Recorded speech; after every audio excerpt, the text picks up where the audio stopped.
world. And of course, my own members of the Yezidi community.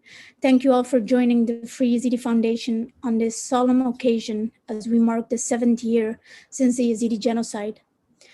Today is a day of bitterness and sorrow for our people. We gather to mourn those we have lost, to remember those who are missing, and to help the survivors and their families heal and chart a path forward. But we also gather today to bring allies, friends, and members of the Yezidi community into a conversation about the present and the future. In order for Yazidis to exist in Iraq, serious issues must be addressed and real action must be taken. That is why we have a diverse set of topical panels to carefully examine some of the most pressing issues facing the community. Before we move to the first panel, I have a message on behalf of the Yezidi women and girls who are still held in captivity. They are held in ISIS captivity today, mostly in Syria, Turkey, and Iraq. While efforts continue to identify and rescue them, progress is slow. Although they cannot speak to this audience, I would like to say that we will never give up searching for them. And today we are calling on the world to craft a serious plan to bring back our Yezidi women and the girls. 7 years ago, they were abducted. It is long enough. The world must help us bring them home. Our first panel, Voices from the Field, provides Yezidi IDPs the chance to speak to the international community about their hopes, their fears, what happened during the Yezidi genocide, and what must happen next to make things better, safer, and more prosperous for our people. I will now turn the floor over to our country director, Hewan Omar, to begin our first panel. Hewan, good luck. Hello everyone. Thank you all for joining and making time today. I hope you are all doing well and safe. My name is Hewan. I'm FYF country director. I'm originally from Shingal, Yezidi IDP. As you know, 7 years ago, ISIS committed a genocide against the Yezidi community in Sinjar. That includes mass killing, forced conversion, kidnapping men and women, using women as sex slaves and selling them in markets, abducting child soldiers and brainwashing them and forcing them to fight. 7 years later, and due to the horrible genocide that ISIS committed, we have more than 300,000 Yazidis were displaced and homeless as a result. We have thousands of Yazidis were killed in the first 2 days. Thousands of Yazidi men, women, and children were kidnapped. More than 18 mass graves were found. Religious shrines were destroyed. So what happened in Sinjar was in all its meaning, and what happened was a crime against humanity, against the Yazidi community. It has been 7 years since the genocide took place. The living situation of Yazidi is not resolved. There's no serious action has been taken by the government to resolve the situation of Yazidis. 7 years since the attack, still more than 2,700 Yazidis are still missing. Yazidi, 7 years, the mass graves are not exhumed. So we have a lot of issues that need to be resolved, which there's no serious action has been taken. So this is the general, giving you an overview. And today we're having the first panel on the Voices from the Field. We have, I'm honored by a presence of a group of Yazidi men and women from the Yazidi community who live in IDP camps. In this sad day for the 7th commemoration of the genocide, they would like to share their experiences on this sad day and what are their demands and from the government, from the world after the genocide. However, due to COVID restriction, we will have each speaker approaching and telling their stories individually rather than having them all together. So I will appreciate your patience here. In advance, I would like also to thank the international audiences for joining us and standing with us in solidarity on this sad day. So thank you all. Now I will have each panelist, each speaker to give their experiences.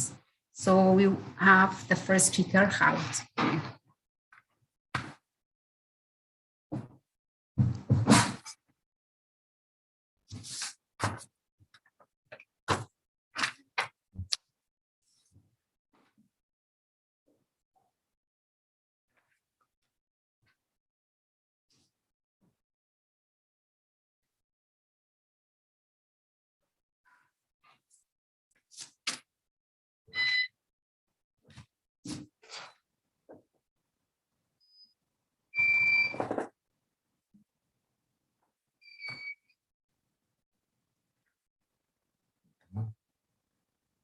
شغله بخير نابي مقالة تعلويا بس خلكي شنقاليما أبا هفصال الناس نازحما الكمباشاريا بس كاتب صحفي وإعلامي ما غطانوها من 6 كتاب هنا تدوش وان بري 2014 براسي بيشتي 2014 من 4 كتاب شاكرين السروان رزقار بوي دس الداعش هر كتابة بري سر وش كامنا ليلى أوان رزقار بوي 2012 من كتابة بي شاكر نابي ليلى وليالي الألم. Hi everyone, just to make sure, can you hear us, the audiences?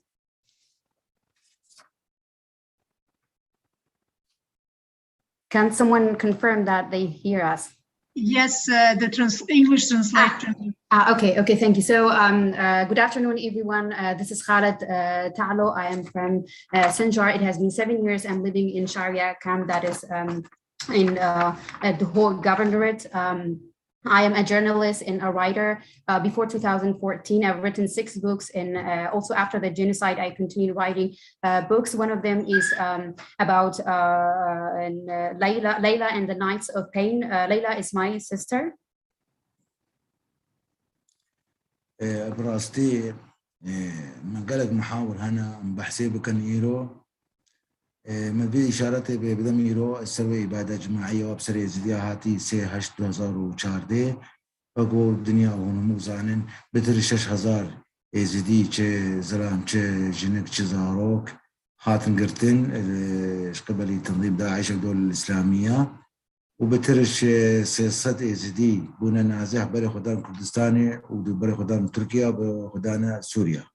As you all know, today we are commemorating the 7th anniversary of the Yezidi genocide that was committed by the Islamic State in 2014. More than 6,000 Yezidi men, women, and children were killed, and more than 300,000 Yazidis were displaced to Kurdistan region, Syria, and Turkey. ونبس خلقي ما كوشتن وقلتن ورفاندن بلي ابدها او قبيل مو مزاقيد ما يزديا راستي فجراندن او بستاند مو مزرعيد ما شوطاندن او مالد مجي همو خراكن تفجراندن تشوطاندن قلق تعداي اقوان تشتر مجادا كريم.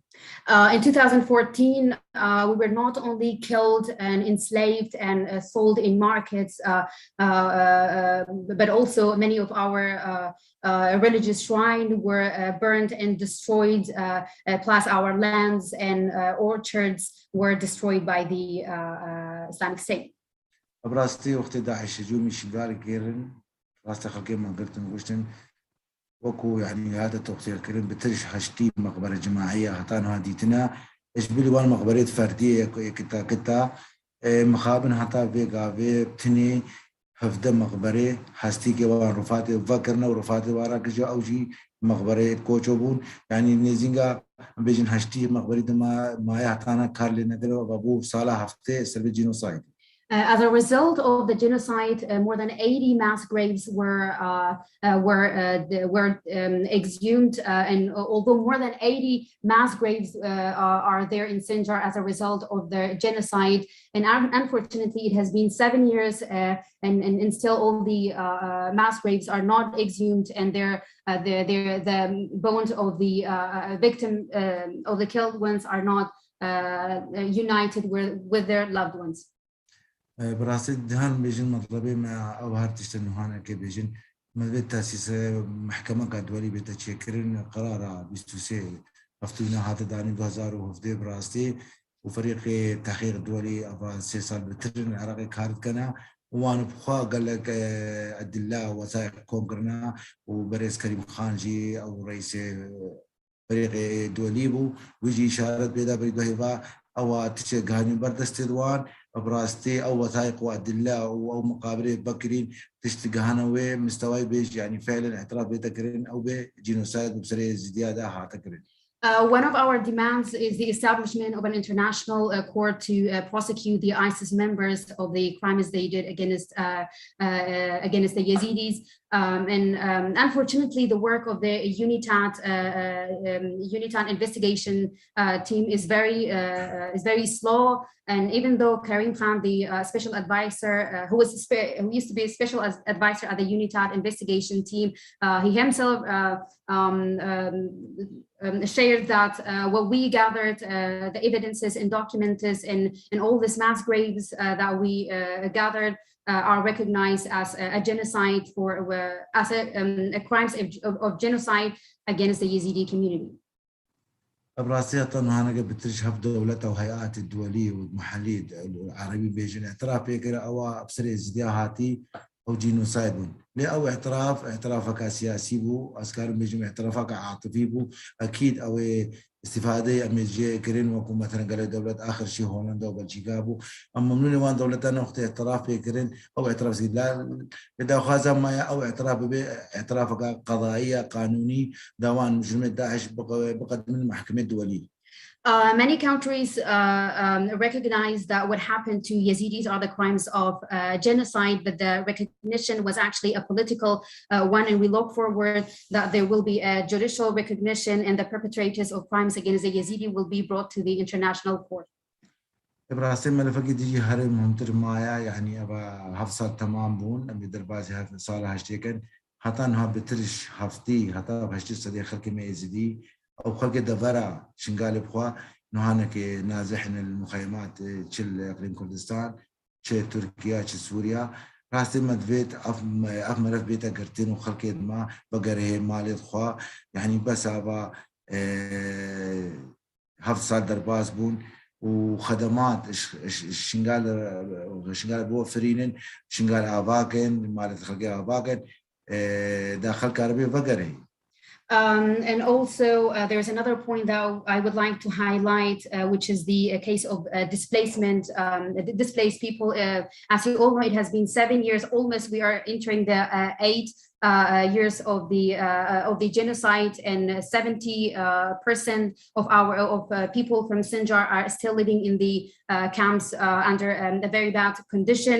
And we want the international communities and governments to build Sinjar and provide services and make it secure and safe so that people can go back and live their life.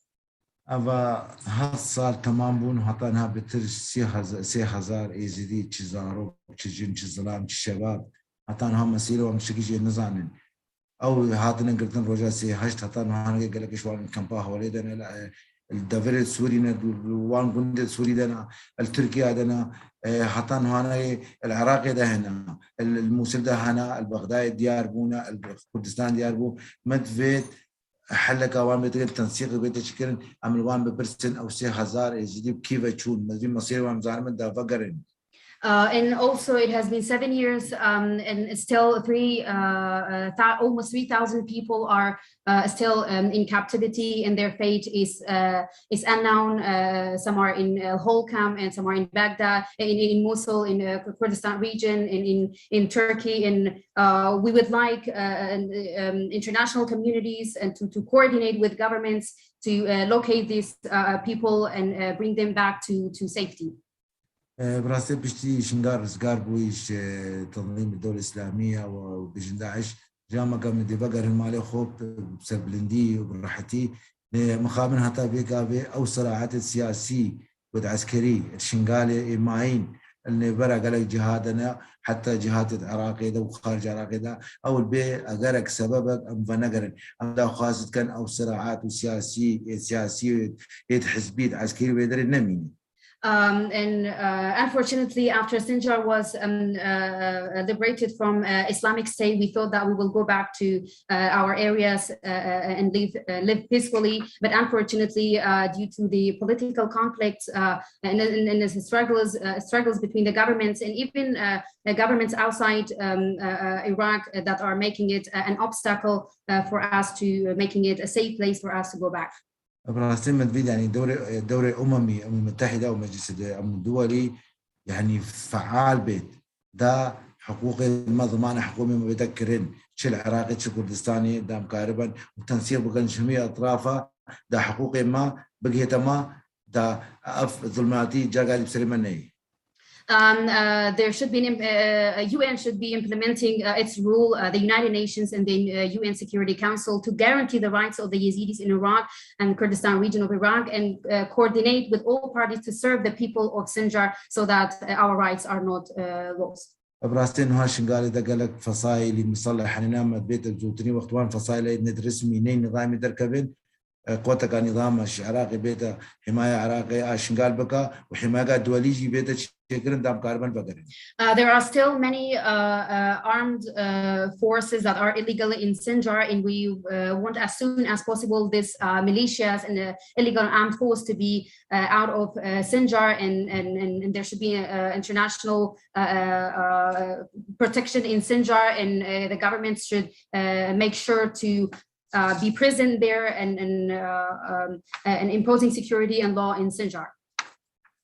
We're responsible for imposing security and law. تشتي باش مرة هذه قرين نقطة هالي بيجي آخر نقطة قانون الناجيات تشتي باش مرة هذه بس ما داخواز بيشتي تصويت هذا قرين سر بيشتي رئاسة سر صادق عم بيشتي إدارة قابيجي شيء من البيت قانون الناجيات تنفيذ ببيت على أرض الواقع ده ضمان يعني حقوق الناجيات زام بضمنين. My last point is that the Yazidi survivors law, which was a very good step, but still it's not implemented. We hope that it's implemented soon, so that they receive all the privileges stipulated in this law. ممنون إيروازي بدري مشارك وراسي مربيت هرجع كبير مشارك ودنجي ما بقي الدنيا ممكن دا قضية ما يزيد قضية ما إذا نمري دي ما فعال به. Thank you so much for giving me the chance to participate, and we would like to hear our voices to the world and to participate in any conferences, panels, so that our case is active and an action to be taken. Thank you.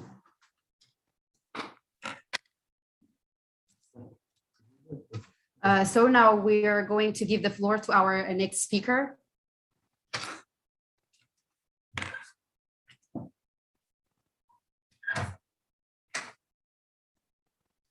هلا شحالي وين؟ أسفاد يايما عمري 25 سنة خلقي خانة سوريما أزل الكامبا جمش كويما أبا هفس على نازحن خريجة كلية تحليلات 2011.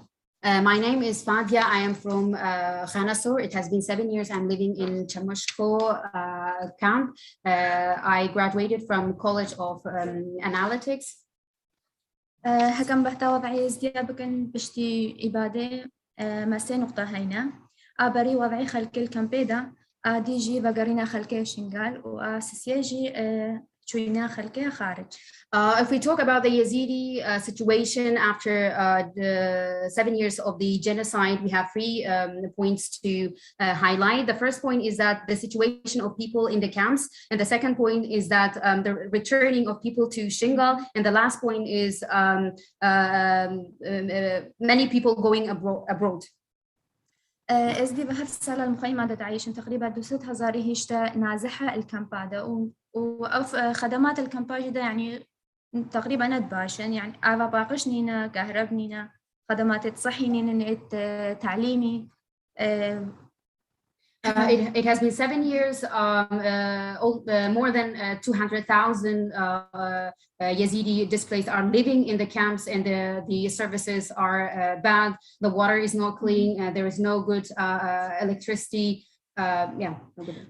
وضع نفسي خلكل كان بيداجي قال لك إنه قنجة ويكسر شباب وشباب بيت حمرة كتشك حالة انتحار هرو زيادة ردبن وحالة الطلاق جي وكا حالة الطلاق جي زيادة نجبر وضعي نيخوش الكامب هذا. And the mental situation of the people in the camps is getting worse day by day, especially for the young, for the Yazidi youth, because of their mental situation. The rate of suicidal cases is getting high day by day, as well as the divorce cases are getting higher because of their bad situation in the camps. خيمة شوتن زانن يعني هرش فترة كهنا خيمة شوتن خلق إشبار كهرباء وهم بطالي قلق زيد أبو يعني هالبدر خريج المال قلق خريج المال درون اشتينات بطال تشتكيوانينا طالبة كامبيتا مثلا طالبة شاشة جهة كيوانينا بخاندن يا مثلا جو قلق جرما يا قلق صار شوان رجلك نفشة بجا أفتش تجي تعديل وانتك تعديل نفسية وانتك وبالأخير تعديل أكيد تأثير المستقبلي وعن جدا.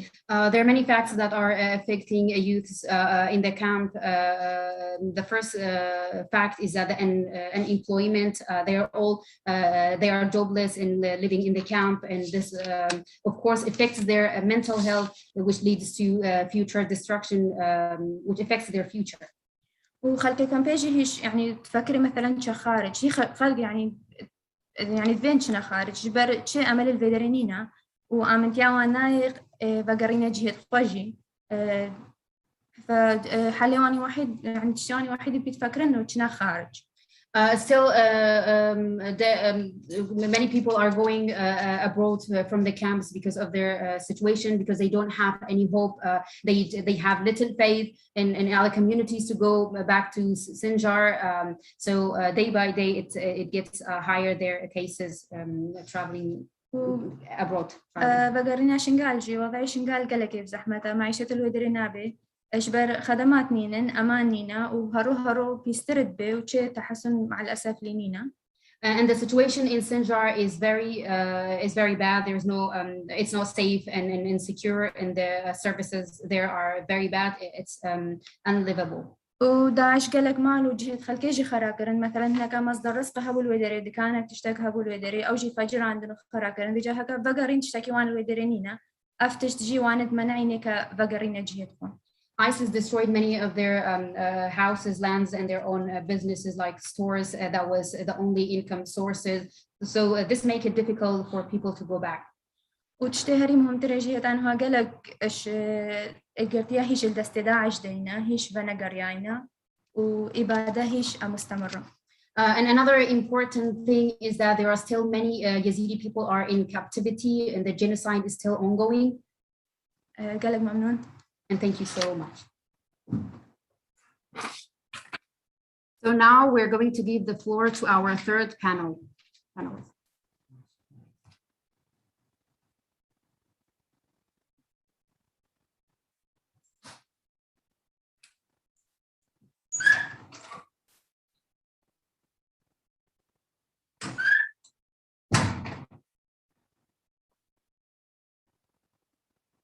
دەستپێکێ نابن بەرکاتەس خەڵکێشن گالم سێمەها 2014دا ئەس ئەوارەمەکەم باخانکێ. First of all, my name is Berkat. I'm from Shengal.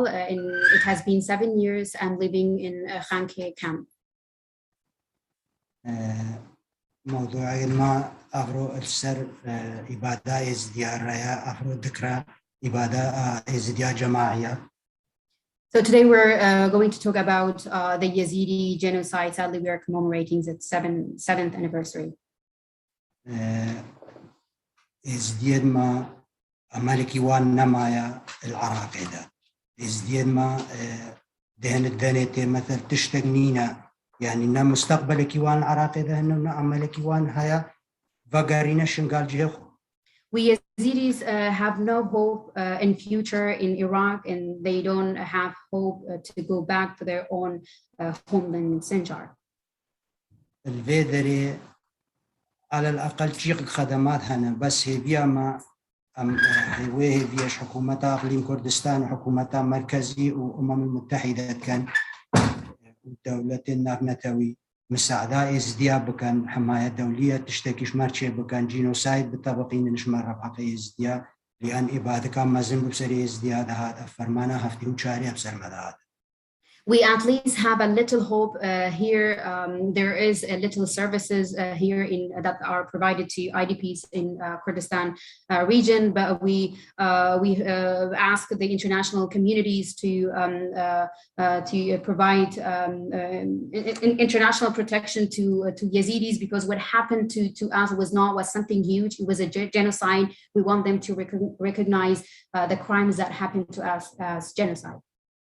ونقطة ما هرا مهم تري الفيدري أم هي حكومة أقليم كردستان وحكومة عراقي وأمم المتحدة كان فريق الدولي بشكل عندن والفان مخطوفين ما يبقرهم داكو خوشكن من دستبان كافرادة بينن زوترين وقت بين المالدوان. My important point is that from the federal government and Kurdistan regional government and international community to establish a special team to search for those who are in captivity.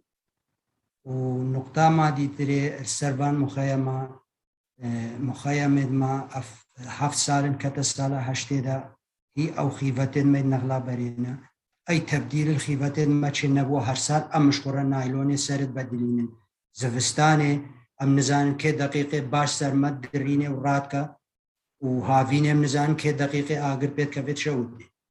And another point, which is our tents, it has been 7 years. It's almost going to be 8 years.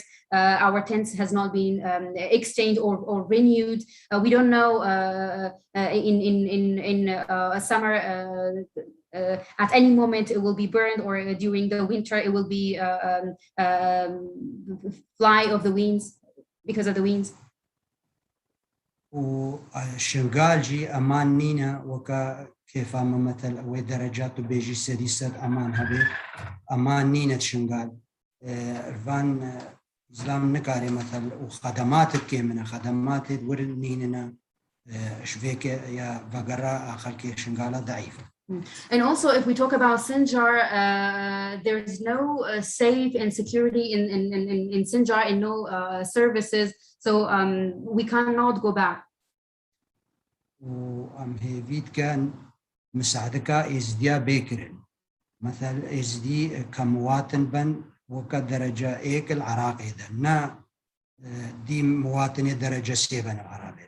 And we ask you to please support the Yazidis and also our case to be a priority in Iraq, and also our case to be the first case and not the last or the third one always.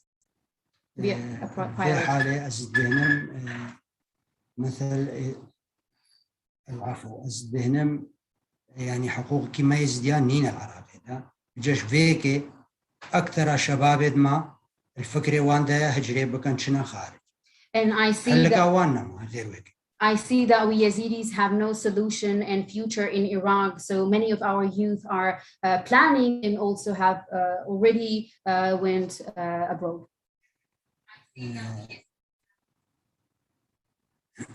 مقو يعني في حالي مثلا إزدي هكا في طريقة شو أفرمان المستمر بن إزدي نامين العراق ده يعني نقارن بعيشن بن بان فرمان بن في ضغطي ده وجنارد ما بون المخاين بون زادوا ملح ما بيقرأ خوار بو 24 ساعة من نتيك ده بون وكبرابون هركي سرية الدنيا بو تاليد مخاين بون زلام كشتن مالي ما تالان كن كش كوجنش كورو.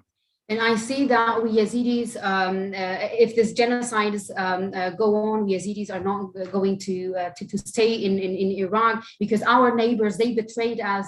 They were eating our food and drinking from our water, and they took our girls and killed us.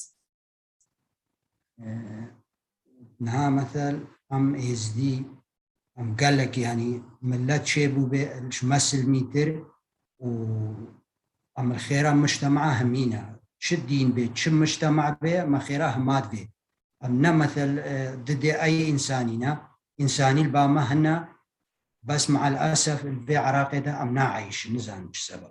We Yazidis are a peaceful community. We never attacked anyone or hurt anybody. But I see that we Yazidis cannot live in Iraq. تالية أزبيجم رب العالمين كتشكوجني ما يقدست داعش داكو خشكي مبساغي بسلامتي فقرين همال مالي دوان ورب العالمين رحمك الشهيدة همي بكا وزدست دايك الشهيدة ماجد كام وقال لك سباس.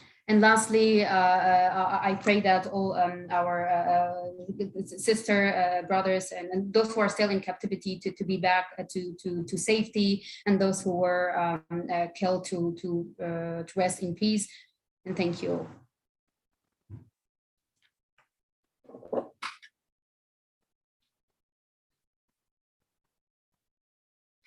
Now I will give the floor to our fourth panelist.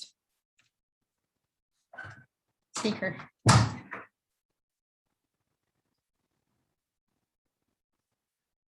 هميت شغلوا بخير نابن فردوس حمادة أسخل كاشم قالم سيهاشت 2014 ناس حكومة مخيمة خانكي. Good afternoon, everyone. I'm Fardos Hamad from Shingal, and in August 3rd, 2014, I was displaced to Khanke camp.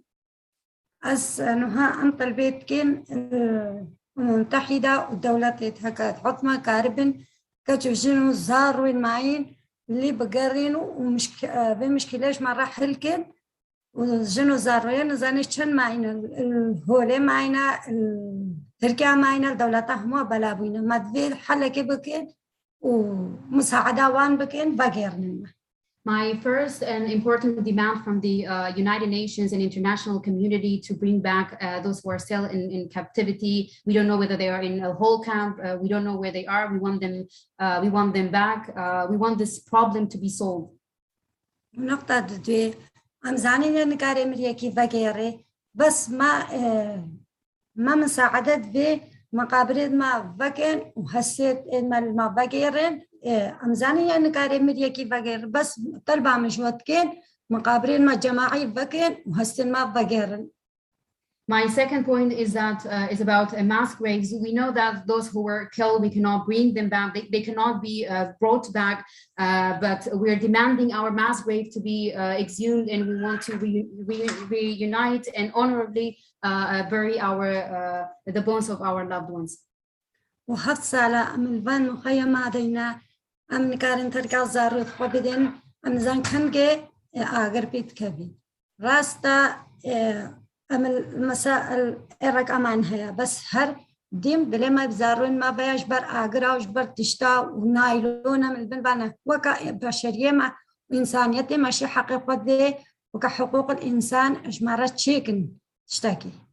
And also, if we talk about tents, it has been 7 years we are living under nylons material, and during summer or winter we cannot live our tents. We don't know at any moment it will be burnt. We cannot. We are concerned to leave our children alone in tents. So we demand a solution for this problem. هذا الفيلم فكرة من المعلن هنجي في الصردة نزعل نكارن در كارن شنا بعد توركين شنا درك بشغلكي دلما يبزارون ما بيتان كم بنقرن نزعلن الشوتن مع شوتن وكا أكامبا شاريا أكبشيف با يعني نيفش وي بشري شاريا دا وكامبا دا وشوتي با. Now I'm here and speaking, and I'm concerned about my children in the tents, and my mind is with them, like what happened in, for example, in Sharia, the fire breakout that happened a few months ago. And I think I'm saying that if that fire was happening during the night, many people would die, would burn. ونها بنوي نقارن شن بقرينا شنقال شي أم همود بمال ما هم آخر كرينا أم الشنقال نينا أم نقارن بقرينا شنقال شي بأم طلبت كن جوجا إنسان حقوق الإنسان تشتكي شنقال ربكرش مرة بكن جنوسايد أكيد تشتكي. And now we cannot even go back to Sinjar. It's not safe. And as a human beings, we just ask for our rights. We just ask for a safe area that's livable. So we demand international communities to recognize what happened to us as genocide.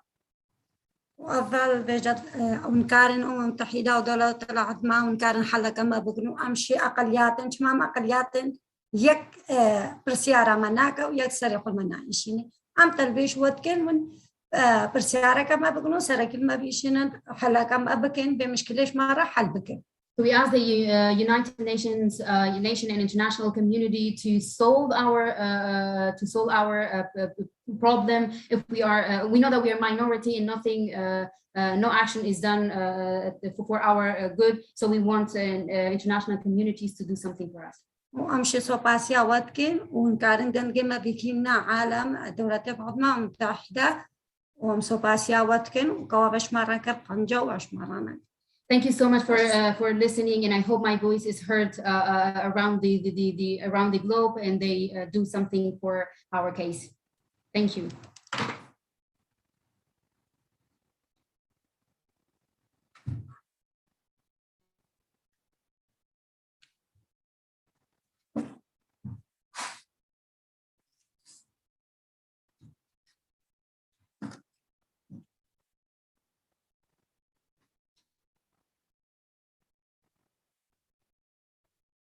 رجاء بخير نابي من السعادة خلقا شنقال مش كندي خرانيما شمالي شنقال نوكا الكامبا خان كده أتعيش. Good afternoon, everyone. I am Saad from Hardan village that locates in north of Sinjar Mount, and currently I live in Khanke camp. خريجة كلية تمريض ومقال منظمة وقت دعم نفسي واجتماعي شغله. And I graduated from a college of health science, and currently I work with Yezidi Foundation as social worker. سی هشت 2014 روزا کارش بود سری ملت یزیدی دهات. August 3rd, 2014 was a black day for Yazidis. دبیر روزه دا بتری 300,000 کس به مال مانو و کمپادت عایشن نکا. In this day, more than 300,000 Yazidis were displaced and their homes were destroyed. و بتری 6,000 کس هاتنا اخسیر کرن. And more than 6,000 Yazidis were enslaved. و بتری هشتی گوری بکوم هاتنا دیتن. And so far, more than 80 mass graves were discovered. و قلق قبض ما دينيجي هاتنا تقاندن. And many of dozens of Yazidi religious shrines were bombed. كتشت يزيدي هاتنا فروتن واغتصاب كرن. Yazidi girls were sold and raped.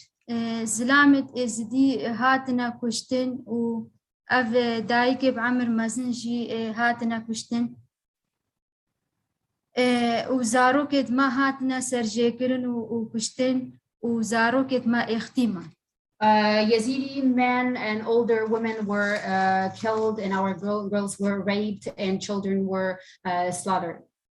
بله ازدي وك اقليات نهاتنا باراست ام ازدي بشكل بشع هاتنا تيرور كرن. We Yazidi as a minority, we were not protected, and we were crimes of genocide committed against us. عقلت زاروكت ازدي هاتا شوشتن. Yazidi children were brainwashed. هر وسا هنك جي داكت خوا ومالت خوا وعالي خوا جي ناس ناكن. And so far some Yazidi children they do not recognize their parents. أفا هر سال بورينو هاتانو قاتش ازديارة نهات يكرن. It has been 7 years and so far nothing has been done for Yazidis. حياة الكامباج دا قلقة بزحمته أفا بري چندكي أم بيجن الشارع بتري سيست كامباهاتنا شوتاندن بلي هكا أف چندب شفرو دابا بلكي قلق شوتيبانو قلق مربانشي. And the situation is income is very bad and unlivable. And as my colleague mentioned, more than 300 people were, more than 300 tents in Sharia were burned. And as she said, if this was happening during the night, many would die.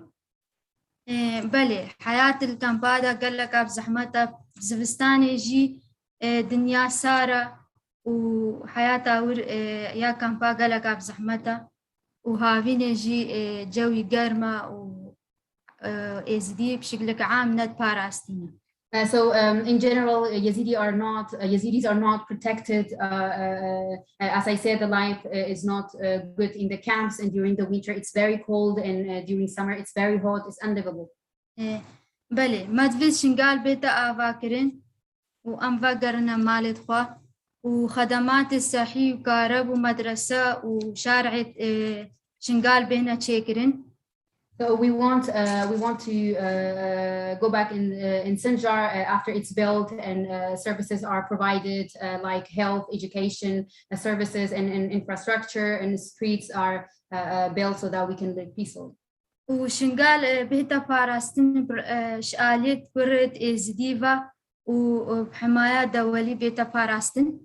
And Sinjar to be protected by international community, and also Sinjar to be run by Yazidis themselves. فرمانا سي هاش 2014 وقت جينوسايد بهتا نياسين.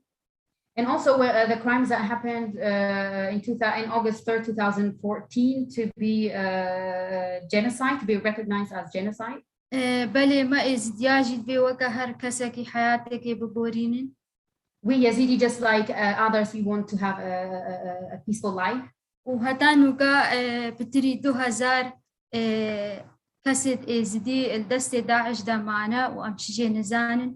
And until now, more than 2,000 Yazidis are still in captivity, and we don't know anything about them.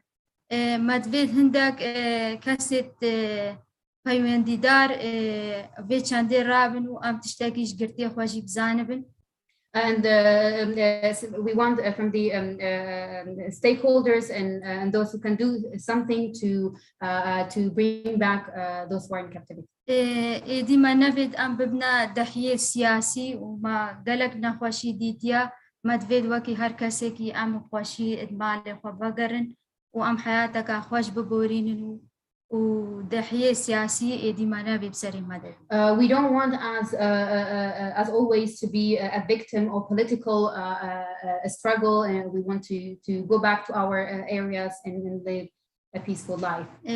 قلق ممنونك وأفرسة دايا من أس بحثا فرماني بكمو هيفي وطلبية خوش وبكمو ما هيفي هيا طلبية ما بين جيه وأمجي وكا خلقكي بعيش. And thank you for giving me the chance to participate today and talk about the Yazidi genocide, Farman, and to address our demands. Thank you.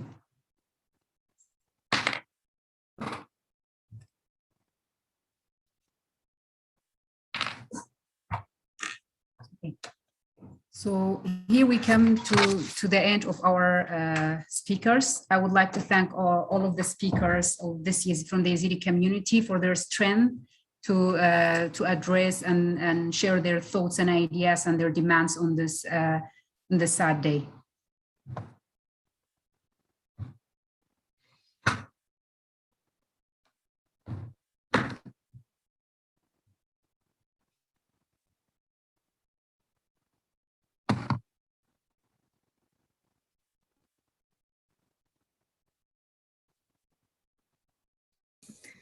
Thank you, Hewan. So now we will go to the next panel. I see a couple of our panelists are ready to start.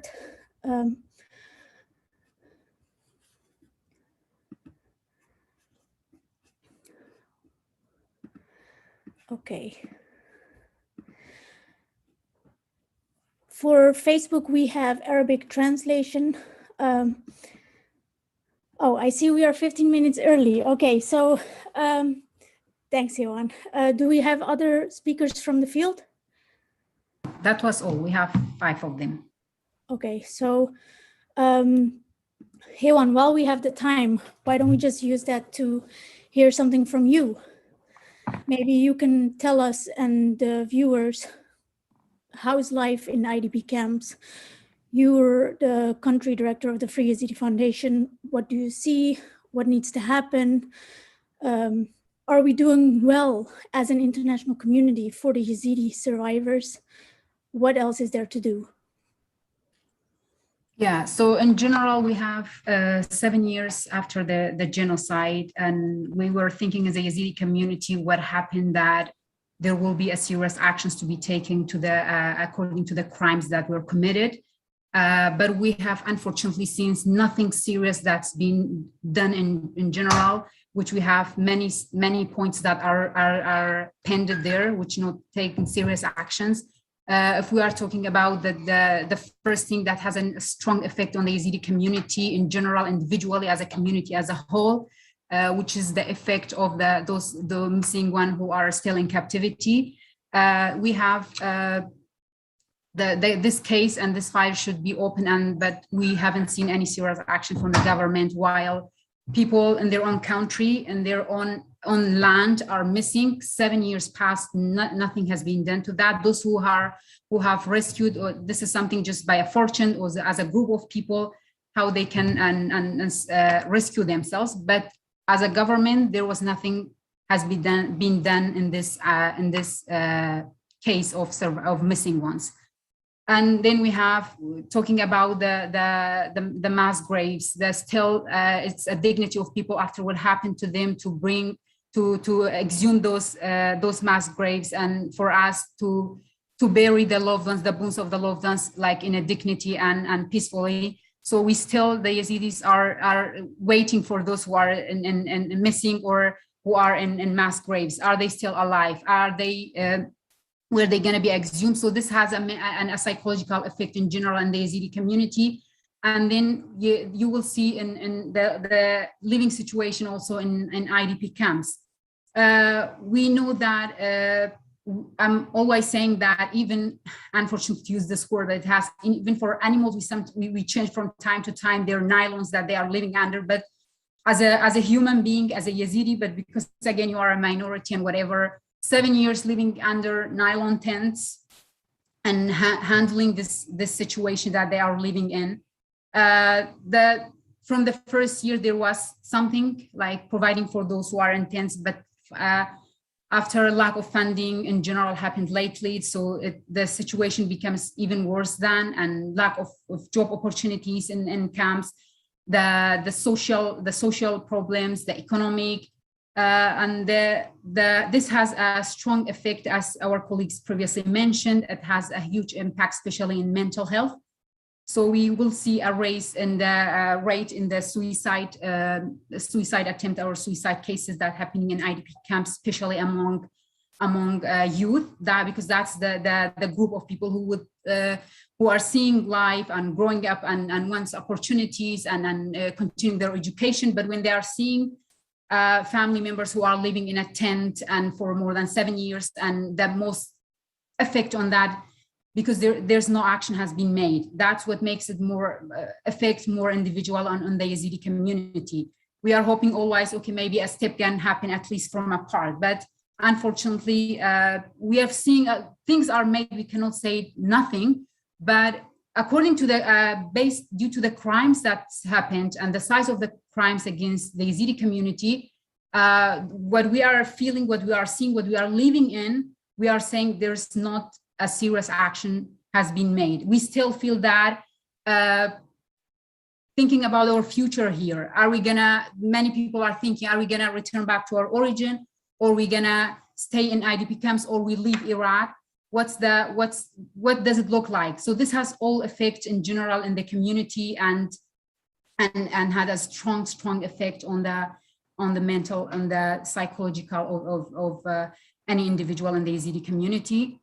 In general, our demands always every year, the number changes. Unfortunately, we are seeing no actions as a citizen of this country, which they supposed to protect us and our rights as a community here, as a citizen of this country, but nothing has been made from the government side. There are a few things that there have been some words been made on. It's only on papers. We need implementation. We need actions to be made. How much long we need to wait? 7 more years and to wait until this to be implemented.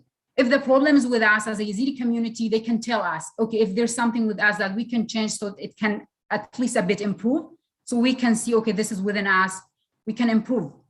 But if they are not accepting us also and not doing any actions, because whatever you think, there are a little bit of things being done, but according, again, I'm repeating what I'm saying, to the crimes, the size of crimes that have committed against the Yezidi community, we are seeing the actions that's been made is very little. We are very thankful, of course, for the international organization, from the international community, for their support and their from the beginning of the genocide and supporting Yazidis in IDP camps. That's a step we are not forgetting. But as a citizen of a country, it's first from our government and a country to protect us. I'm always saying, like, I'm 8 years old in my own country. I'm having different people participating with ISIS from different country and coming to my own land and my own place and my own house, raping me because my country didn't protect me. That's why any other people could come and participate and commit the same crimes, because there was no protection from your own. We're always saying, within the house, if we are not coming together and protecting us, then anybody else can come and do whatever. So we demand always from the governments, and we want the international community there should be push or supervision from their side also to make the life of Yazidi community better, either like for returning back to the place of origin. We always ask if for Sinjar, the situation is unbearable and livable. There are a few things being made. Only those people who return, those who are working with maybe an NGO, there's no recruitment for job opportunities there for Yazidis. Those who return, as I mentioned, some are working with NGOs that they can live there. But generally, the situation there also is not as appropriate. And so in order for people also to return back.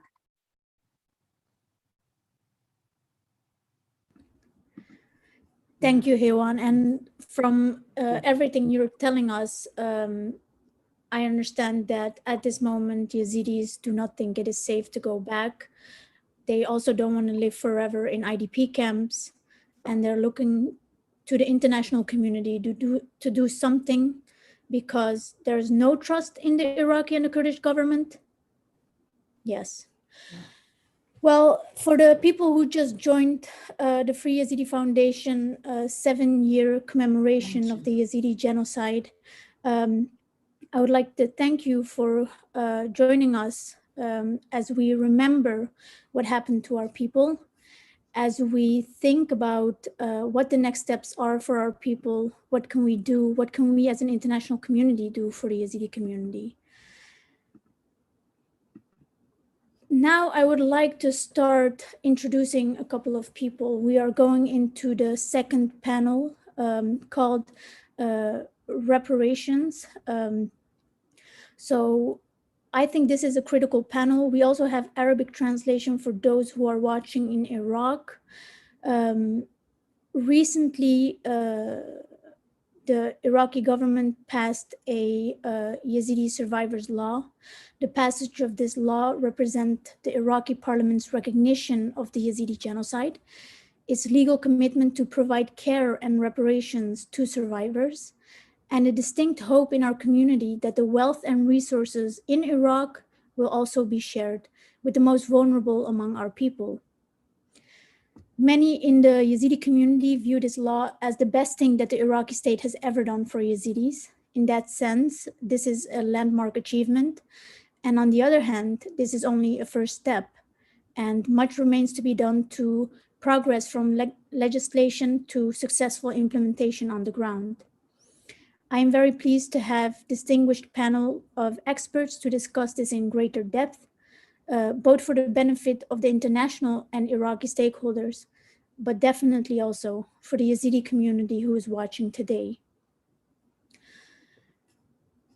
We will begin with Sandra Orlovich, IOM Reparations Officer. Sandra, I'll give the floor to you. Thank you, Patty. Thank you for inviting me. It's a real honor for me and my organization to participate in this commemorative event. And since this panel is basically is opening this very important topic of Yazidi survivors law, which is, I agree with you, a very important step towards a recognition of suffering of all survivors. I also think that there are also some challenges ahead, and that the practical implementation will require a lot of support and attention from all involved, including civil society, including international community, but on the first place, commitment of government of Iraq. And I think for your audience today, among whom I think there are a number of survivors who are watching us and trying to understand what is happening with the implementation of the law, since almost 6 months has passed since the adoption of the law in March this year. I want to reflect shortly on what is currently happening with the implementation of the Yazidi survivors law. Firstly, the main body which will be in charge for implementation, called Directorate for Survivors Affairs, is still not completely established, unfortunately, due to lack of financial resources. This is an unfortunate consequence of the fact that a law was adopted almost at the same time when budget for 2021 was adopted in Iraqi parliament. So funds for the work of the Directorate were not planned, simply not planned in that budget. Point here is that the current lack of resources does not mean that there is no political will for its implementation. I think some other steps that were taken by Iraqi government speak a lot about the readiness within the limitations of their resources to support this implementation of this law. Directorate for Survivors Affairs will operate under Federal Ministry of Labor and Social Affairs, and it will be located in Nineveh, most probably with the main office in Mosul, but with many branch offices in areas where survivors currently reside for their easier access, such as Sinjar, Tal Afar, Dohuk, and others. Directorate is important because this will be an umbrella institution for the whole process related to the survivors law, from the application procedure to ensuring survivors' rights are materialized through tangible benefits and services. Head of the Directorate, Ms. Sarab Elias, a Yazidi lawyer, works tirelessly since the day she was appointed with many partners, both governmental and non-governmental, UN agencies, including IOM, to get all necessary resources so Directorate can open its first office as soon as possible. Once Directorate opens its first office, hopefully in the next month, one of the main tasks is to prepare the application. Its most important tasks is to prepare application process. This process is of critical importance because only through this procedure, survivors will be able to request benefits based on the survivors law. Persons who believe that they are eligible for the benefits based on the survivors law must apply for the law's benefits, and then their application will be evaluated by the expert committee formed by the ministry. In other words, even if a survivor has given statements to different NGOs or institutions in the past, they will need to submit a separate application or request to become a beneficiary of this law.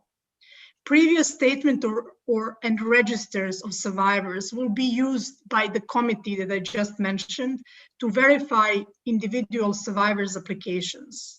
And in most of the cases, I believe and I hope, survivors will not be asked to give another interview about what happened to them.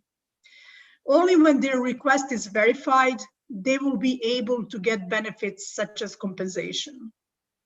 For some other benefits and services, such as mental health or healthcare services, unfortunately, it will take time for the system to reach required standards and capacity, as capacity of these institutions in Iraq is still weak. However, I'm sure that the international community will help to bring these services as fast as possible to survivors. And my last point for this introduction, that there is already a lot of misinformation that the application process has started. This can potentially create a very big problem for the implementation of the law if survivors don't have credible information and they lose faith in the process. Therefore, I want to appeal to those who are working with survivors, both in Iraq and in third countries, that they share only credible information, which will ensure survivors are treated with respect and re-traumatization is avoided.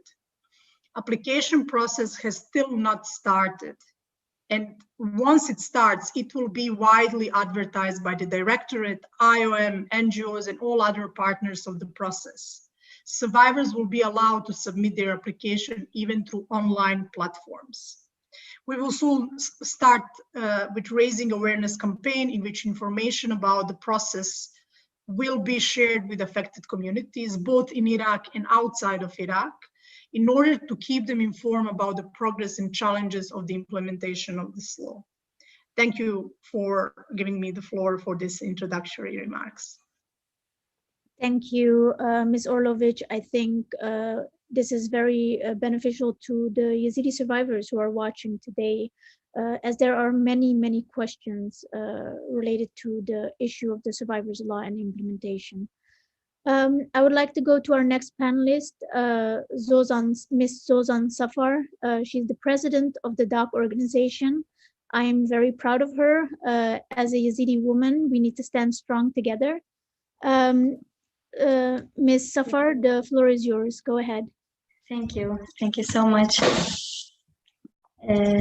First, I salute you all, panelists and attendants, and you are all here to meet and commemorate this humanitarian tragedy that the Yazidi experienced. I would like to pray on the soul of the Yazidi martyrs and the Iraqi and Kurdish martyrs on the 7th anniversary of the Yazidi genocide. The ratifications of the survivor law was undeniably a positive step toward securing justice for the Yazidi women. We feel that law is vital and historical significant in emphasizing Yazidi women injustice. Through the legislation was enacted on the 1st of March 2021, the implementation of the survivor law, in my view, go through many challenges and period due to the Iraqi government's lack of commitment to enforcing the law with no desire, the legislation implementation and the actions taken fall short of our expectation. The execution delay several impacted survivors and their families, making them feel disappointed by their demise. According to one of the recent conferences I attended, Iraqi government officially admitted that no funds had been provided to implement out the legislation, which is the most serious obstacle it was accusations. Therefore, DAC organization, as a feminist organization and and activist women, we work very hard with the international organization to campaign and urge the Iraqi government to ensure this law. Actually, we work very hard and we try our all effort to encourage those survivors more and support them, because we feel that if we like know a lot of information about this law, but if the survivor don't know this information, that will be like not useful. Because so this is the reason that we all the time focus on the survivors themselves, to support them and encourage them and try to educate them how is important this law for them. Thank you.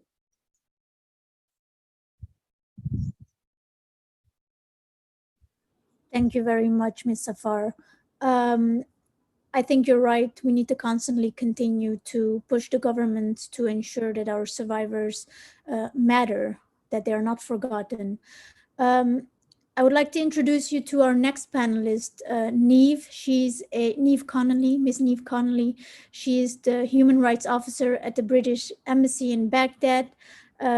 Neve, go ahead. Thank you so much.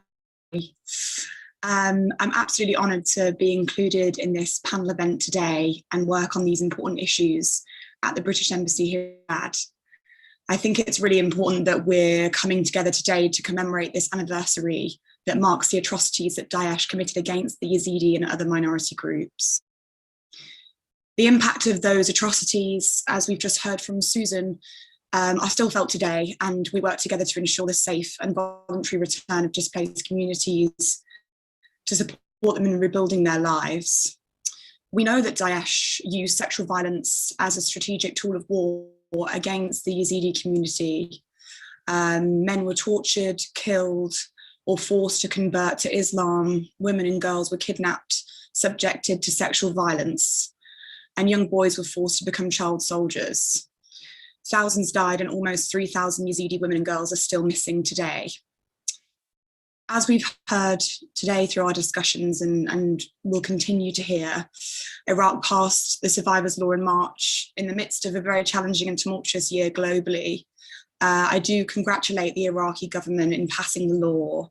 Recognition of Daesh's crimes and officially marking August the 3rd as a National Day of Remembrance for victims and survivors is extremely significant.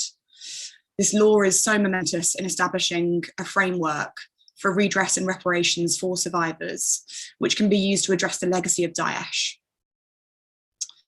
I think the law was so meaningful and important because it involves such a multidimensional team of people, whether that was survivors, technical experts, UN agencies, the international community, and grassroots organizations. I think it's essential that this collaboration continues. The particular focus needs to be on involvement of survivors and grassroots organizations who have built trust with the communities. It's been a particular privilege to be able to meet with the Yezidi communities here in Iraq, and I've been really struck by their courage in speaking out and their willingness to relive the horrors that they faced. It's really important that we remain survivor focused and ensure that we're prioritizing their needs going forward. And this law is exactly the thing to do that. As well as the important symbolic value for victims and families, the law is a key transitional justice mechanism. It complements the ongoing work of UNITAD, and the UK are committed to UNITAD and its mandate. I welcome UNITAD's ongoing efforts, but it remains incumbent upon all of us to find a solution with the government of Iraq, which will enable UNITAD's evidence to be used effectively to bring those responsible to account and in trials which victims can follow and participate in. It's also essential that we're approaching these issues and the implementation of the law in a holistic way, factoring in humanitarian and political situations, but also in educating and working with survivors to ensure the right process of implementation. The law and the Sinjar agreement are inextricably linked in terms of helping survivors rebuild their lives. The Sinjar agreement will step the necessary security to return to their homes. It's positive to see the start of recruitment of local community members into local police services. But as we approach the first anniversary of the agreement, we hope to see the rapid and transparent implementation of the full agreement. That's important for Yazidis in Sinjar, disputed territories, but also in providing a roadmap for progress. The commitments of the Iraqi government have to be honoured. The formation of the Directorate of Survivors' Care is welcome, but it needs human and financial resources to deliver its goals and the much needed support to affected communities. The UK are proud to be working with IOM to ensure that this continues to be implemented. We welcome the Directorate as an excellent structural mechanism to deliver on that promise. But again, it's really important that we're listening to the Directorate and their needs, supporting where we can. This reparations programme is a long-term plan, and it has supportive mechanisms to enable women to create sustainable livelihoods. A key element of this will be the government's budgetisation of the law. I think the international community have had more success speaking as a collective voice rather than individuals on issues such as this in the past. But it's also really important that we are empowering Sorab as the head of this directorate, and we're being led by her strategy. We should continue to be a collective tool that can help her deliver and advocate. And we're looking at working with her in the long term to deliver on the directorate's mandate.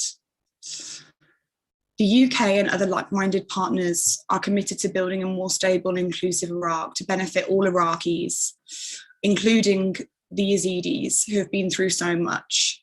As a collective group, we should utilise the momentum behind this law and behind this important anniversary date to help build a future in which all ethnic groups should be able to express themselves freely and survivors are given the opportunity to thrive. So I welcome the discussion today, and I look forward to speaking with you all in the future and working together as a group. Thank you, Ms. Neve Connolly. Agreed, and we will have some more time at the end to have a further discussion. I'll go to our final panelist, last but not least, Ms. Gulibor. She's an international lawyer and researcher, and definitely an expert of the Yazidi reparations matters. Guli, go ahead. Thank you so much, Pari, for the kind introduction and for the invitation to be here. I'm honored to be here today with Yazidi survivors, with the community, with you all in this day of remembrance and mourning, and a heartfelt thanks to Free Yazidi Foundation for inviting me to participate in this panel with such distinguished guests. So panelists before me already gave a comprehensive overview of the Yazidi Survivors Law and the backdrop against which it was introduced. I want to briefly mention a couple of issues today that I think are windows of opportunity that this law presents to address some broader issues and engage with some of the historical injustices that the Yazidi community has been subjected to. And these are findings from a recent research project that I completed with IOM Iraq on the implementation of this law, the Yazidi Survivors Law, and it will be published in the coming months. So the first issue I'd like to mention today concerns the history of housing, land, and property rights violations against the Yazidi. Arabization policies implemented by Saddam Hussein's regime to manipulate demographics forcibly displaced thousands of people in the 1970s, and this disproportionately impacted minorities. And despite previous reparation programs aimed at addressing these violations, many claims remain unresolved or unenforced. And the situation is much more complicated for the Yazidis since they were systematically, as a group, denied registration of the land that they were forcibly relocated to. So this means that they lacked even the necessary documents to apply to any reparation program before. All of these housing, land, and property rights issues were complicated by the 2003 US-led invasion of Iraq, with the ensuing cycles of sectarian violence and tensions between Erbil and Baghdad over disputed territories. And minority women in particular face complicated challenges since often the property deeds are registered under male relatives' names, not women. So these point to numerous issues concerning land and property that predate the ISIS conflict and remain unaddressed today, but they're even further complicated with the ISIS conflict and the destruction of property records during the conflict. Now, this is important because the Yazidi survivors law promises either a piece of land or a free housing unit to survivors, which Sandra already mentioned. Applications haven't even started yet, so we don't have any idea when these benefits will actually materialize on the ground. But considering that the law includes this provision that it promises land and property, I think it's important to look at this issue carefully. Normally, the original property would aim to be restored, but this is very complicated in this context, since the majority of Yazidi survivors of the Yazidi community remain displaced, and neither displaced Yazidis nor refugee Yazidis have any intention to return, as we heard in the first panel. So granting a land to Yazidis that they're not going to be able to enjoy will greatly render this initiative meaningless. So any property allocation under this law has to take into consideration the historical discrimination that Yazidis have faced in owning land, and also the particular vulnerabilities that women have faced. And if these issues are considered together with decades of housing and land claims that might be over certain lands in Sinjar and Nineveh, then this initiative can have broader impact, and it can also address some of the long-lasting discriminatory practices that the Yazidi community has faced.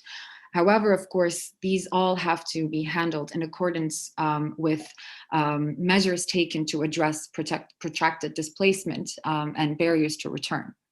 The second issue I'd like to talk about concerns collective reparations. And you already mentioned, Pari, that this law recognizes the Yazidi genocide and declares August 3rd a national day. And federal and local authorities, media will undertake programs to inform the general public on ISIS atrocities. Now, these programs hold the potential to address discrimination against the Yazidis by situating the ISIS genocide against the backdrop it took place, which is inaccurate and dangerous misconceptions of Yazidism, 73 unrecognized genocides for which no perpetrator was held accountable, and systematic deprivation of land, services, and infrastructure in Sinjar. So understanding these will help understand that the 2014 genocide against the Yazidis didn't happen in isolation.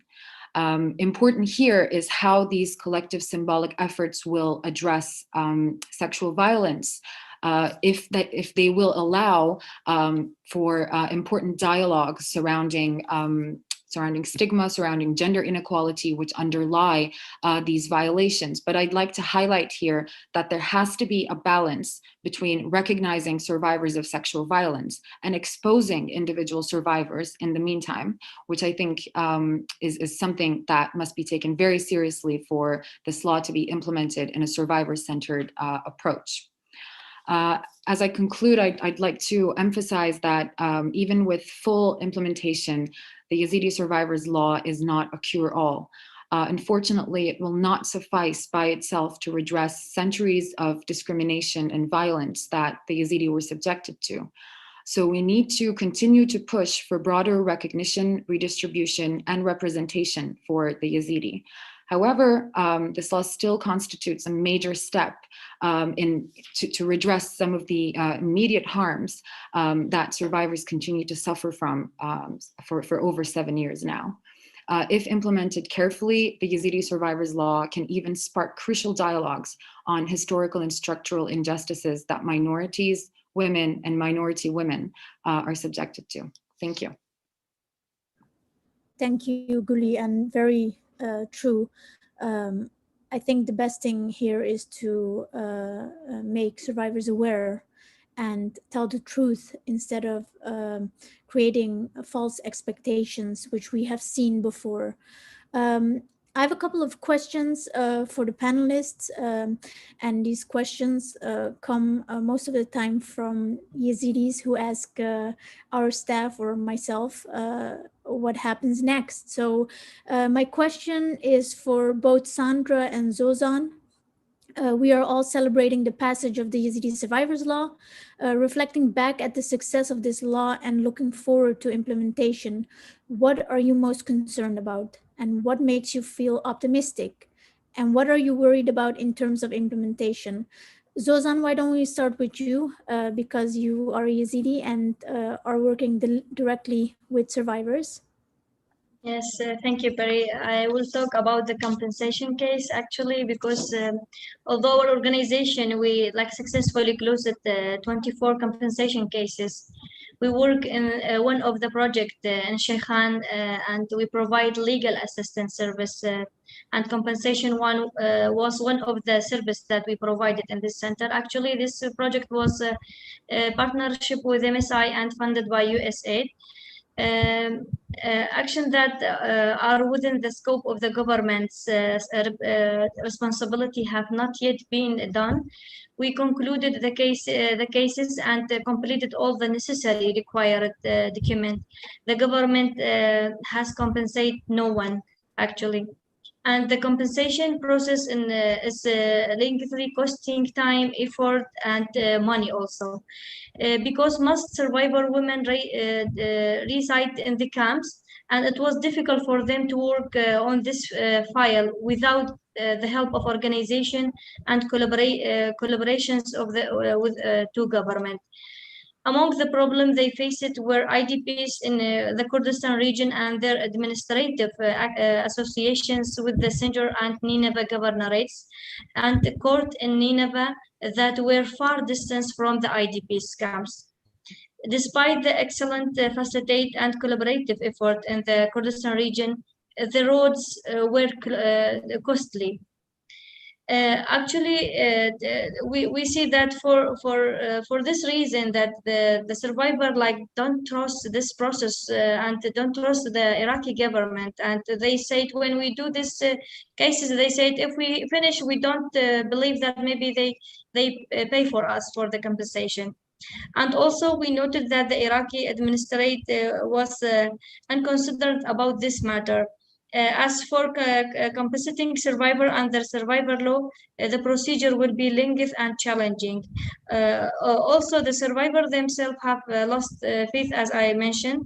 Therefore, we work very hard to educate survivor about the significant and also to begin compensate under the survivor law.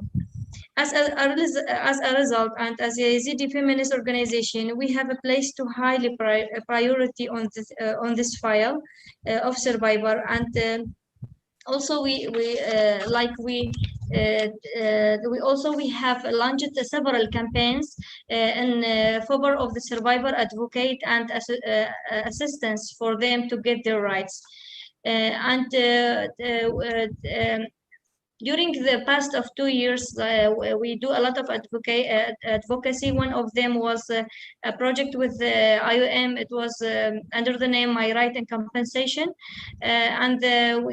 We tried to support the survivor and their family and help them to be more aware about the importance of this law and how was important that they be part of this law.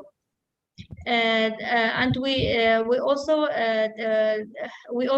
work with currently working with establishing a network for survivor in Iraq within support of Magog Foundation and collaborate with the IOM and the Better World Organization to support the survivor to build a network for them.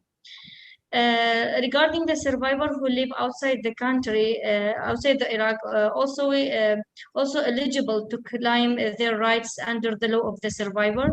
We stress the need of them, and we also we see that they need of assigning a representative from the Iraqi minority community to be charged of the file of compensation for survivor in the countries other than in Iraq and Iraqi embassy around the region.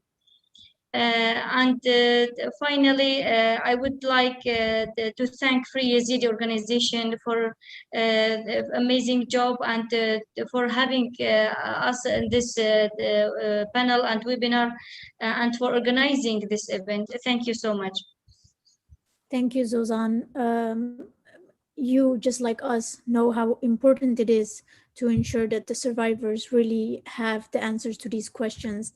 Sandra, let's go to you. Optimistic, yes or no? Thank you. I will really only just echo what Suzanne has said, and she identified a point of concern for myself and my team, because this framework for compensation that Suzanne is mentioning is really relevant for the implementation of the Yazidi survivors law. I think that many in your audience today know about the Law 20 on compensation for victims of terrorism and military mistakes. And this framework really can offer us a glimpse into the practice of Iraqi government when it comes to implementation of reparations program. On one side, the framework is okay, is a solid one, similarly as a survivors law.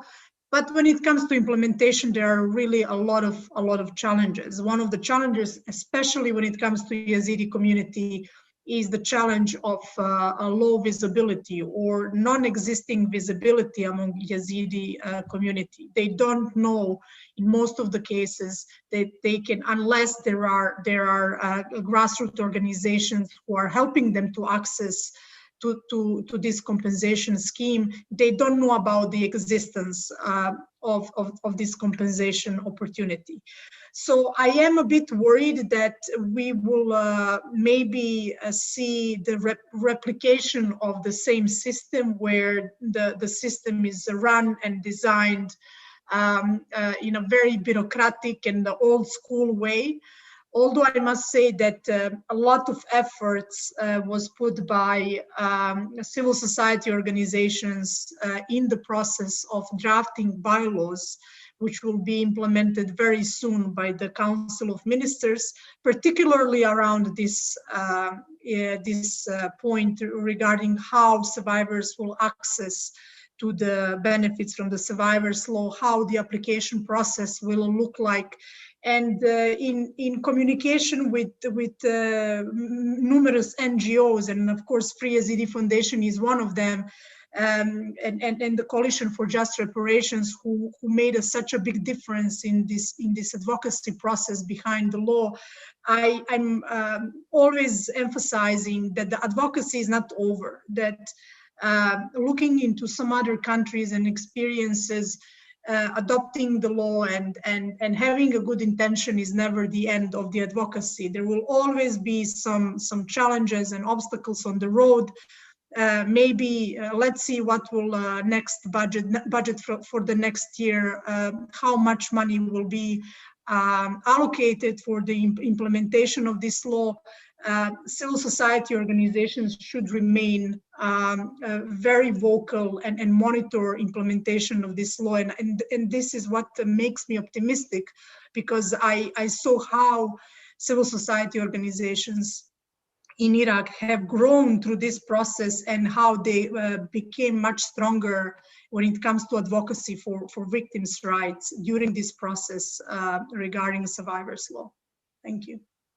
Thank you, Sandra. Yeah, I think also, like, as you said, the Coalition for Just Reparations, for the viewers who do not know about that, like a lot of organizations, including Yazidi civil society organizations, came all together. Guli has worked a lot on that as well, to ensure that this group would come together and represent survivors and make sure that we push governments to do what they should do. And out of that, the push for this survivors law that we have today came to be. Let's go to next questions. Guli, this one is for you. And I really appreciate your perspective as you look at this law in the context of historical inequalities faced by the Yazidi community in Iraq.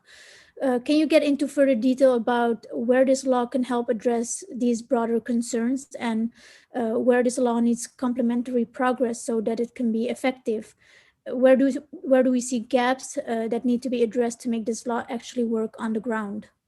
Mm-hmm. That's a very important question. And I think the most critical issue is addressing displacement. The government must urgently address barriers to return to Sinjar for voluntary and dignified returns. Survivors currently have no intention to return, as I mentioned, because of the fragmented security and administrative landscape of Sinjar, the lack of reconstruction, basic services, and livelihood opportunities. So how are survivors expected to enjoy the benefits that this law promises them as they continue to live in tents under extreme weather conditions and facing poverty? So, for example, where will this land that the Yezidi Survivors Law promise be? Survivors demand to enjoy the benefits in their homeland in Shingal, and there has to be sustainable solutions to these broader issues for benefits to have full reparative value.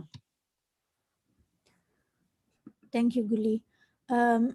Let's go to Neve. I think many in the Yezidi community are very aware of the importance of international support for this law, for the implementation and for generally supporting the next steps. Where and how can the international community be most effective? How do you see the international community working with civil society groups and the Iraqi government? Are there any concrete steps that we should focus on in terms of international support of this law? Yeah, thanks so much, Parry. It's a really, really good question. I think the international community can play a huge role here. And really, I'm echoing really what Sandra said at the beginning of her answer. The advocacy isn't over. The law is not going to be implemented overnight. It's going to require constant advocacy, programmatic support. Where I actually think that the international community could do a lot on at the moment is on capacity building. So ensuring that the directorate is fully staffed, it has money, it has financial gain to actually utilize and start implementing really basic processes like the applications process and doing, advocacy out into communities so that they understand what the law is. But I think first and foremost, they need capacity building to know how to do this. International governments, have dealt with conflict-related sexual violence in various different countries. There's been historic cases in much more kind of global contexts. Use that expertise. We can use international expertise to ensure that the Directorate and SORAB actually has what she needs. And I think that's a really good starting point.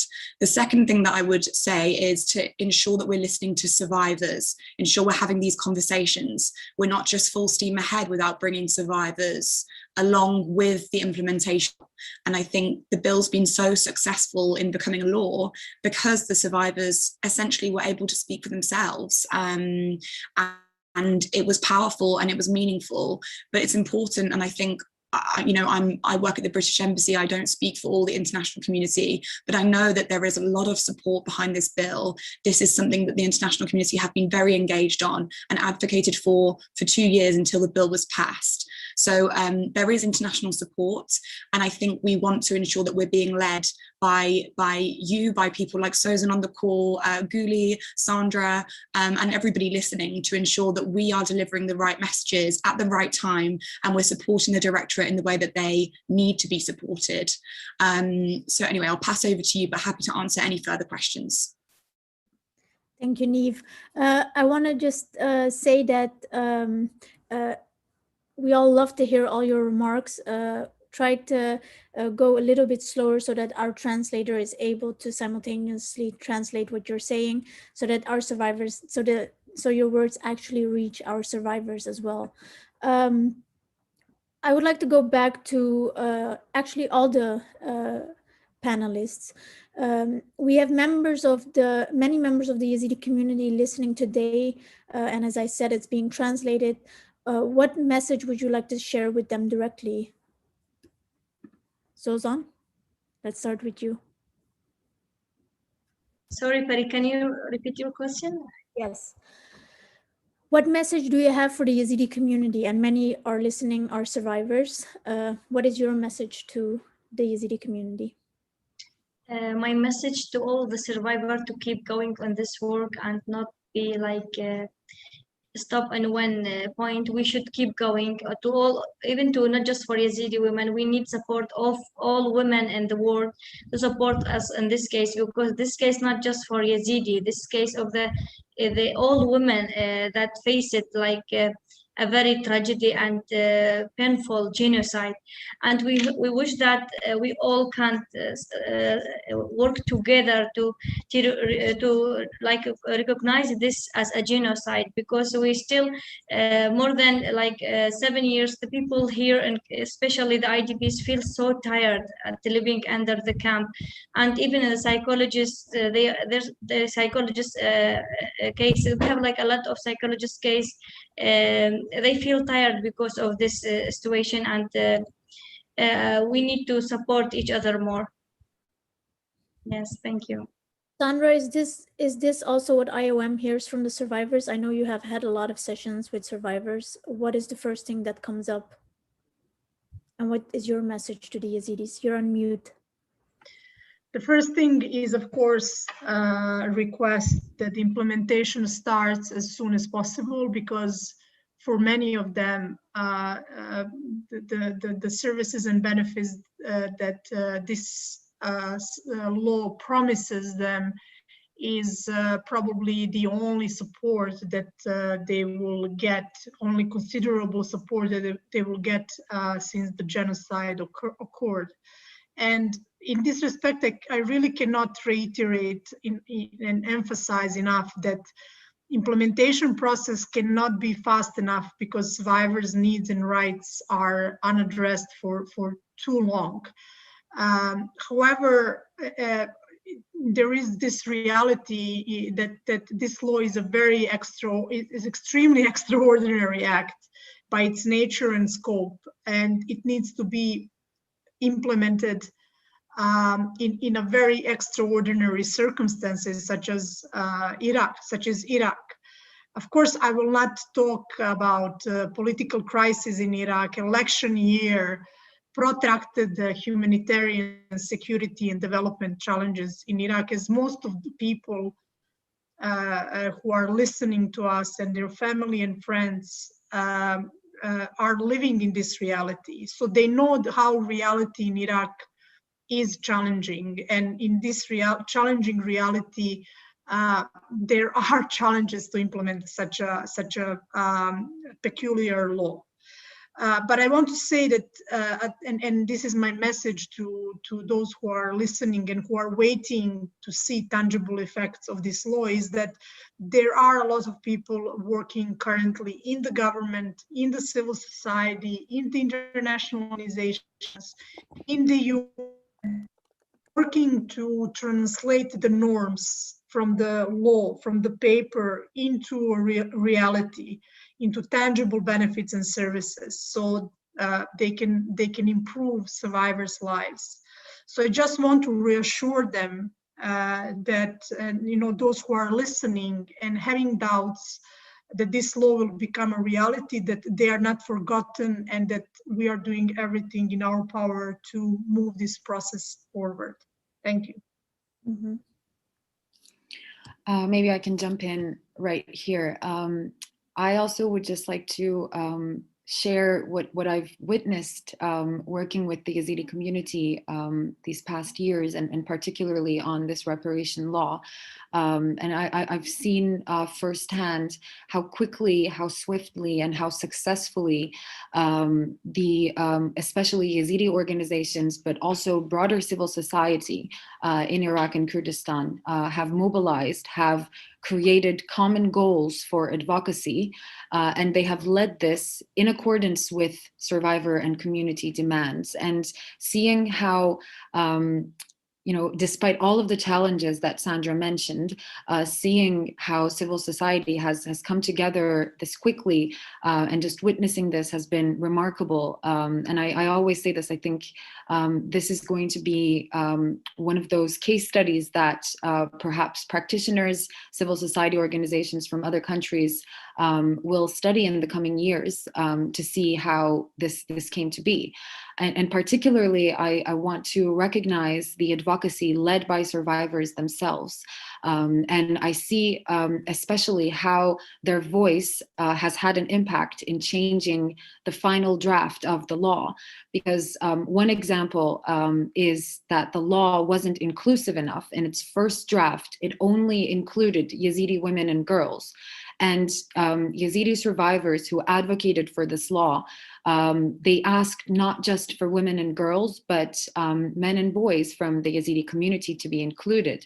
And in addition to that, they asked for survivors from other communities who faced the same violations that they did to be included in this law. And I think it is their solidarity, their activism that has had a great impact on this final draft, the final version of the law that has greatly increased inclusivity when it's compared to the first draft. Yeah, I'm glad, Guli, that you're mentioning boys and men. I think even the international community and everyone around us, most of the time they only speak about Yazidi female survivors. They don't speak about the suffering of Yazidi boys who were taken from their parents, brainwashed to become child soldiers, some even suicide bombers.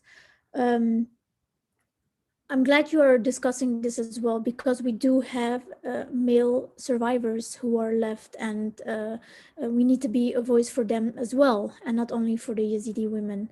Niamh, let me go to you. We have enough time so we can continue more of the conversation. Give your remarks to the Yazidi community, but also let us know, since you're here on behalf of the UK, let us know how you stand behind this law and how you envision things to go further with the support from the UK as well. Yeah, thank you, Parry. I mean, I just want to start by saying thank you so much to everybody who's been doing such incredible work and even attending workshops like this and discussions. Your attendance is so valued, and the stories that your community has shared have been heartbreaking and tragic, and they're so incredibly brave for continuing to advocate and continuing to ensure that they're being heard. So I just want to start by saying thank you and recognising the experiences that women and men in the Yazidi community and other minority communities have lived through. I think the international community need to keep listening and learning and understanding, and again being led by community members to ensure that when it comes to advocacy, when it comes to programme support, when it comes to capacity building, we're ensuring that first of all we're working together as a community, and second of all we're saying the right things and we're doing the right things, not what we think is right. So that's my kind of second point. I just want to reflect on the law itself and the momentum behind it. I think that this law would not have happened without the Yazidi community ensuring that their narrative and their truth was heard. And I think that is why it's been so powerful. The law itself, as we've discussed today, is not the only option. It's not going to be delivered in the next month. It's going to be a very long process in order to get it right and to ensure that survivors have their needs met and they have the justice and the reparations that they deserve. This is a very, very long-term solutions to the problem. And the law will not be the only thing to fix it. There's so many other things that are ongoing. So please, bear with us, keep talking to us. Let's continue having conversations, but also orienting the conversations into action to ensure that we're actually doing something tangible on the ground. I guess this leads quite nicely onto a segue in terms of what the UK are doing across a kind of broad range of areas. So we're supporting IOM at the moment to focus on kind of very tangible implementation.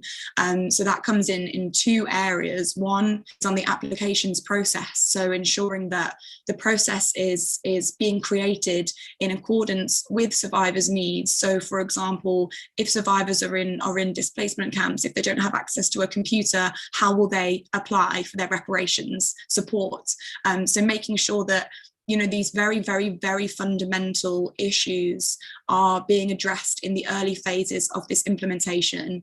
We're ensuring that the Directorate has what it needs. So we're trying to work with the government and MOLSA to ensure that SORAB has the provisions that she needs to even start this process in the first place. And the third thing that we're doing with IOM is working within communities to raise awareness about what the law could do. So why should people care? What can the law provide? But also, importantly, trying to manage those expectations and ensure that the truth of the law and the way that the law will work is being shared with those communities themselves. So that's a kind of very programmatic element. We're also looking at what the UK government can do in terms of capacity building work. So what does SORAB need to ensure that, for the next few years, this is going to be implemented? She has the tools and they're identifiable. So at the moment, we're looking at scoping that work. We're looking at how we can work with SORAB to, create a profile for her to ensure that she's meeting with internationals so that she's delivering these messages herself. The Directorate now has a mandate, it has a strategy. It's about making sure that, we're empowering SORAB to go ahead and do that and creating those, really important links with the international community and her and government to ensure that those messages and those relationships are working. So that's the kind of fundamental core of what we're doing on a programmatic element, on capacity building. And again, on advocacy, we're making sure that, we're raising this at really regular, continual meetings with government officials. And I mean, at the very kind of broad spectrum, and that's across the whole international community. I think that, this commemorative event on the 3rd of August, which has now been, officially recognised by the government of Iraq, is progress. But how can we utilise this momentum further to ensure that there is change, that this law is implemented, and the government is actually delivering on its promise to survivors? Thank you, Neve. That is very clear. And I think also for the citizens from the UK, for them a better understanding that the UK is here even after 7 years to support the Yazidi community to go towards a better future. Sandra, after what Neve was discussing, maybe you can tell us what IOM has done to ensure that there is inclusion of the survivors that are resettled. We have survivors who live in Canada. We have survivors that live in Germany, Australia. How are we making sure that they are included in this as well? Thank you, Pari. And actually, I will defer your question to Gule because she helped us to conduct a study on views and expectations of Yazidi survivors who are resettled in Germany. And as you know, the population of Yazidi survivors in Germany is bigger than in any other third country. And we learned so many important things from speaking with survivors. Unfortunately, Corona prevented us to go directly to Germany, so the study was conducted online. But still, it was really valuable for both sides, of course, for us to understand that survivors, even they left Iraq, and we all know which circumstances have forced them to leave Iraq, but they still have a strong desire and strong connection with their community, with the state. They want to see justice. They see reparations as a strong signal of strong signal of recognizing what has happened to them. So we basically, and please Gule, continue from here, but we haven't met survivors who were who were decisively saying, "Oh, we don't want to have anything with the reparations program in Iraq." And I think the provision in the survivors law, which is allowing submission of applications through online platform is consequence of having a lot of survivors who express their willingness to access reparations in Iraq from abroad. Thanks. Yeah, absolutely, echoing what Sandra said. And this report is available in English and Arabic on the IOM Iraq website for those who are interested in reading in detail. But I also want to emphasize that there was a strong demand by refugee survivors to be included in this law, regardless of their intention to return, as is their right. And one of the most important issues was the accessibility of the application process. And this online platform really is important. In addition to that, I think there is some discussion surrounding whether interviews will be necessary if the application is made online or not, which is still not determined. But in any case, I think civil society abroad, international organizations that have experience in reparation programs covering multiple countries, such as IOM, I think have a critical role to play here to facilitate survivors' access to this reparation program.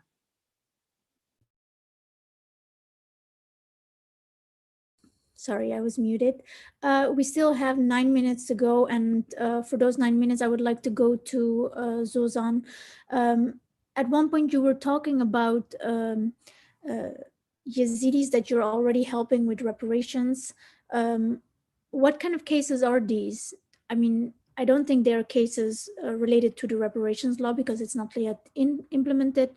Are they related to GBV, or what are they related to, and why is it taking so long?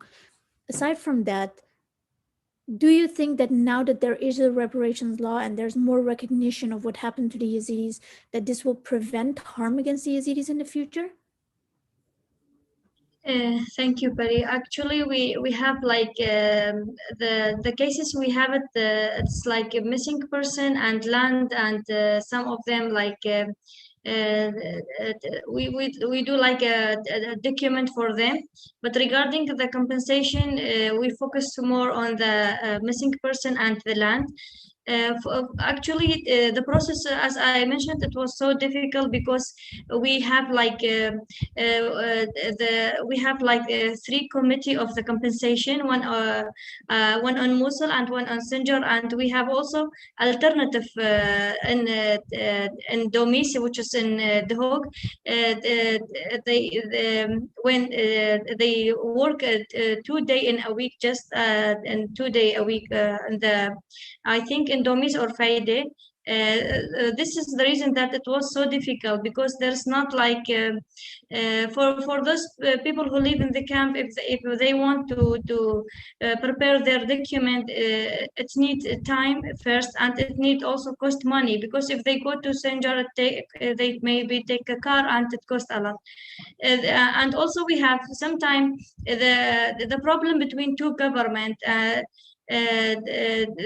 Sometimes they didn't like in the Kurdish government or on the court of Kurdistan, they asked some document from Mosul, and when we take the paper from court of Kurdistan, they said we did not accept this paper. We want like a paper from, for example, from Mosul court or from Sinjar, and this is the issue that for especially for the women who work in these cases, and some of those women, they don't have, for example, she lose her husband or she lose her brother, she don't have any man help her to go this complicated cases.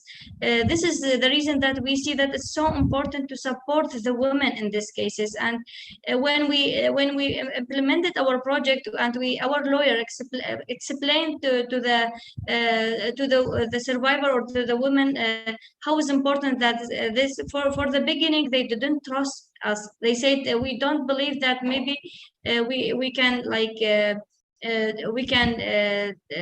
we can do this or we can get benefit from this compensation.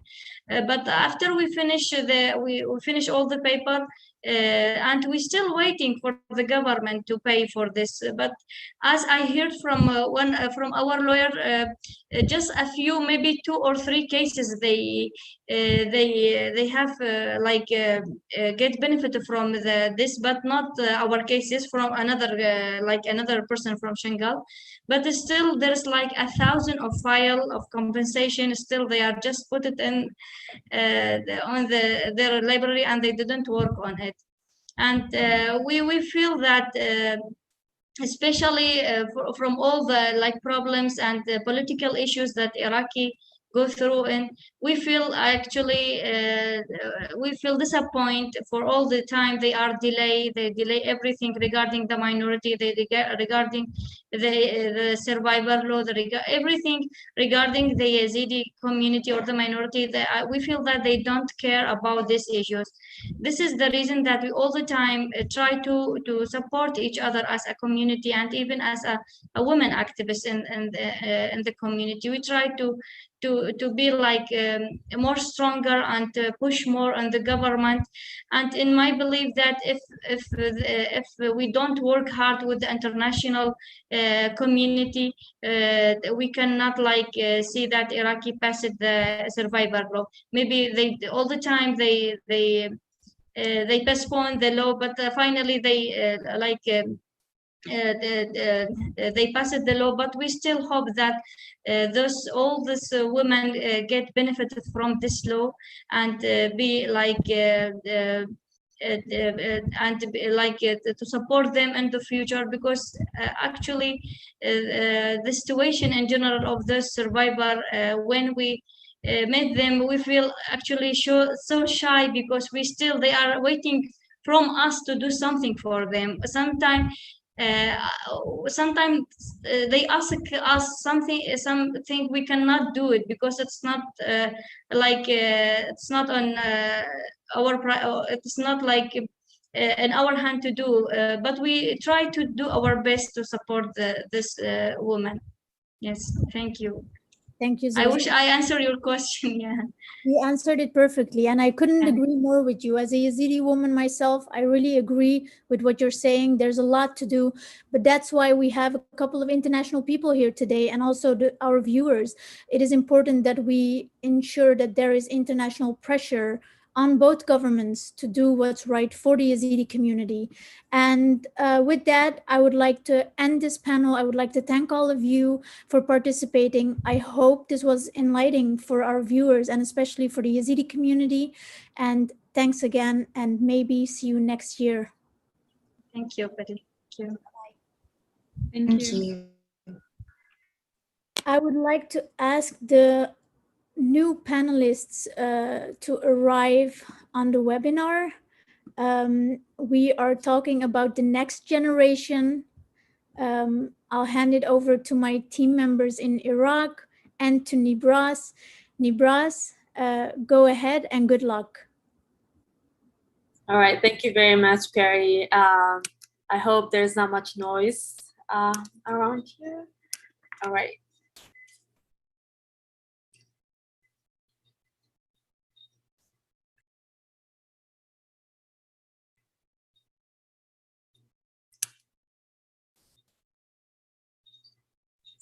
Hello, do you hear me? Yes. Very nice.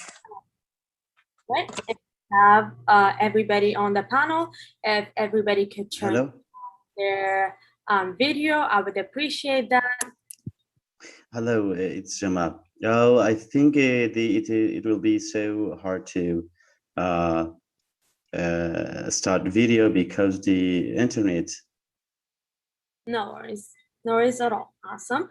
Okay. So are we good? We can go get started on that. Thank you everybody for joining us. And for those of you who just start watching, today's live stream is to commemorate the 7th year Yezidi genocide anniversary. For those of you who are not familiar, Yazidis are ethnic minority group living in Iraq but scattered all around the world.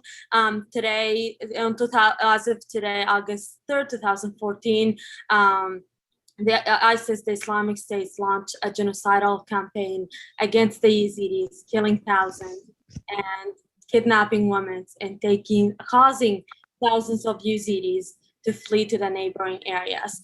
Today, we have a young Yazidi activists who are scattered around the world who join us as refugees, and those of you who are also working in Iraq.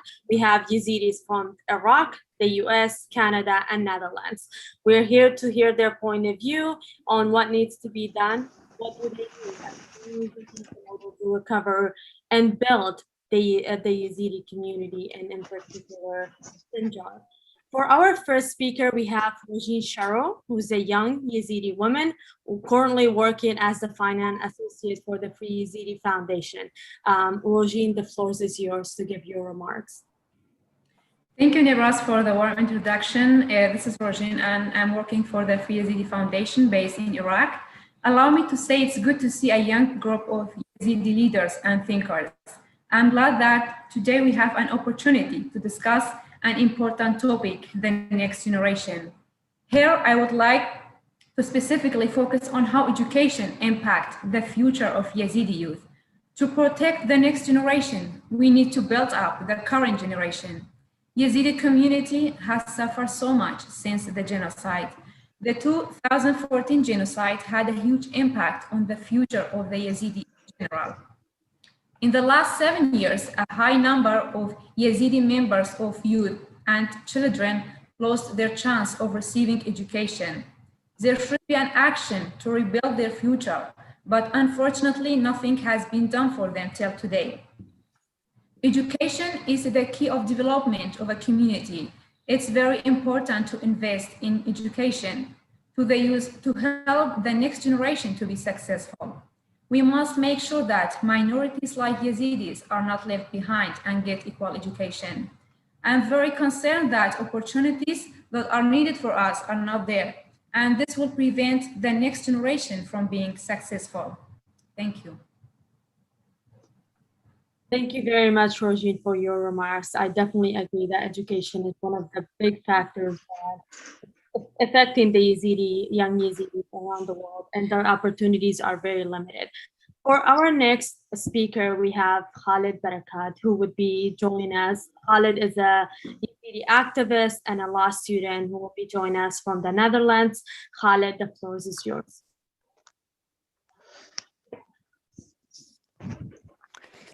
Yeah, first of all, let me thank Free Yazidi Foundation for organizing this important event. It is a great honor to be here today with this young generation. I'm a Yezidi student and living in the Netherlands. For the people at home watching via live stream on August 30, 2014, and the 47 genocide against Yezidi took place. On that day, 7 years ago, ISIS of Islamic State invaded Sinjar and kidnapped more than 7,000 Yezidi, mostly women and children, and killed more than 5,000, mostly men. Today, August 30 is a black day for many Yezidi, a day when our community is displaced, a day when our people were murdered by Islamic State. I remember like today when our family and friends killed us in crying voice. That was the day that I will never forget. We had just arrived in the Netherlands and we were still in the asylum seeker center when our family from Sinjar killed. And the genocide will take me and many other Yezidi years to process the trauma that we have it. This afternoon, I will reflect on these topics, education and discrimination and and the future of our young generation, but also what is still happening now. Today, 100,000 Yazidis living in IDP camp in Kurdistan without any future view and help. Returning to Sinjar is not possible for many reasons: security, and broken houses that were bombed by ISIS or Islamic States in Sinjar.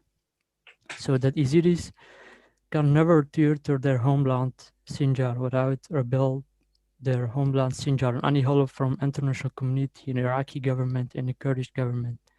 Yazidis cannot return to their homeland Sinjar without justice and compensation.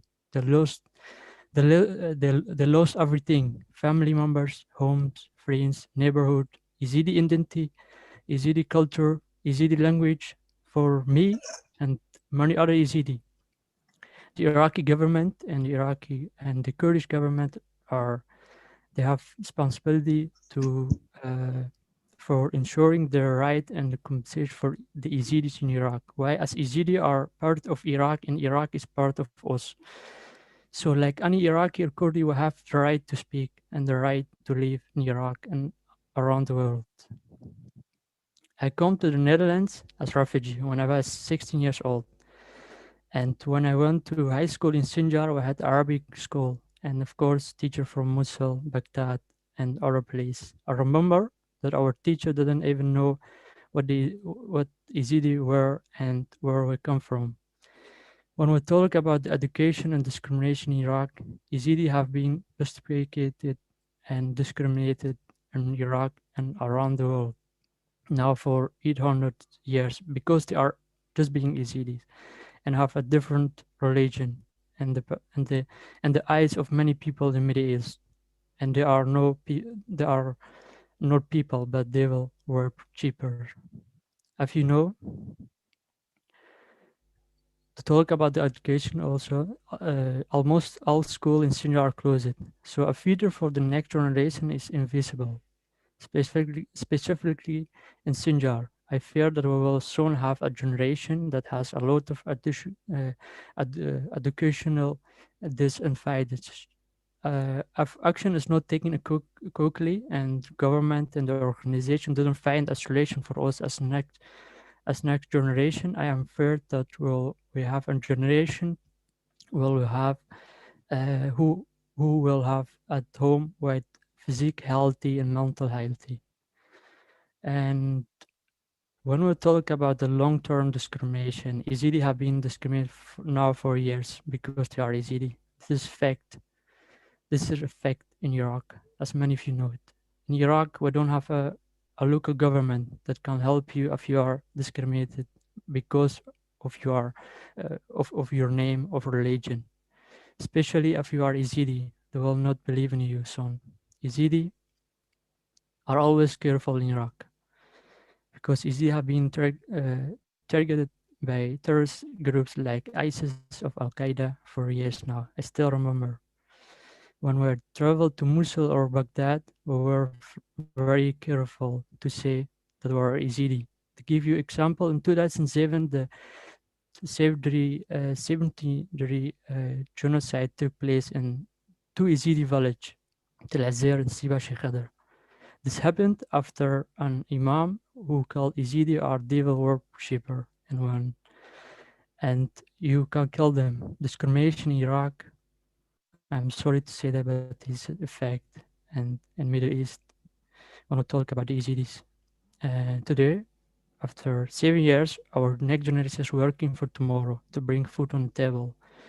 They are not working to have a better future, but just food on the table tomorrow for their family.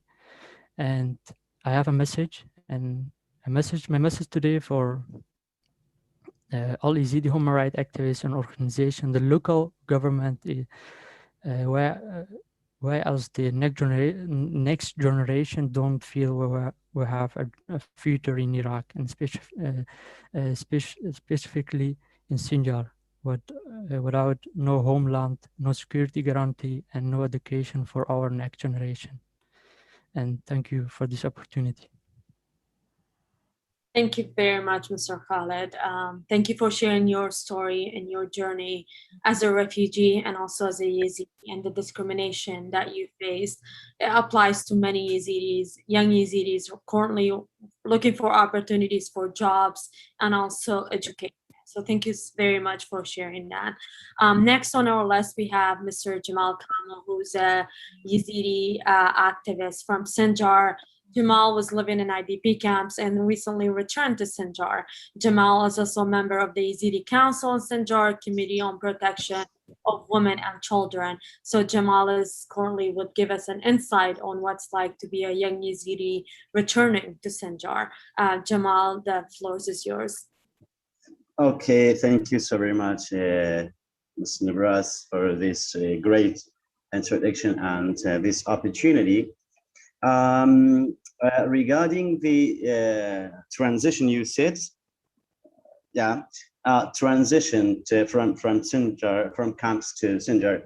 You know, actually, people face many challenges while they are aiming to return to Sinjar from camps. The challenges are I will tell everything openly. I will not hide anything.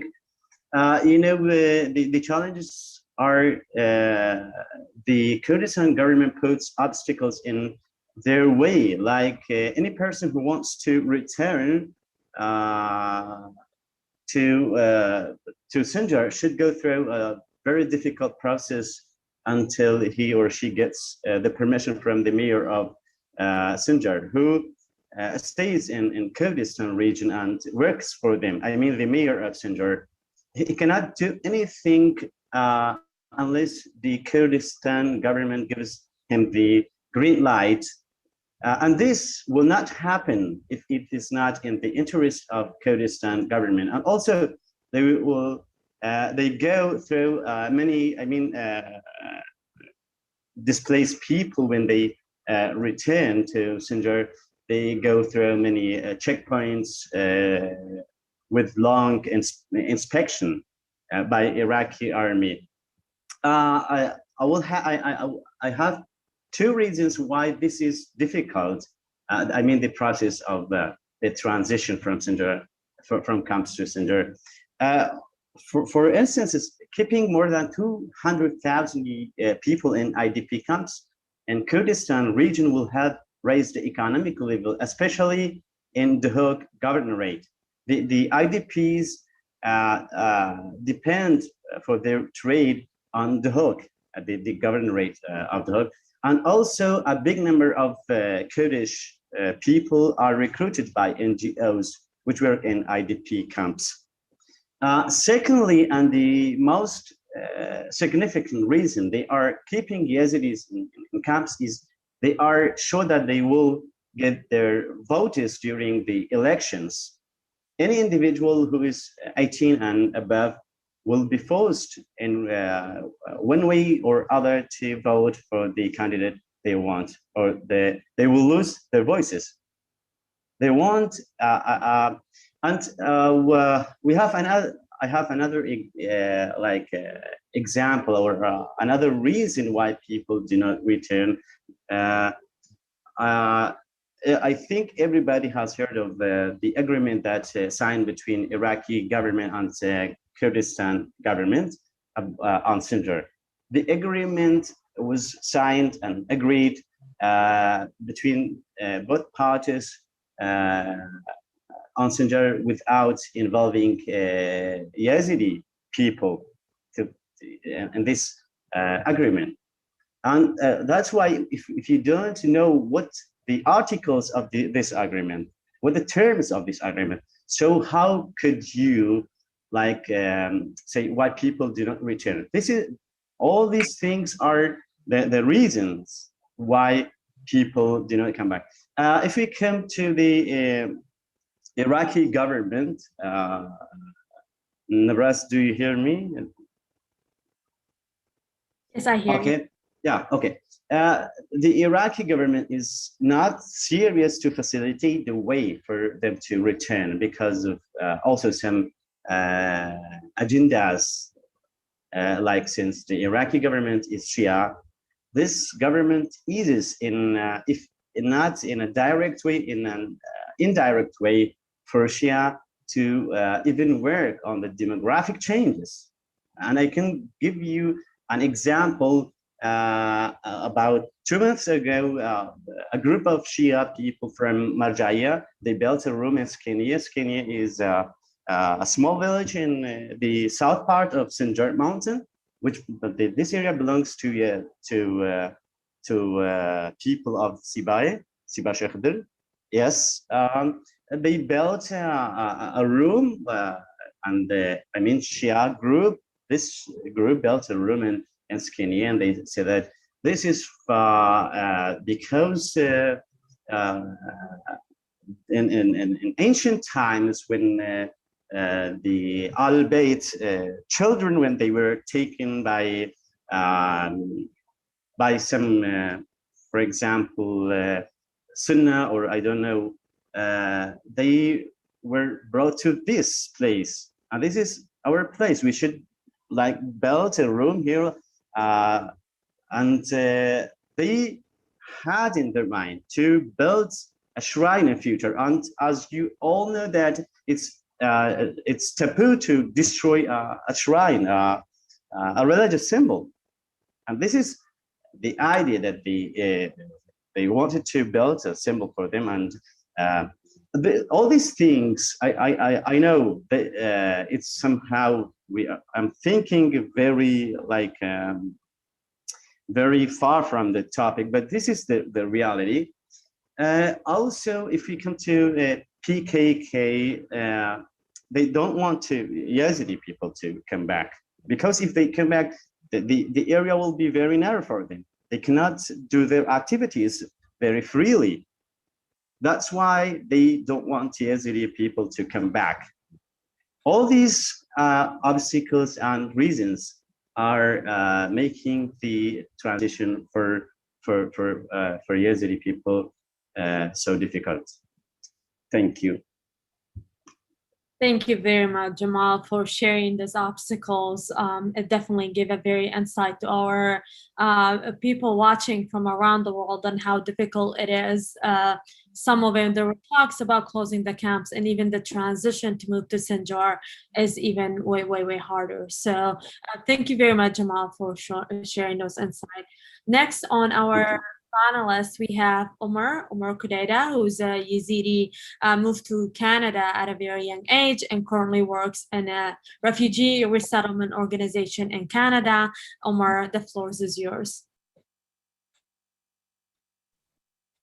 Hello, everyone. Can you hear me? Yes, we can hear you. Yeah. Hi, as Nibras mentioned, my name is Omar Kudeda. I reside in London, Ontario, Canada. I work for a settlement agency, deal especially with refugees, and I'm heavily involved with the Yazidi community here. We're talking about the next generation, our youth, our children. The challenges we face, anybody as a newcomer to a new country, you face challenges, but our community's challenge is more because of what they went through, what they suffered. My main challenge is the parents who are not educated, and then they try to support their children. We are educating the parents. We try to put our youth and children through education, make sure they're on the right path, and we want to make sure they stay on the path, because yes, they are in Canada. Yes, it's a great system. Everything is available, but without everything, there are other paths that if the youth lose their education path, they might go different ways, and that's not good for them. We want to make sure we have a educated, strong youth. We want to empower our youth, especially the female, the girls. We want to make sure they understand that they are out of that, I'm sorry to say this, the Middle Eastern male-dominant society. We want to prepare them for the future, because they are the future of the community. If they are educated, they are strong. First of all, they will prevent another genocide, because we've been hearing all the time 73, 74 genocides. We want the youth to have it framed. We want them to be educated on it, but we want them to have a goal that to prevent future genocides to our community. And then not just our community, any community in the world. We suffered from it. We want to educate other people about it. So make sure something like this doesn't happen to anyone, any innocent people. I am today I am honored and happy to have a young girl who is a survivor. She's here in Canada. She's a youth. She wants to say a few words to the Yazidi youth in general, if it's in Canada, US, Europe, Iraq. She likes to say a few words to encourage the youth because she lived through the genocide. She was captive, she escaped. Now she's here in Canada. She's working on her future. And Faiza is in high school right now. And I like her to say a few words to you guys. Hello everyone, I'm a survivor of the genocide. I came to Canada in 2017.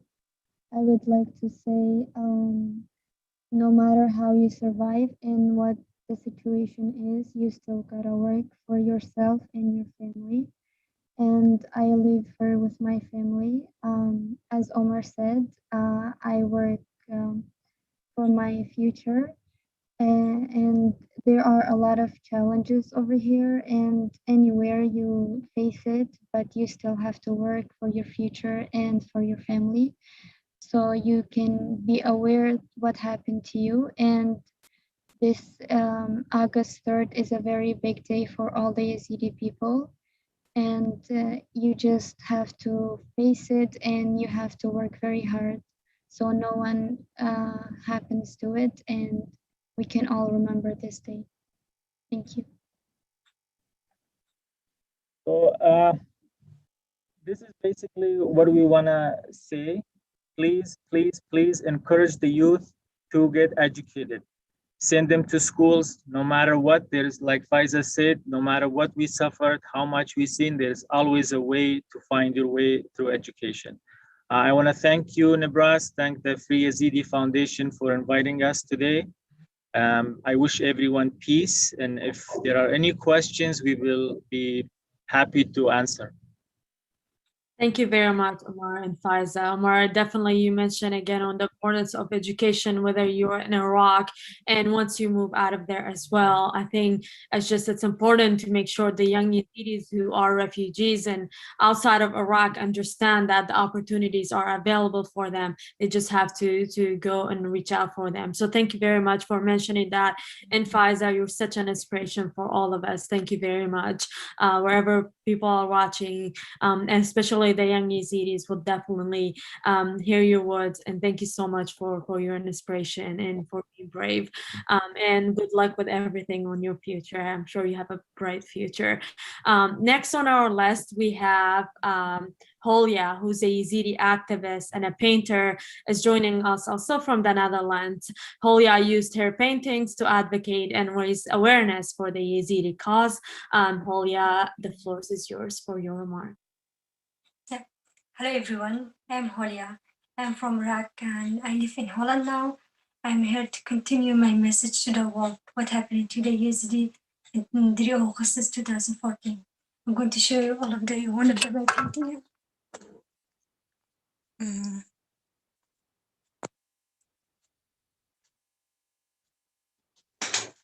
This one is one of the painting for me. That ISIS is killing people and taking children, and well, until this moment, more than 3,000 people are trapped under beating and operation of the Islam State. Here we are demanding from the world what happening to the Yezidi and humanity to the liberate them, return them their families and complete their paid free from them.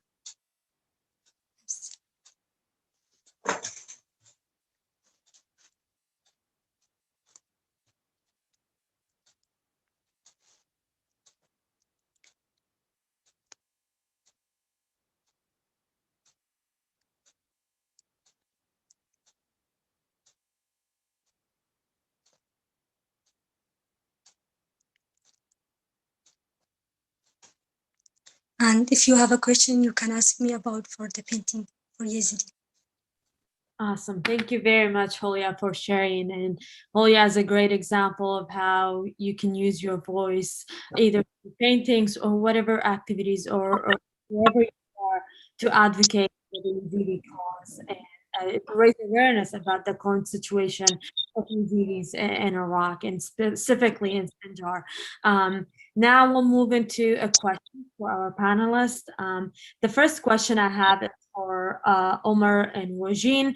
You both mentioned and emphasized on the importance of education for the Yazidi youth in Iraq and also abroad. My question is, what help do the youth need the most at this stage in terms of overcoming barriers that stand in their way of obtaining a higher education? So Rojin, could you speak on behalf of Iraq about that? And Omar, you could speak on behalf when they become refugee in other countries. And also, how can the international community help? One additional question for Omar is that how can countries that host Yazidis, such as Canada, where you are right now, better help the Yazidis who are refugees from Iraq?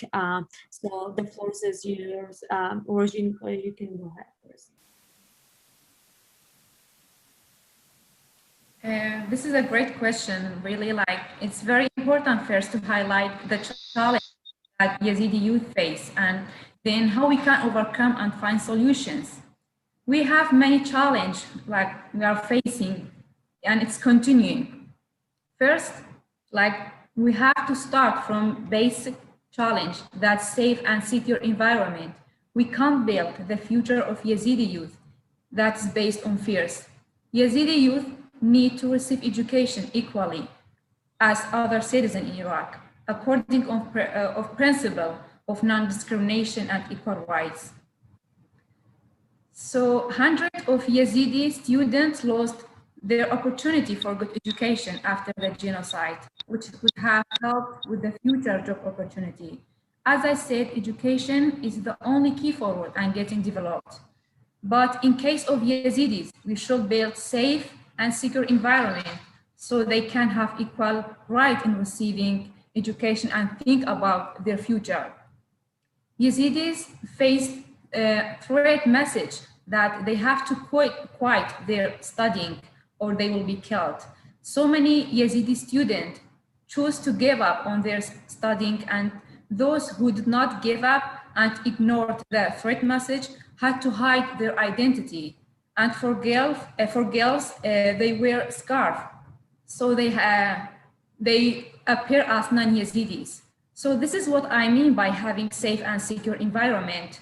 Another challenge that Yazidi youth face is inequality and discrimination.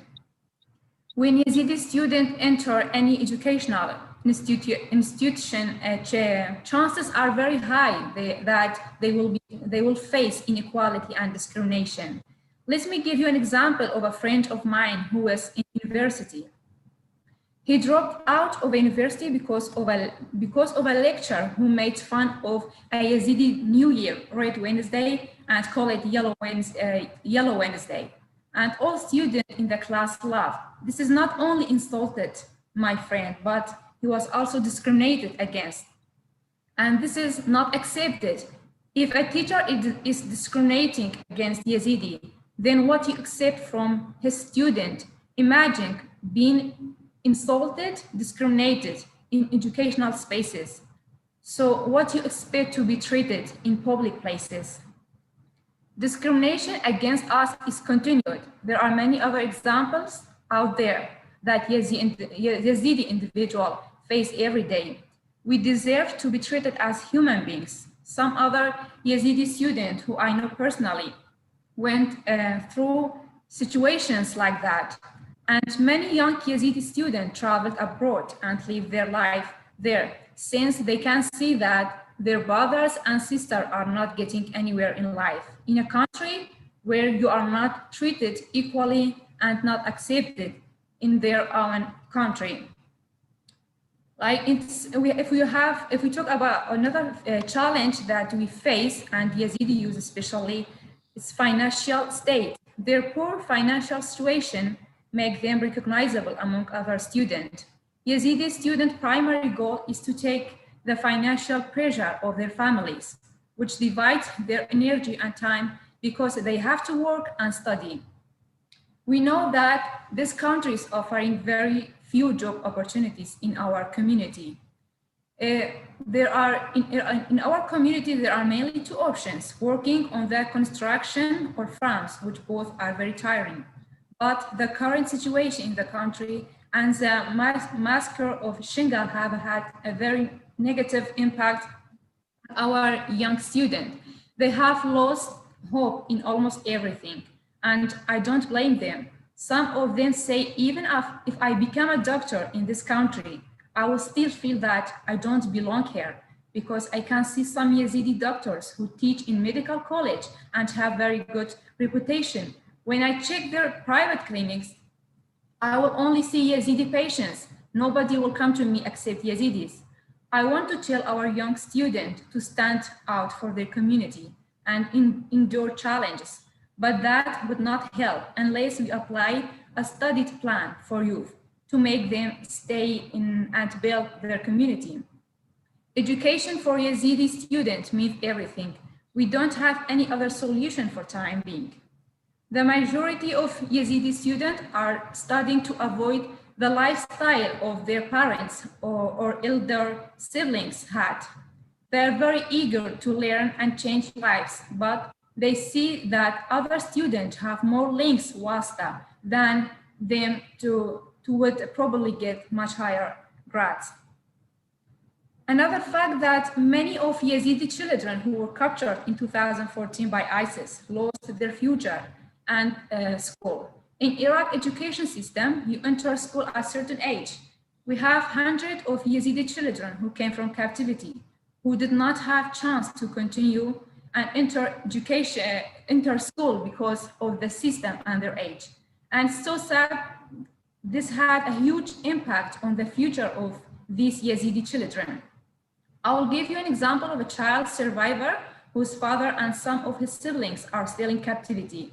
He was 12 years old after the captivity, but because of his age and the lack of some of his identity documents, the governmental authorities refused to have him back to school, though he really liked to go to school. And several times his mother tried to reach out to NGOs to do something for his case, but unfortunately, he not only lost his future, he lost his life a year ago of a kidney infection that grew during his time of being in captivity.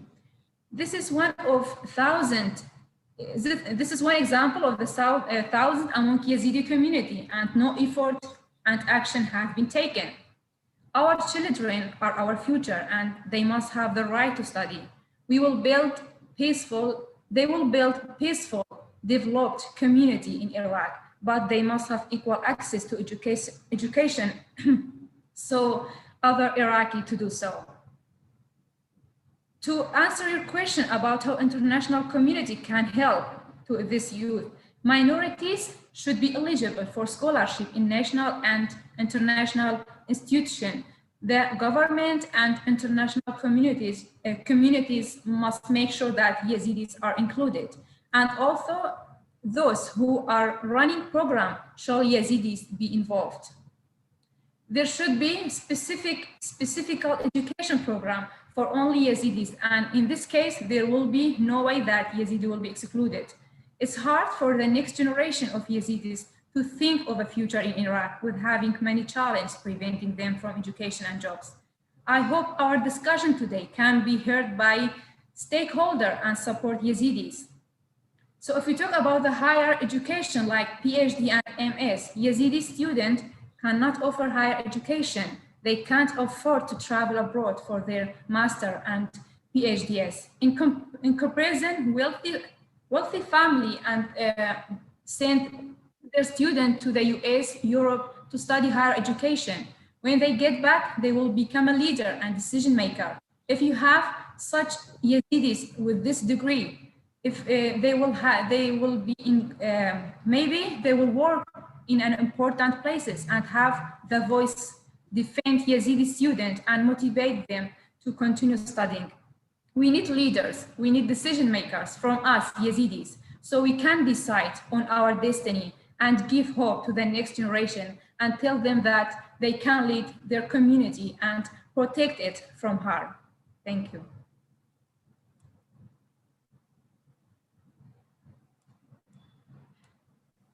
Well, I think the question was to both of us, right, Nibras?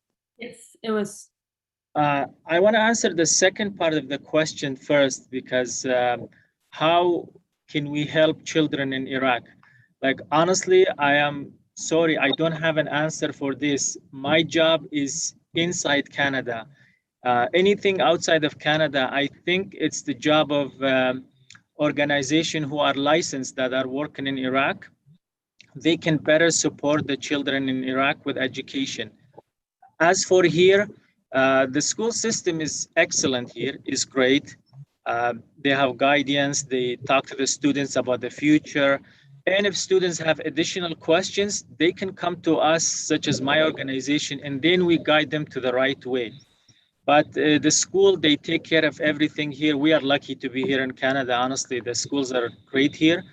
As in Iraq, I'm really sorry. I don't have any answers because I didn't grow up in Iraq. I don't know how the system works outside of Canada. My job is only inside Canada.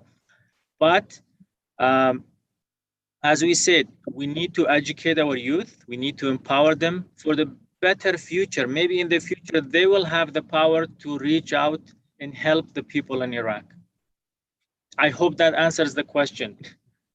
Thank you very much, Omar. One last question for you is that what are the challenges and barriers that the Yezidi youth face and when they come to whether the Canada or any other country? What would you say it's the most challenging, whether it's language or any other factors, it's challenge for them, and how can the host countries help with that and helping them overcome these challenges?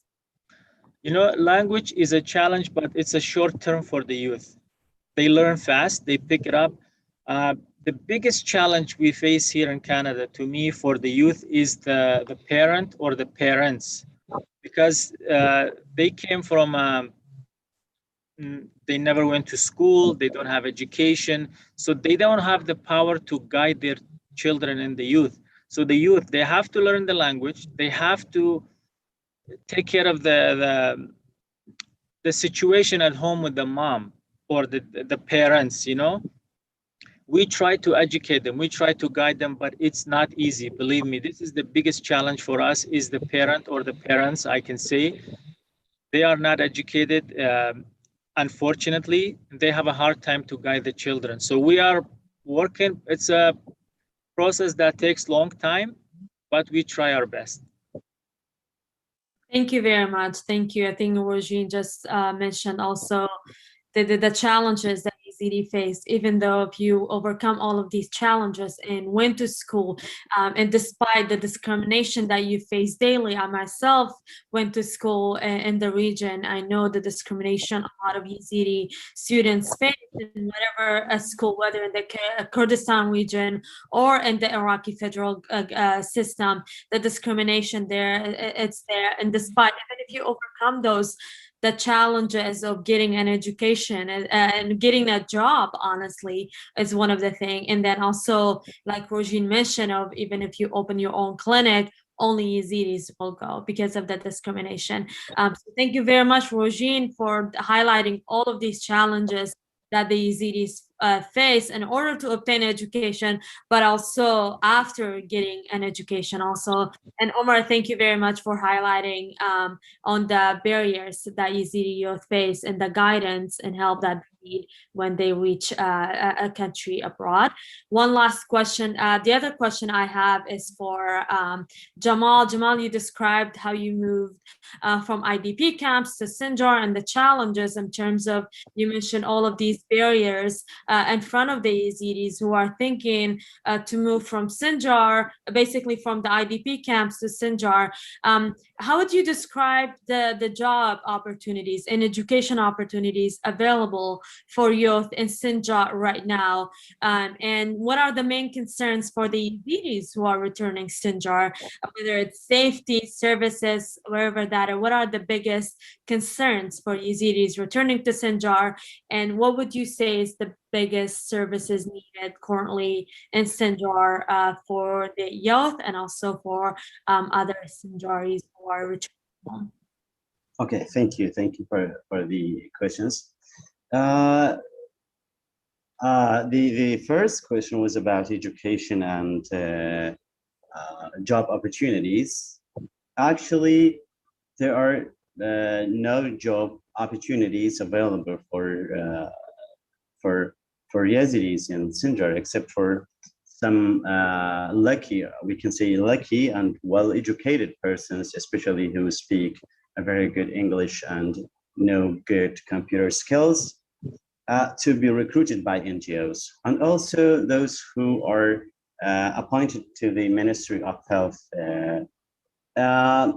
Even though the process of hiring staff by some NGOs, which are run by Iraqis, will discriminate Yazidis. For example, when there is a job opportunity available by an NGO and two candidates, a Yazidi one and another one, invited to do the interview, the other one will be selected or hired, even when they both have the same skills and experiences, or the Yazidi one has higher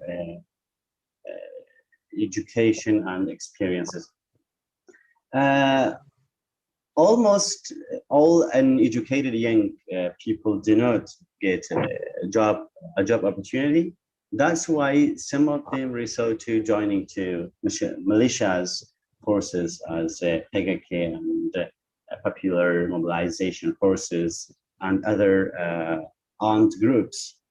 And those who do not get any opportunities, they resort to excessive alcohol, gambling, misusing of social media, early marriage, and migration. Many people who, like many young people of this community, they lost hope in government, in everything, to return to Sinjar and start their life. So they are thinking about the migration. They just want to migrate and flee Iraq. Regarding the education opportunity, since there is no university or institute in Sinjar, you know, many districts, the size of Sinjar, they have colleges, institutes, but in Sinjar there is no university or colleges. There are no colleges, institutes. That's why a large number of students lose their future since they finish high school and stop there. Because they do not have a university or institute here in Sinjar.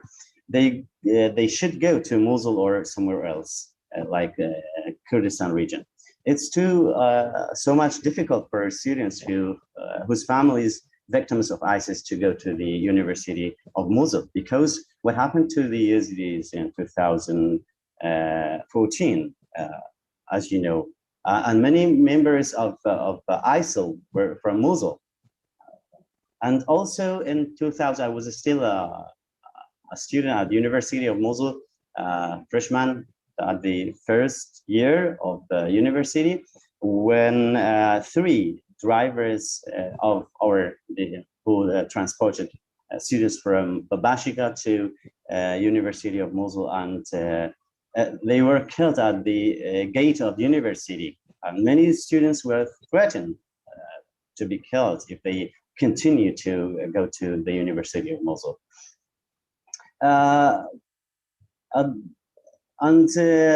We can say the also big obstacles. There are still big obstacles to prevent them to go to there on the universities in KRG. They are not accepted directly, especially those who graduated from Arabic schools. This is very difficult for them.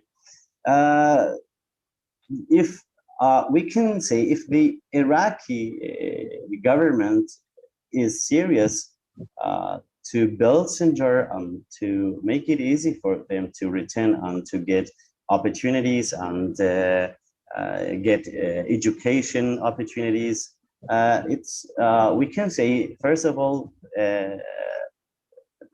implementing the some projects such as rebuilding the destroyed part of Sinjar cement factory and recruit some young Yazidis to it. The implementation of irrigation project desert. You know, there was a project which was called irrigation project desert of desert. It was to bring the irrigation project from the Tigris River to Sinjar. It was during the time of regime, Ba'ath regime, and it wasn't implemented and prevented by Saad. I have forgot the name of Azat Duri. And after the previous government toppled in 2003, it was also about to be, it was supposed to be implemented, but they didn't do it to keep Yazidis as very easy prey. They don't wanted Yazidi to be self-dependent. If, for example, this project was implemented, many farmers would get benefit from it. Yes, and also if the government builds some colleges and institutes in Sinjar, it will be so easy for those who cannot go to Mosul or Dahok, Erbil, anywhere else. The concerns for Yazidis returning to Sinjar,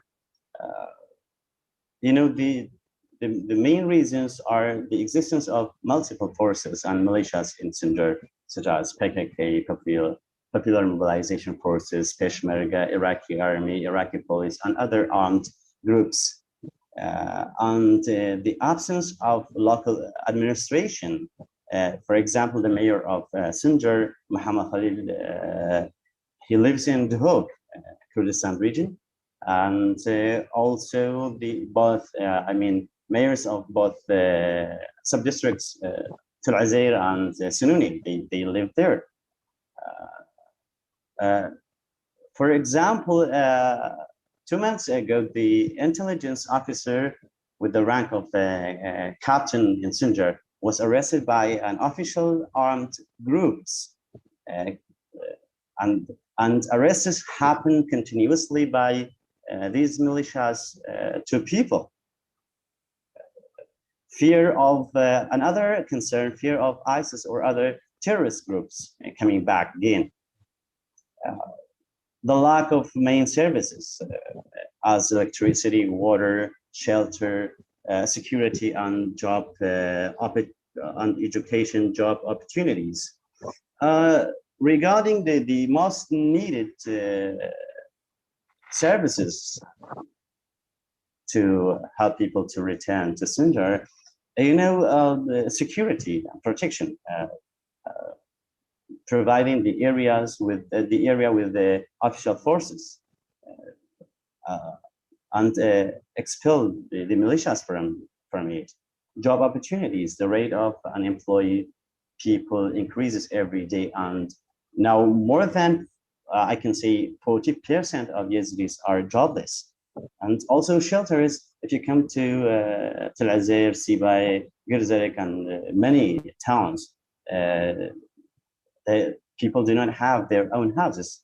Most of Yazidis do not have their own houses because they were totally destroyed by ISIL in 2000. And those which weren't destroyed by ISIS, you know, belts of mud If you leave a place, a house which made of mud for 7 years, it will be destroyed, toppled. Yes. And also water and electricity. If these things are served, people will come back automatically. Thank you. Awesome. Thank you very much, Mr. Jamal. It's very insightful to hear your thoughts and also your experience and sharing the experience of many Yazidis who are facing, who wants to return to Sinjar, but they have no other options. And we just heard that the tents were burned and many other lack of services on campus also. But as we are seeing, the challenges of returning to Sinjar are way far greater. So thank you very much for providing us with that insight. My next question is for Holia. So you moved to Netherlands, Holia, and you used your paintings to advocate for Yazidis and to raise awareness in this situation. And also you've done it not just in Netherlands, but also in other countries. So what opportunities would you want to see available for the Yazidis, Yazidi youth in Iraq or also abroad? Floors is yours, Holia. Actually, the first things was for me like very difficult to explain for the people like who are the Yezidi. And a lot of time, like when I was in Greece too, I tried to tell them like that and like that. And like I do like a lot of exhibition about for the Yezidi and explain about for the Yezidi and 3 Augustus too. But it's a little bit difficult, but like every time like I try to do. And I want to show the world like my paintings to message to the world to do something for the Yazidi genocide. And like one message for the world, it's like the sporting to the woman and children and Yazidi and poor people too. Thank you. Thank you very much, Holia. Last question, and briefly, Jamal and Khalid could expand on a little bit of the effect of COVID.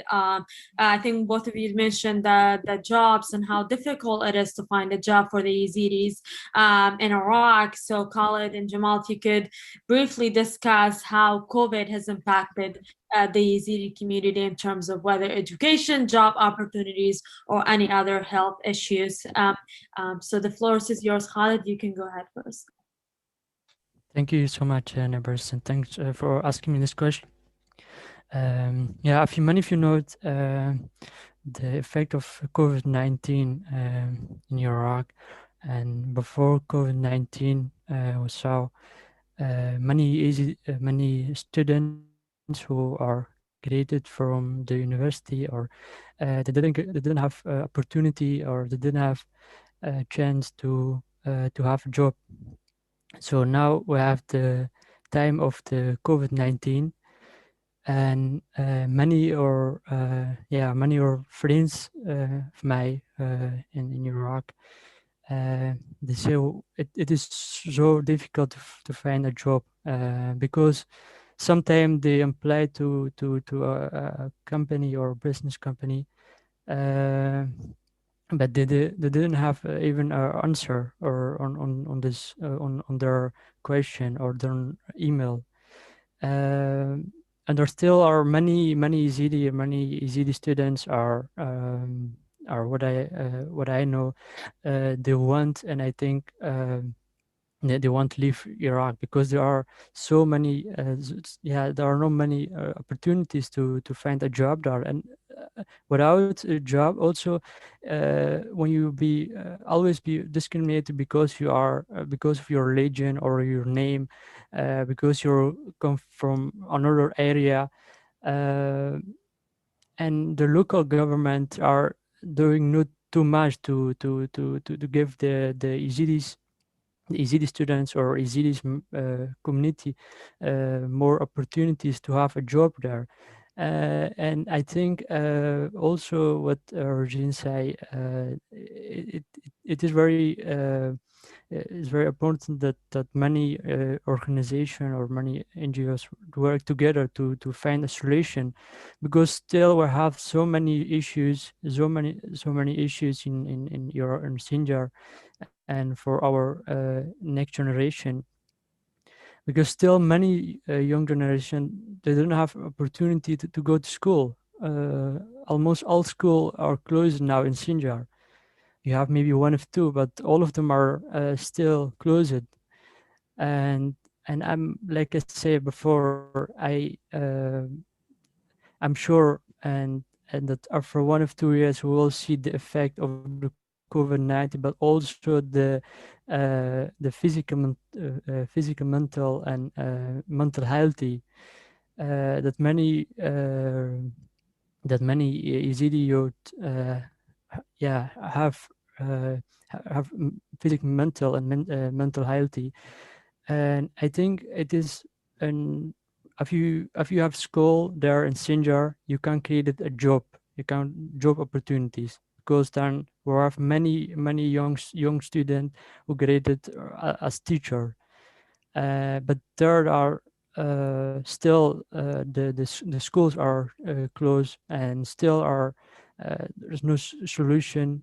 Still you see every time the controversies and the government are talking about, and but still is there no solution for our next generation. But also when you talk about the young our next generation, yeah, if you don't have a business companies in Sinjar, and everything is bombed by Islamic States, and it's not cannot rebuild by the Iraqi government or Kurdish government, it's not easy then to build it up or to find a job. And when you are Yezidi and you be discriminated in Kurdistan or in Iraq just because you are Yezidi, yeah, it is difficult. And what you can do, what you will to do is, I think, yeah, if they have the opportunity, they will leave Iraq, because just they have many issues, and if you know, everyone is working to bring Yezidi students are not why as Yezidi working. We don't want a better future. We want to live tomorrow, to be honored in Iraq. And still, like Omar and everyone said, it's the situation there, when schools are closed, and yet the young generation like us, they don't have opportunities. Yeah, I'm sure that they will leave Iraq as soon as possible. Thank you so much. Thank you very much. Jamal, if you could briefly also mention the impact of COVID on the Yezidi community back in Sinjar, also in IDP camps. Yes, actually, the impact of coronavirus is very big, and it's enormously affected the Yazidi students and everyone, I think, in the world. But in Sinjar, if we come and in camps, we come to Sinjar and camps, we see that the education level was even before the pandemic of coronavirus was very very bad, actually, because of some reasons. The staff of teaching and also the deteriorated schools and situation. But now, and the time of coronavirus, it got worse. For example, almost all schools in Sinjar and camps closed because of coronavirus. And regarding job opportunities, as you know, they depend on opportunities offered by NGOs. In 2020, when the beginning of coronavirus, many NGOs they withdraw their projects from Sinjar, and they stopped their that's why it affected a lot. And in my opinion, we don't have to depend on NGOs as the resource of opportunities, job opportunities, because their missions are temporary. When the government tells them that the situation is established and everything is okay, they will leave and stop their activities. That's why. But nowadays, the effect of Corona is very huge on this community, because many people lost their jobs. For example, I was working with. I used to work for 2 years for IRC, International Rescue Committee, and after the pandemic of the coronavirus, they stopped their activities. It was a very good project, actually. It was the early childhood development, preschool children, very tiny children. It was they have a very great curriculum, which was Hello Sesame. I think you guys have heard of Hello Sesame. It is a very great curriculum and system for education, or education for education young children, and like physically and emotionally. Yes, this is what I have, and thank you. Thank you very much, Jamal, and to everybody, every panelist here. Thank you for providing your insight, whether from Iraq or outside of Iraq, and for sharing your stories as young Yazidis and refugees. Thank you very much. That concludes our panel, The Next Generation. I hope this was helpful to everybody who was watching, and you got an insight of what's like to be a Yazidi and the challenges they face in terms of whether education or job opportunities. And now I hand it to Perry to lead the next one. Thank you so very much. Thank you so much. Thank you, everyone. Yes, we have come to the next panel. For the people who are now at home watching, thank you all very much for joining us. This is the Free Yazidi Foundation commemoration for the 7th year of the Yezidi genocide. I would like to welcome the next panelists. We are focusing on the Hardan massacre today. Let me just see, who do we have here? 1, 2, 3, that's correct. And do we have Wahida and our team on the ground here as well? Hi, Perry. Yes, we are here. Okay, thank you, Wahida. Wahida, give me 1 second. Sure. Omar, is Faiza still there, or are you gone? No, Faiza is still here. I'll just preparing to leave and let her take over. Okay, okay. Good. Thank you. So during the Yazidi genocide that was perpetrated by the Islamic State in 2014, residents of a number of Yazidi villages and towns suffered. Many of you are aware of the atrocities committed in Kocho. However, there are many other locations that merit our attention. One such location is Hardan.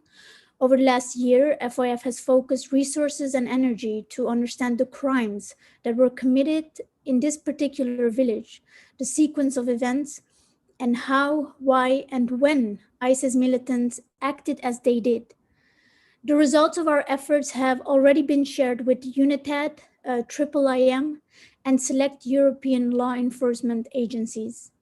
While we cannot share the details of our investigations publicly, it is absolutely imperative that the towns and villages attacked by ISIS are treated as crime scenes. Mass graves are exhumed. The Hardan community is not neglected, and evidence collected and stored for future prosecution. I personally have many relatives from Hardan, and I visited the mass grave site in 2016. Bones of our people were still on the ground across the field at that time, completely unprotected. You could see how and where they tried to escape from ISIS, being brutally murdered. Those women and girls from Hardan who eventually escaped ISIS captivity have relayed their gruesome and heart-wrenching experiences. Today, we will give the floor to two brave survivors, actually three brave survivors from Hardan, and to the FYF psychologists and lawyers to talk about their experience working with the surviving community. I want to thank all of you for being here and for the attention during this session to the survivors and my colleagues. And always, thank you for your solidarity with the Free Yazidi Foundation and the Yazidi people, and today with the people of Hardan. Wahida, you can go ahead. Yes, so I give the floor to the first survivor, right? Okay. Hello, جماعة باش نابي من شهابة جكوندي حردان. Good afternoon, everyone. This is Shahab. I'm from Hardan village. بري همك أس دست خشيت مؤسسة اليزيدية الحرة كم دار فدانما. First of all, I would like to thank the Yezidi Foundation for giving me the chance to participate today. وكهون هم زانن أف روجكاب دلبكلا وجرانا راستي دليجيش كستي أم بروجة دكرين روجا السهاش 2014. Today, with a broken heart, we are commemorating the August 3rd, 2014 Yezidi genocide, and it's a heavy day for all of us. فرمانا عسى هشت براستي سر إزدياد هاتش قبل الدولة الإسلامية. The genocide that Yazidis were subjected to was committed by the Islamic State. هم في إبادة نهم أمذكري نمنود كن وهيش إبادة معنا المستمر. So we are commemorating the 7th anniversary and the genocide that is still ongoing. لأن أفهم سال بهوري نسر في إبادة دا وأف هتنها تقريبا 3000 كسيمة وندايا إبى يعني راستي تشتكي جين زاني. It has been 7 years that genocide is still ongoing, and around 300,000 people are still in captivity, and we don't know anything about them. أوي قد وندا حاليا الدولة تأخذت وندانا يعني تشتكي بزعمتها قال لك إنسان كالدولة تأخذها يصير ببي حفظ صالح. They're enslaved in their own country, and imagine being enslaved in your country for 7 years. يعني هر إنسان كي كبرخو عصابك أو حفظ صالح يصير بي دولة تأخذها. So imagine being enslaved in your own country for 7 years. أنا يزيدي أمت إهمال كلينا إش قبل حكومته ومجتمعات الدولية هم يعرف.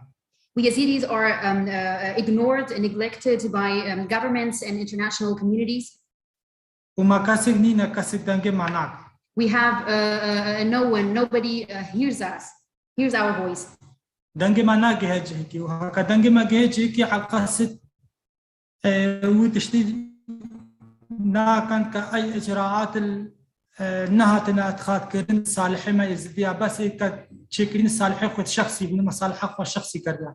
Our voice is not heard maybe our voice is heard, but purposely no efforts and actions are taken for our good, for their own good interests. If they take action, that will be for their own goods. Interest. راستي از نزعل مشكلة نقطة دست بكم يعني سنزا بحث شيء بكم بحث شناك. I actually don't know from what point to start. I don't know to talk about what. از بحث 3000 4000 كسي يوندا بكم أو يخسروا مسير هتان هاي وندا. I don't know whether to talk about the around 3 or anything about them and their fate is unknown. يعني بحث ناجية وناجياتها وزاروكا وكشو جنين ما يزديا بكم. And or I don't know whether to talk about our female and male survivors and children. وهتانها تشتغلناها تكرن والعوان قال لك بزعمتها. And so far nothing has been done for them and their situation is very hard. يعني بحث عدالة ومصالح بكم. I don't know whether to talk about justice and accountability. أو عدالة مطالبين ما كيري جهتانها تشتكي نبوه. The justice and accountability that we demanded for and so far nothing has that's not achieved yet. كسك دعما مناك. Nobody supports us. عملا في ازدياء إنساني كثيرا أو إذا كبحثي ملفي ازدياء نكرنا حتى نهب صورة صحيح. I think so far nobody has spoken so well about the Yezidi case. وناهي لنا عم تشتك بك هذه دستي ما نهتم عدالة الدست خبابين. And they do not give us the chance to achieve justice by ourselves.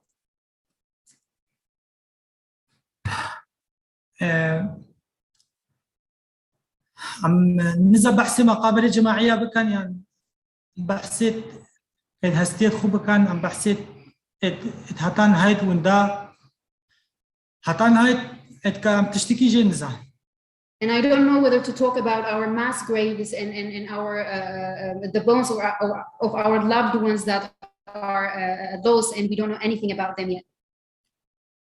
أو مقابل ما هتان هنات نفاكرين هتان هات تشتكي جي خوانا بو عم نزان تشل هستي كد ما هات البرابي تشون برباران تشون روجي كلاندن قلاندن تشجي نزان. So far we don't know anything about our mass graves and the bones. Maybe they are lost by rains and an environment.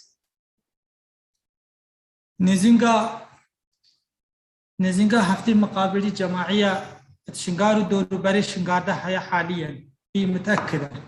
There's around 70 mass graves in Sinjar and outside areas of Sinjar that are discovered, for sure. ومقابل ما جماعي هتان هنا هتنا حماية كنش قبلي أي دولتك إيش قبلي أي حكومتك كذا. And our mass graves were not protected by any governments or any international communities. أو مسؤوليات دولتي بحماية. That was the responsibility of the government. بس وقت بعد إنها مقولتي هم يزيد إهمال كدينا. But as I mentioned previously, we Yazidis are ignored. وما قيمتك الدولة تأخذني حاليا. And we have no value in our own country. أم زمانك خاطئ در عيشنا حاليا. We're living in a bad era nowadays. ما يزديا مقابل خب دستي خوك از إيكش واقوم كما حاجز لذا ما سيمكن نجبر كوسخي كبوباران يجبر حيوان. We Yazidis ourselves, and I was one of them who mapped our mass graves so that it's not by fence, so that it's not affected by rains and weather. ماني شانكرن داروج كببي أدلش ملف ما يزديا رب بس لكن هتنها أغبوها في صالات تشتكي بيننا. We Yazidis by ourselves marked and mapped our mass graves so that they are so that someday they become the evidences for our case, but so far and nobody has done anything for them. أنا يزدي مجتمعك بسيط عمل بالانغاز بمطالبات تشتكي العالمي نكر ومطالبك الإنساني نكر. We Yazidis are a simple, poor community. We never had demands from governments and from other communities. نما طلبك اللي كي كيربو كا ملايكة خب بدا ما ملكة خب بدا ما نما طلبا كي كيربو ديني خب جوهري نما طلبا مالكي الدنيا اللي كيربو. We never forced anyone to give up on their properties, and we never forced people to convert, and we never asked people for their properties and materials. وش حكومة العراق يجي مطالبة منسبكي نكربو حتى الروج كي بيجن مطالبة وعنت زيادة ونفي بعد بسري مالهم. And also, we've never asked from the government for high positions, so that one day the government says that this community had too many demands. شغله ما تشيبو شغله ما عمل سر حق لابون ما بس خوي كير ما عمل سر بستانا بون ما طلبوا طلائب كلي كنا بون من البيت طالبون من المطلوبون فقط مجرد ما بس مدري ما قبول بكان كعم وكا مواطنكي عادي الدولة تأخذها أو جب سردا قبولك. We were living a simple lives in fields, and we didn't ask anybody for anything from the government. We only wanted to have to be safe and to be accepted in our country. ما يزيد رجاء ما خديتي عمل خدي فرس بس لكن أول بيجنا ما هم كافرين وقت كإنسان بيجي هم كافرين يعني زعمت قال لك يجي حاليا ظروفك زعمت أم يزيد تداد عيش. We Yazidis believe in God, and they misunderstood us, and they think we are infidels and kafir. We are living in a very bad condition. ما تعداي الأرض ناموس شرفها كسي نكلو. We never hurt anybody.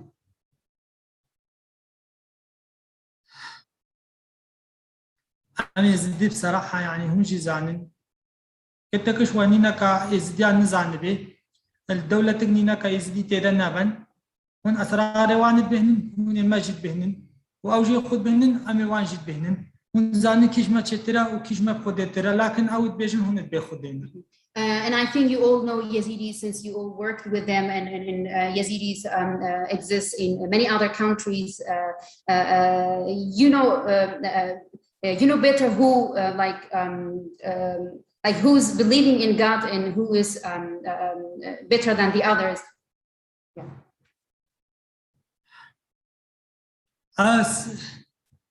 خلقي حردان شيلو هاشتش معلامة قرتنا دست داعش. I'm from Hardan village, and 48 people from my family are in captivity. السالة 2004 هاتنا قرتن وهاتان هم مسيرة واني وندايا. In 2014, they were captured, and until now, their fate is unknown. بعد بسريع حردان دا جهاد. زرام كشتن. What happened to Hardan was a genocide. Men were killed. كشو جنش خراب بدين. They took girls and women for themselves. زاروكش خراب كرين جنود. They were using young boys as soldiers. كرنا جندي الدولة الإسلامية. They used them as Islamic State soldiers. وعلمان القرآن ومنهجك خاطئ بشي كرني حتى انها أفكار سري زاروك عالمي. They told them about Quran, and still our young boys have the thoughts that they learned. مالت ما حلال ماش خرق السماندن حتى خوارنا مال المدى برنجو سافارو أو بش خرق السماندن وبرن تلاجو برن مجاميد برن تشتت وهاش خرق السماندن حتى بازي ما يهيجي خرق برن جندين مال. They took all our properties of our sheep, our lands, our homes, and everything. They took them and divided among themselves. إيكي زانبا حماية خكرة والجويدة شركرة مايا مالاوي فجران دنيا شوت عندهم.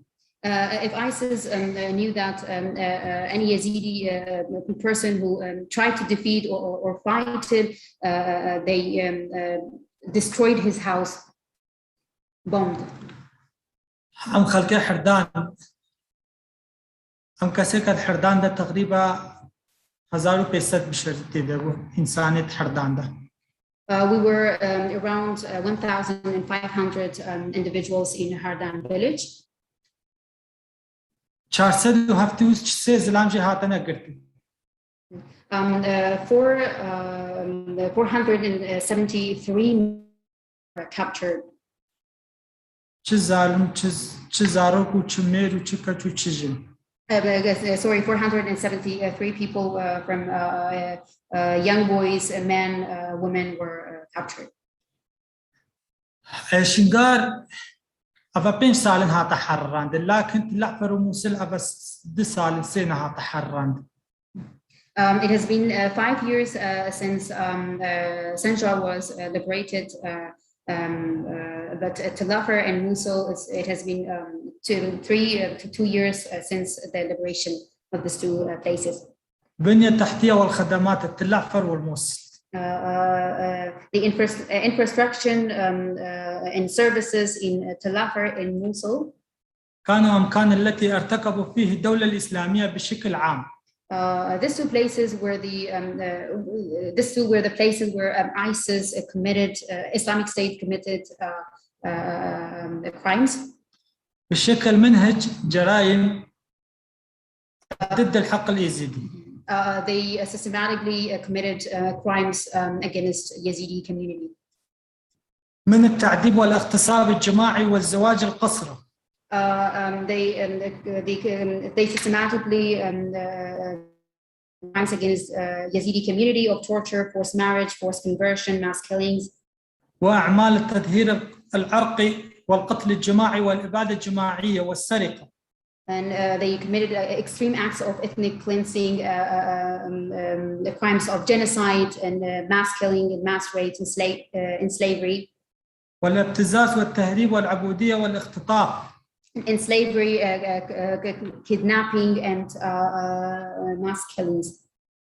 استخدموا أطفالنا وأطفال الجميع اليزيديين السنجار عامة كجنود الدولة الإسلامية. They used young boys in general from Sinjar as soldiers of the Islamic State.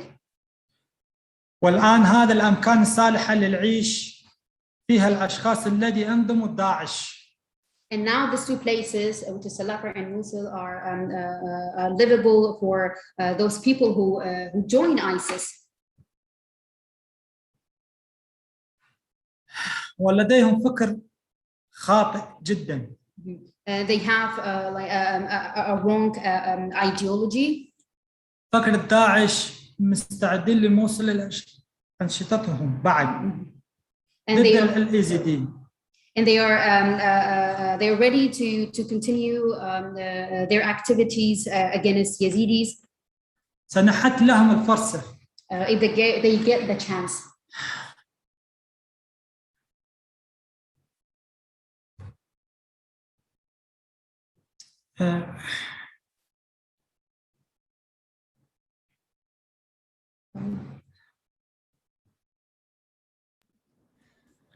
راح تاخذ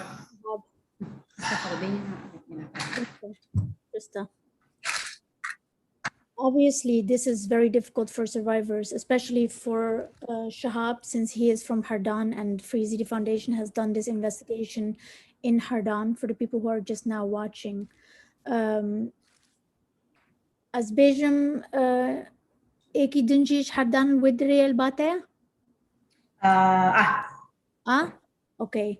يعني الشهاب كاري مواصلة بي بيان هكذا بيت راح تخرج لا سكارم تماما. So he wants to continue. Okay, good. ولدى هذا الأمكان خدمات للكهرباء. In these two places there is water and electricity services. ومياه لكن السنجار والأمكان التي توجد فيها اليزيديين ما تزال كما هي. هنالك المنظمات الإنسانية التي تعمل فيها وسعها لكنها المسؤولية الحكومة. But in Sinjar, in other places around Sinjar, other places where Yazidis used to live in, is just like as it is.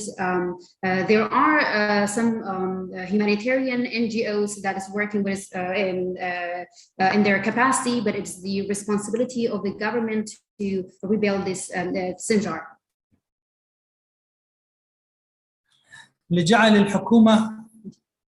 لجعل الإمكانية أن تكون صالحة للعيش العمل على بنية تحتية. To make our area livable and to work on infrastructure. المدارس والمستشفيات والتعليم أمكان ما زال هناك ألغام مزروعة في منازلنا وأراضينا. And also there should be health services, education, and also safety, but so far they're in our houses and our lands. هفتيو فرمان للسرمدة هاتن جبر ديني ما ودلائل بان فرمانا نب. 73 genocide, Yazidis have gone through 73 genocides because of our religion, and we do not have evidences of these genocides. بله فهم لقرن بيستو يكيدت عايشين تكنولوجيا دوري كوين مهم هيا. But we're living in 21st century, and the role of technology played a great role. تكنولوجيا دوري عديمة النشر إبادة جماعية سر زيادة هاتي فرمانا هاتيو شاري. The technology played a great role for spreading the 74 Yazidi genocide around the globe, and media took attention. أف دورة تكنولوجيا العالم ده نشر كده في دورة إبادة يزيدية عالم هم بتزاني لكن تشتكي خياني نحتانا.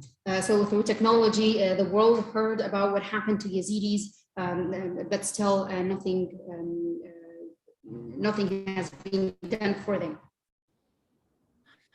Wahida? لازمة وزارة التعليم. Yes.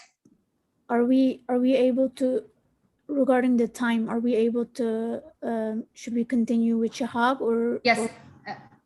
Yeah, we continue. I think he has the 2 more points, and we have 1 more survivors. Okay.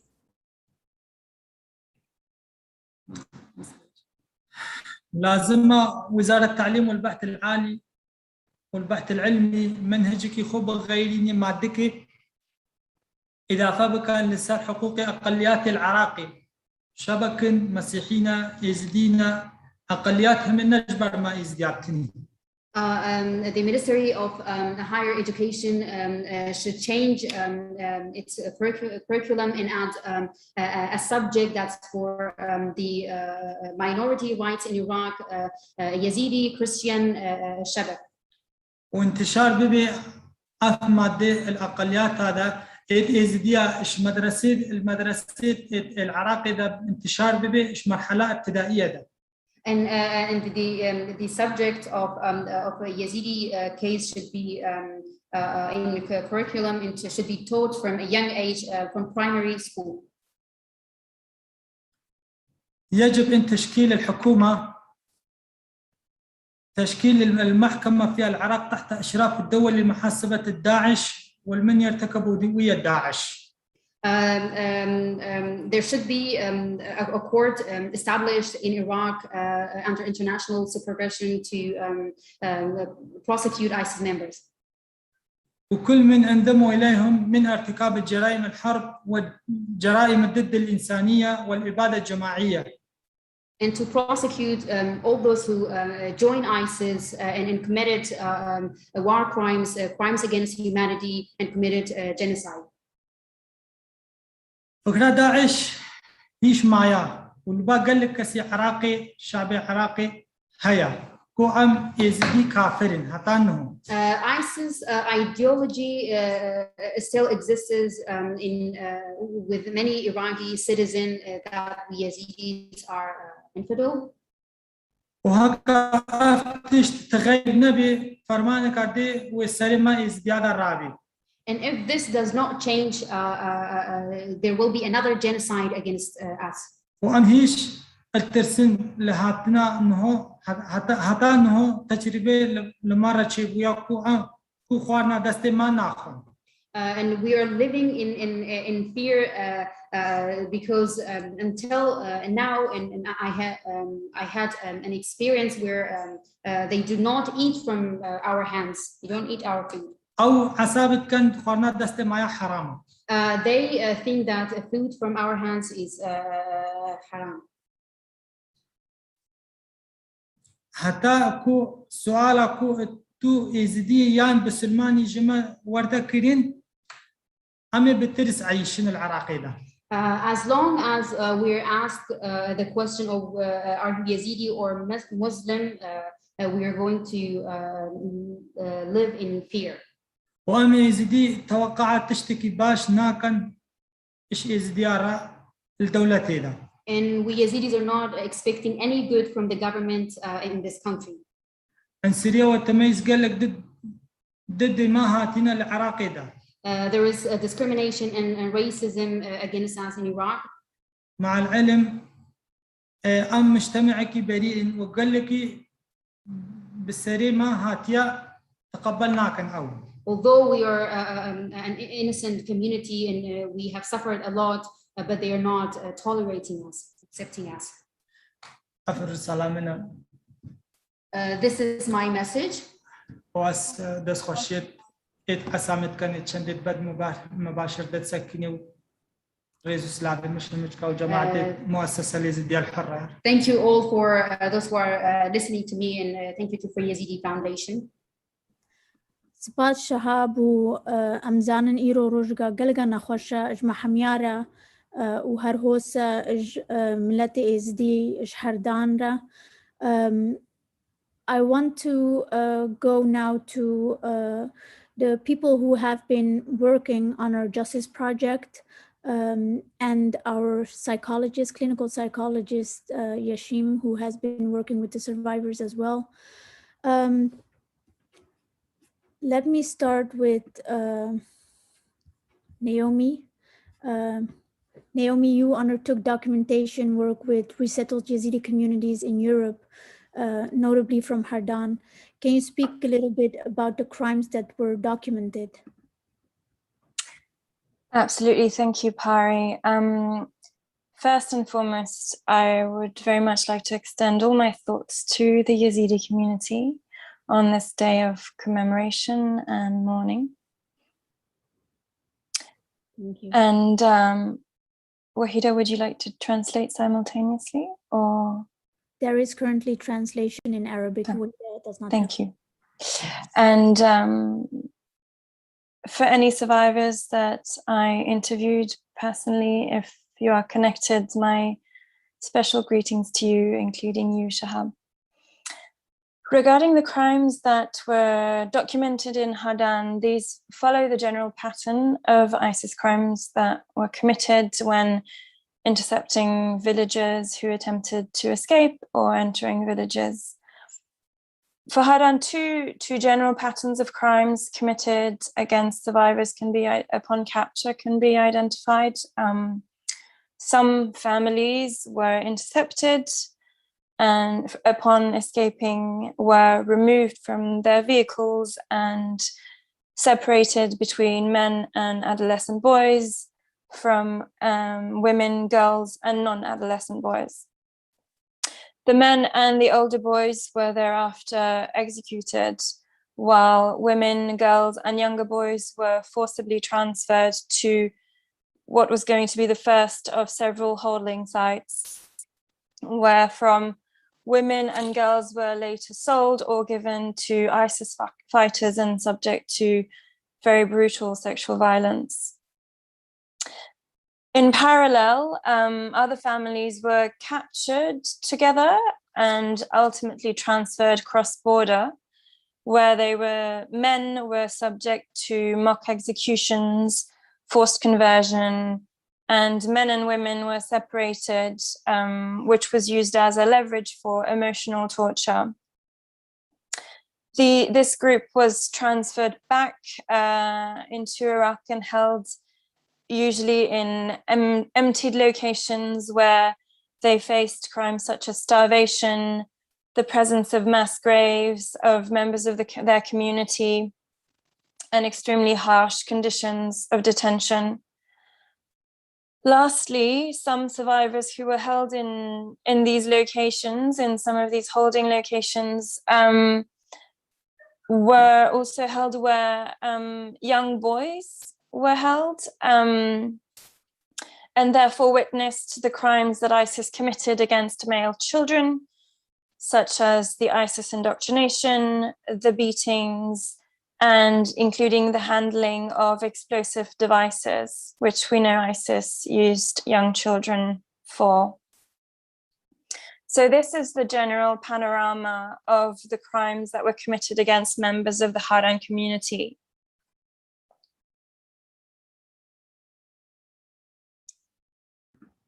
Thank you, Naomi. Another question for you I have. FYF's approach to documentation is a survivor-centered approach, as you very well know, and very trauma-informed. You've seen the survivors, you've met them, you've worked with them. Why do you think it's so important to work with an organization like that, that has this way of working? Why is it so important that there is a survivor-centered approach and trauma-informed justice path? I think this is a very important topic. Participation in justice efforts is an important and a long-term engagement. It is very much a choice to participate, and the respect for survivors' decision whether to participate is primary. So when FYF explains their legal work and the interviewing process, we ensure that the survivors have all the information that they need to make this decision, whether to engage or not. In this context, it's particularly important because the interviewees we speak to have survived crimes that stole their agency, stole their decision-making power. And so the respect of their decision is paramount in how they understand and feel their ability and desire to engage in what is a long-term process. This decision and this consent, this decision-making, it extends not only to engaging in an interview, but the freedom to change one's mind, the freedom to decide with whom one's information is shared with, and have agency over the details of one's engagement in legal work. For me, part of this respect for survivors' engagement in justice efforts is ensuring that the experience of an interview is as safe and as comfortable as it can be. And this is what trauma-informed interviewing aims to do. When the interviewer knows the physical and the emotional effects of that trauma can have on a survivor, that it can be present before, during, and after an interview, an interviewer is equipped to ensure that the process, as mentioned before, is safe for the survivor and informed of any potential reaction, and ensures the support that would be necessary, psychosocial specifically, for a survivor who has given an interview and reopened the wounds of their experience with ISIS and their captivity. So in my experience and in my opinion, the due respect and due consideration for survivors who have the strength and the desire to engage in the justice process requires that we fully inform them of what this entails, and that we make sure that we provide them with an interview in comfortable circumstances and as much as the difficulty of the subject matter allows. Yeah, exactly. I think Wahida, are you there?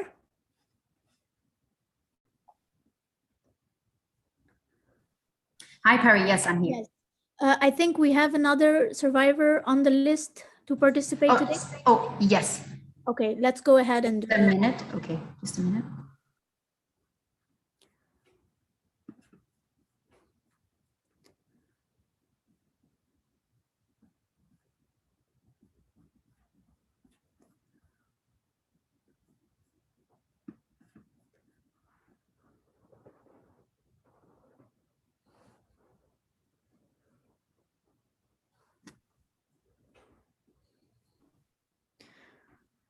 Alu Khwamen Chawani. Dame bash. Thank you, Tata.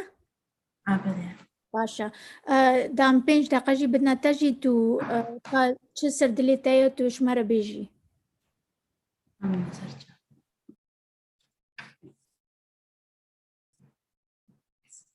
دامي باش أسنوراما بس خلقا حردانو وكهم زعم جبسري معاتا أسنوراما أشوان كاتشت ككاتينة دسدا عشب هزارة. Good afternoon, everyone. This is Noura. I am from Hardan. I am one of I am one of the 1,000 survivors who were captured by ISIS. قلق ممنون أش من الدماء في اليزيد كعبر وقت خدانا ما بحسا قندي خوبكن قندي ما حردان قندي ما نقلك ما زنبو شو مشكلة بيكي رنابون.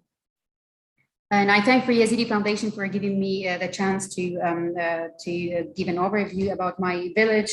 Hardan was a small village, and we had no problems, no issues with other communities.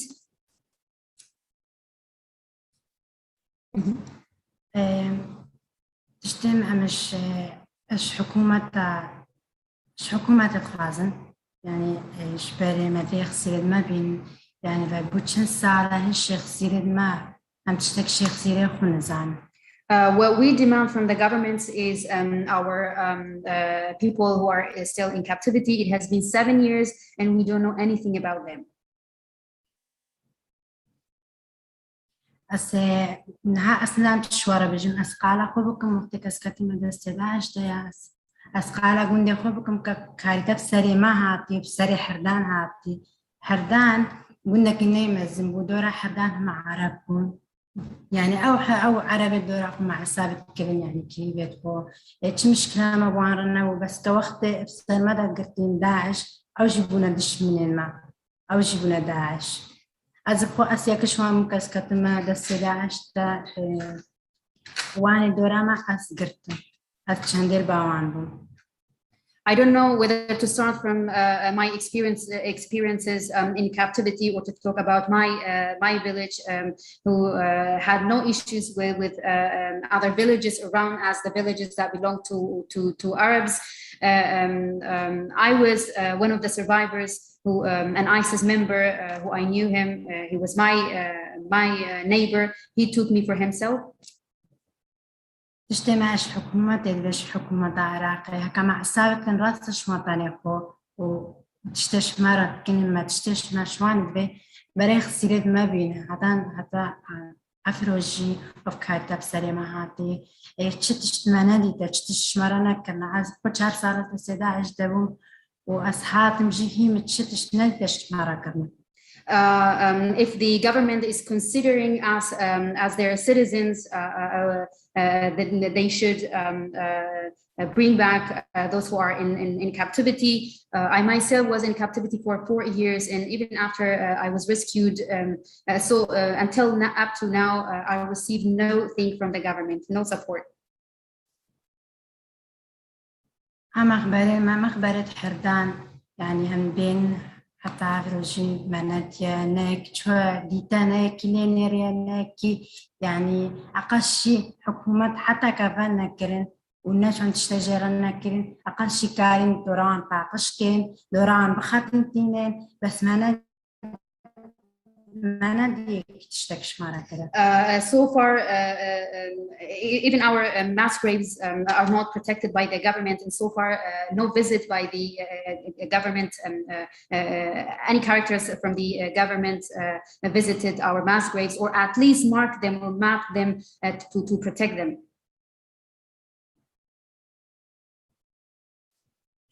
خاصة غازني ما إيش حكومة عراقية تشتش مرة نكرة يعني ما بقو جندي ما بقو إيشوان هاتنا قرتنا دلك إيش كاسي شونا قريت خدوران باقش كران دوران مخبرت باقش كرنا وخاتت عندنا وباقش كرنا حتى كتشتكي جرانا كن بردوران باقش بكن يعني وانا مخبري ما عن بينين وندات بن ما هستيت خد بن هكا حتى أفرشي عملي ما يسري مخبرات.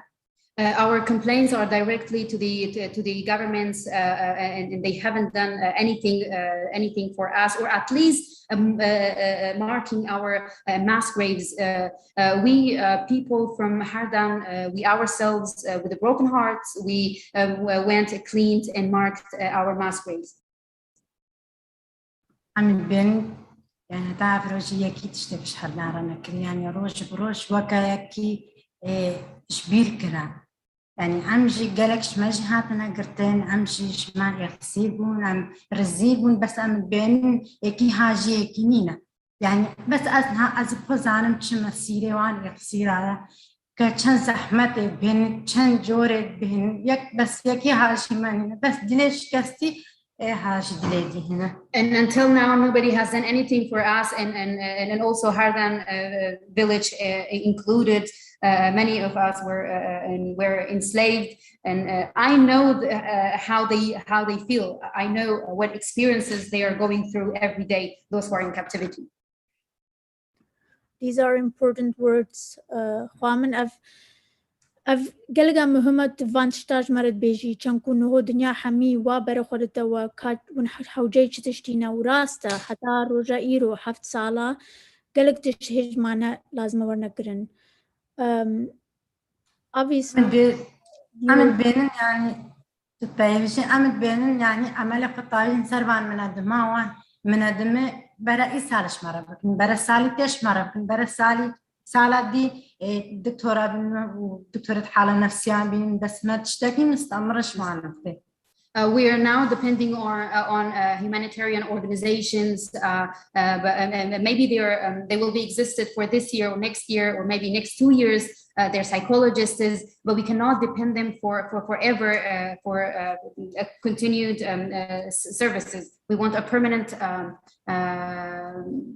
support. Yes, they want sustainability. Thank you very much, Wahida. And thank you for being here with us. Amanda, I think we hear a lot about the Yazidi women and girls. We hear many times about the sexual abuse and what they suffered. And obviously today you hear again, the suffering of the Yazidi women is not over. But please tell us a bit about the other part of this genocide, the youth, the male, the young boys. I know you've done interviews. Can you tell us a little bit about that?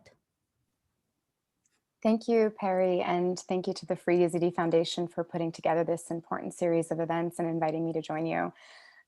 I share my thoughts as well with the Yezidi community as we commemorate this somber occasion and all the survivors who are joining us today.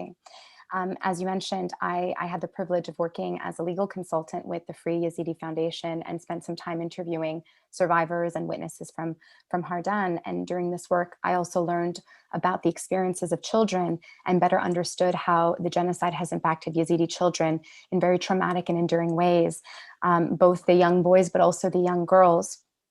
And I think that the experiences of children in Hardan truly exemplify the destruction, or at least the attempt and the intent to destroy the Yezidi community, which is one of the key elements of genocide.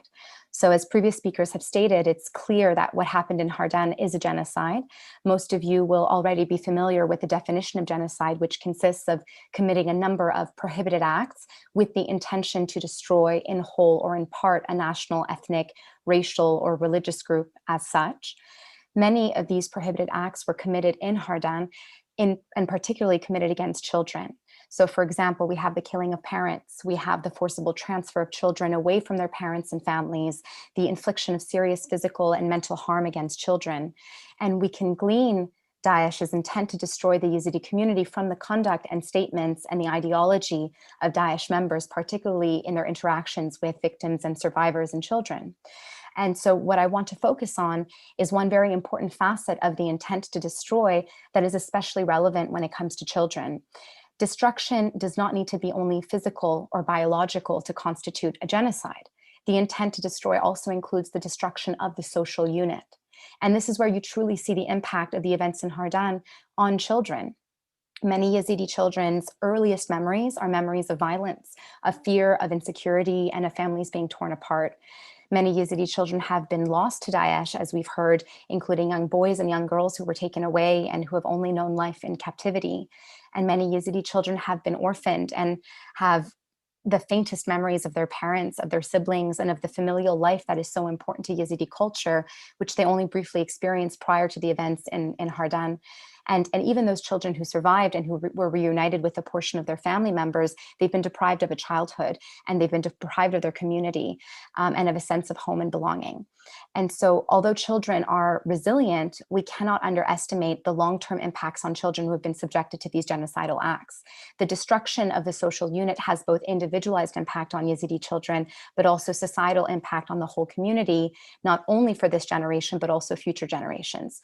So while it's certainly important to seek justice and to pursue legal and criminal accountability, it is equally important to acknowledge, particularly in the context of traumatized children, that justice also means repairing the destruction of the social unit and healing the deep traumatic wounds that the destruction has caused and that Yezidi children should never have experienced. And this requires, as Naomi mentioned, trauma-informed lawyering, but also trauma-informed support, which requires a conception of justice that is much broader and much more holistic than simply prosecuting perpetrators. Thank you, Amanda. That's very clear. I think we have great speakers. I know you all work behind the scenes, but I think it's important that the viewers today and the Yezidi community see who is working on what cases regarding justice and accountability. You're just not talking about the trauma-informed consent. Yashim, bring us to your work with the Yezidi survivors. You've treated some Yezidi survivors that escaped out of captivity. You've seen a lot come and go. What can you tell about the work you've been doing related to justice and accountability?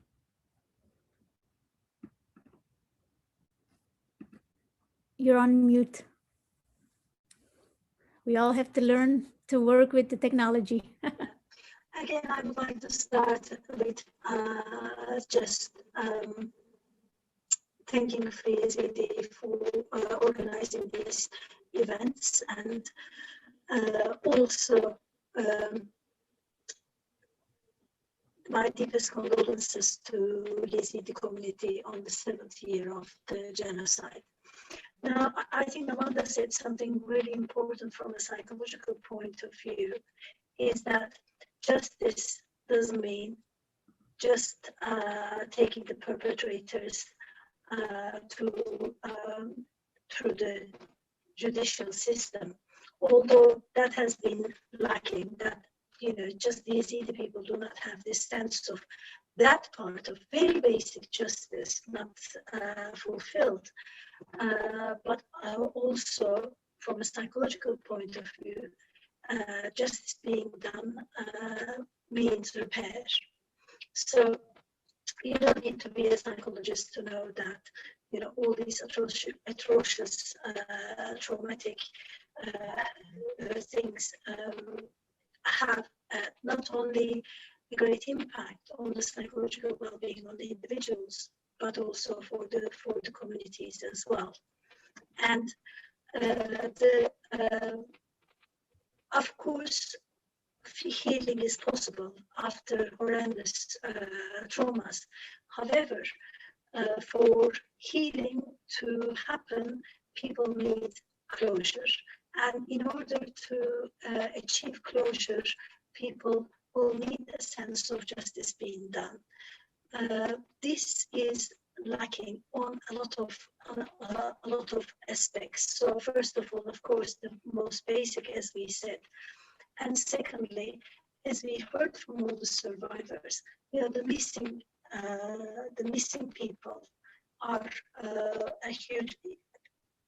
is becoming a huge impact on the trauma wounds being festered. You know, in the when I was working with Yezidi women and children who went through horrific trauma, you know, just we were able to do trauma therapy, but what was not healing is not knowing the fates of their loved ones.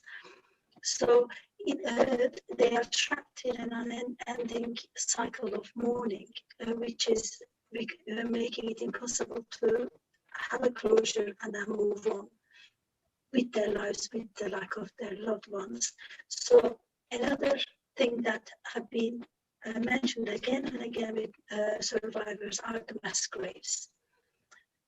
In order for completion of a mourning process of grieving is to know that your loved one is buried with dignity, with respect, and with appropriate ceremonies. So the Kocho example is a very good example. So in Kocho, the graves were exhumed and people were able to put their loved ones, bury their loved ones with communal ceremonies, rituals.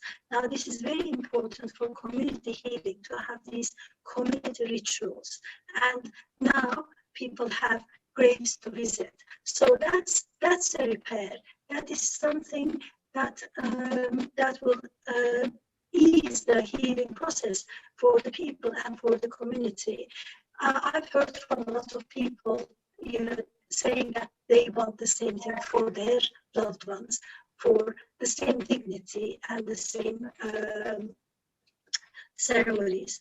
And the last thing, I know I'm aware of the time, so I'm not going to go forever, but there's one other thing I would like to really emphasize for the healing process, psychological healing, is safety. People need to feel safe in the here and now. Now, neither in Sinjar nor in Kurdistan or anywhere in Iraq, my impression from my beneficiaries is that people are not feeling safe. In Sinjar, we know the Turkish bombing, the militia, and the infrastructure. So people are not feeling safe in Sinjar. And in the camps, IDP camps in Kurdistan, the whole region of Kurdistan, there is always the threat of disclosure and being forcibly moved to Sinjar. And there is the sense of loneliness, not being heard, being helped, being supported, and also being persecuted, the persecution. So that is making the trauma, the genocide ongoing. It's still not finished for the people. And the crimes were not only perpetrated by Daesh. We are unable to hear you very well, but that's okay. I think we got most of what we wanted to hear, and I think you are right.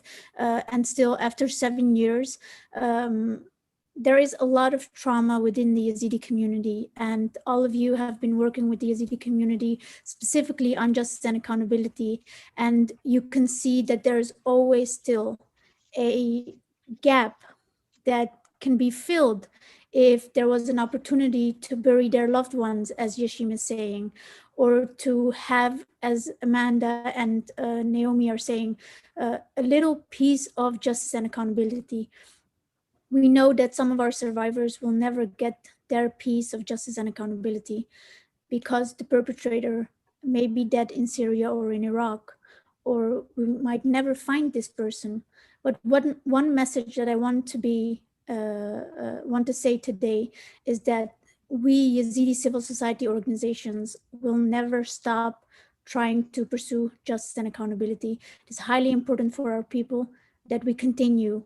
And the beautiful work that our team members are doing, Yashim, Amanda, and Naomi, it is valued a lot. Maybe you don't see it today or tomorrow, but one day we will have justice and accountability, and the steps that we took to get there, that has been made possible because of people like you. So I want to thank you, and we are going to the next panel.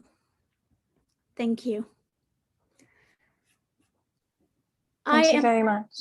Thank you, Naomi. Thank you. I am handing this over now to Ms. Hewan Omar. Hi, Hewan. I give the floor to you. Good luck.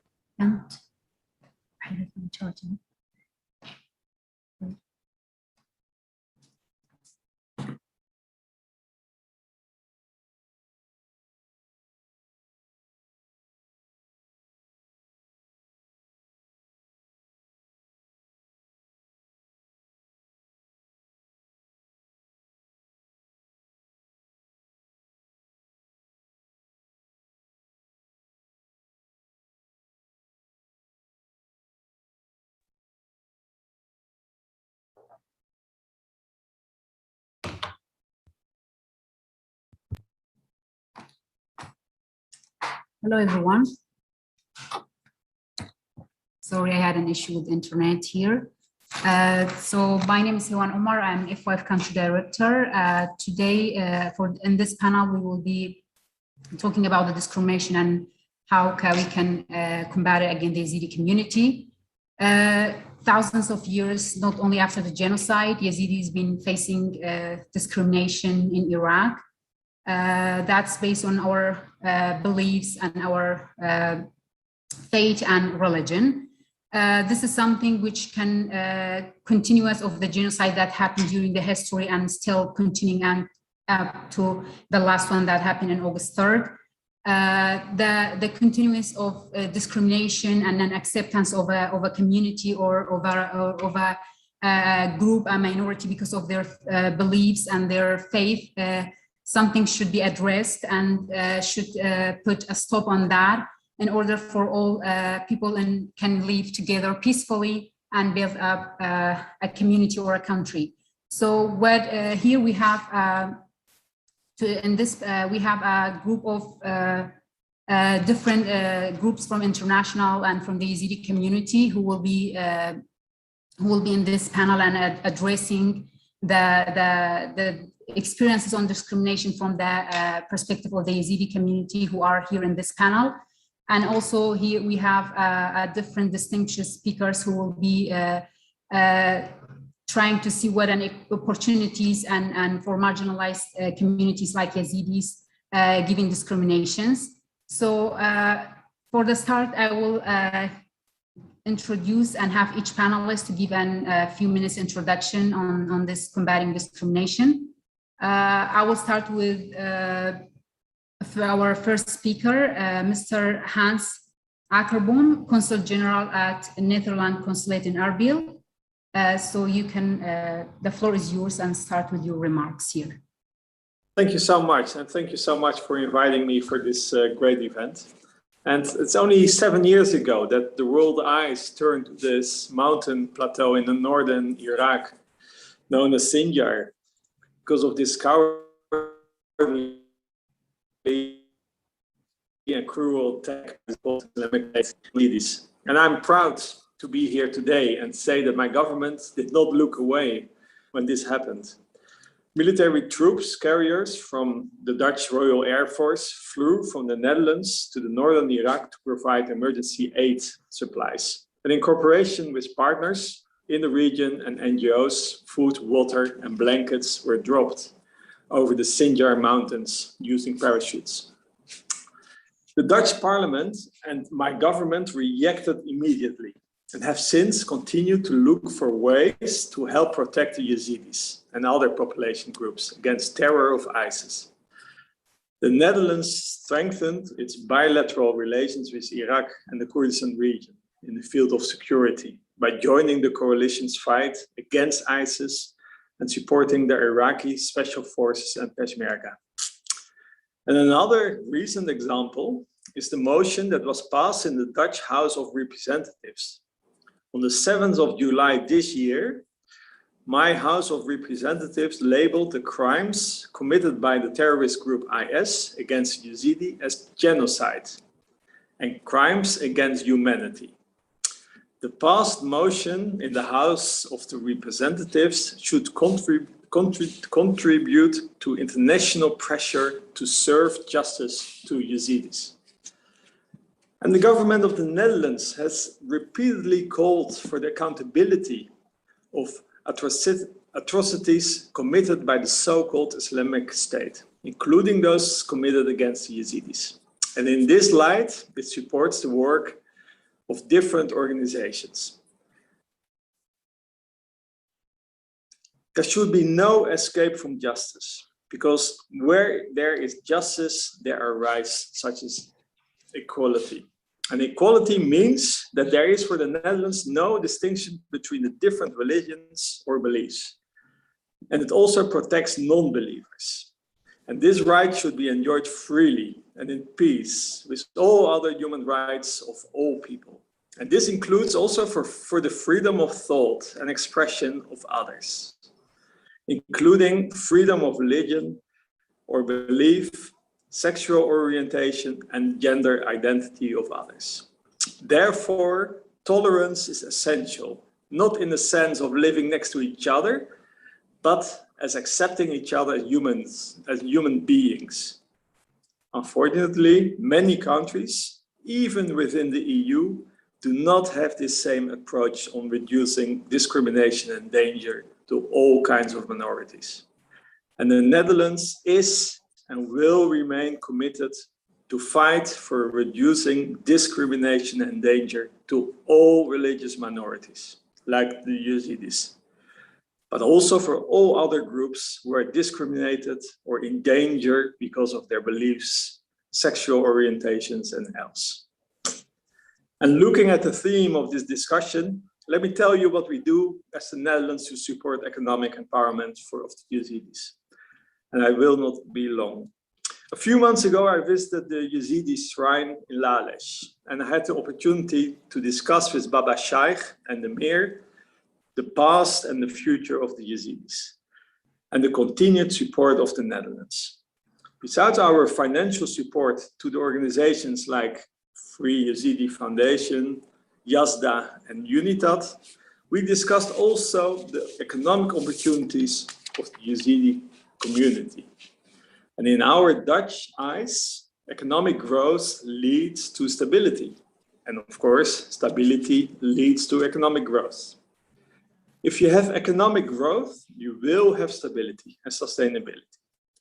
And stability can be achieved through agricultural sustainability, entrepreneurship, and the increase of knowledge and awareness.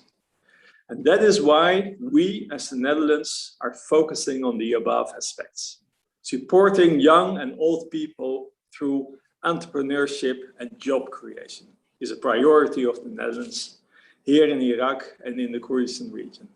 And that should be the way forward for economic growth and stability. To conclude, although the deep wounds are not healed yet, and the scars left on the Yezidi community will be forever felt, we will have to continue working towards accountability and reconciling with the past. But at the same time, we must not forget to also look at the future.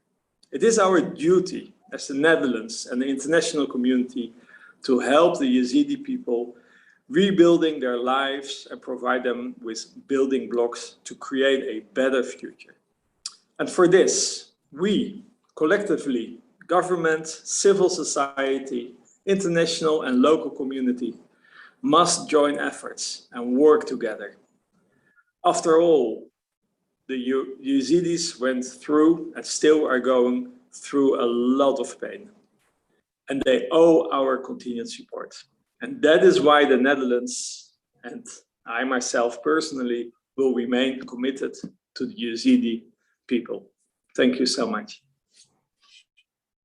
Thank you so much, Mr. Consul Akrabon, for your insights on this panel. Yazidi community always very appreciative and grateful for the support and the chances that you are giving to the Yazidi community after the genocide, and also the Netherlands commitment on the recognition and of the genocide and continuing for the combating of discrimination against religious minorities in Iraq. Thank you very much.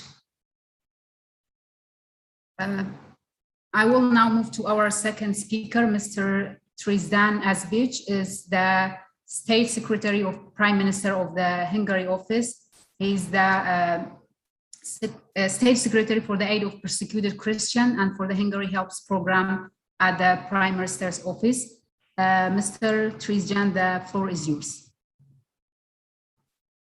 Excellencies, ladies and gentlemen, it is a great honor and privilege for me to speak at this commemorative event. I must tell you that this whole topic has a very touching personal side to it, as this March, only a few months ago, I visited northern Iraq. I had the opportunity to speak with many of the survivors, with many of the internally displaced people, and I was truly touched and more importantly, shaken by their testimonies and by their stories.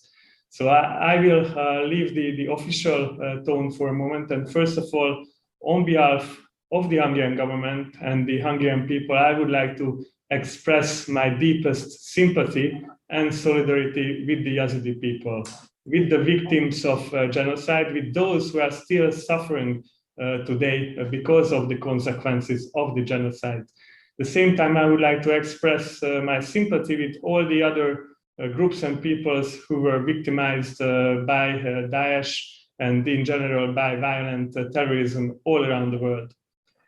When we learn about the Holocaust in the last century, often we ask our grandparents that how come you couldn't stop the genocide? How come you couldn't do anything to stop the horrors? And it is really a shame on our generation that such a thing happened during our lifetime and we couldn't stop it. That it was live on TV, there was a live coverage on TV of Daesh occupying Sinjar, murdering more than 3,000 innocent people, putting many people in captivity and forcing them to flee, or a whole population of their homelands, and we couldn't stop it. So we must say that even in our generation's lifetime, the world has failed a whole community, a whole people. And truth to be said, the world is still failing these people, because today we commemorate the 3,000 people who had been murdered in those terrible few days. But we also have to remind ourselves that there were 400,000 Yazidis who remained without basic provisions, who had to flee from their homeland and who are unable to return up to this day, because the governments, the international community is not giving a chance for them to provide security in Sinjar and not providing enough provision and support for them to return. So today is about remembrance and commemoration, but it bears absolutely nothing if we don't commit ourselves to concrete actions to support the Yazidis so that one day they can return to their homeland and live a safe, secure, and prosperous life there. So what we need is commitment. We need awareness raising because a big part of the world still is reluctant to call what happened on the name what really happened, and that is genocide. But we need action, we need security and defense action, and we also need humanitarian aid. And on that note, I would like to express my gratitude to the Free Yezidi Foundation because we were able to at least shine a flickering light of hope for some of the internally displaced Yazidi communities in Iraq together through humanitarian aid programs. Talking about my government's commitment and efforts, Hungary is a mid-sized European country. So we are not a large diplomatic power who can solve conflicts in the Middle East, but we are trying to do our best. And I'm also proud to say, as my colleague beforehand, that Hungary was one of the first countries to join the de-ISIS coalition. We are proud to have Hungarian countrymen serving in the Hungarian defense forces, taking their fair part of the fight against ISIS and the terrible reign of murderers in Iraq and Syria. Also, our specialized effort to support the persecuted communities is through the Hungary Helps program. This is a humanitarian aid program dedicated to support persecuted Christians, Yazidi, and other persecuted religious communities.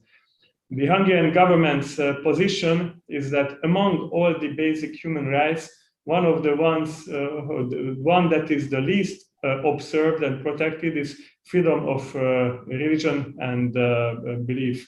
We think that the international community should put more emphasis on supporting and protecting freedom of religion and belief. And this is probably the greatest human rights crisis of our time.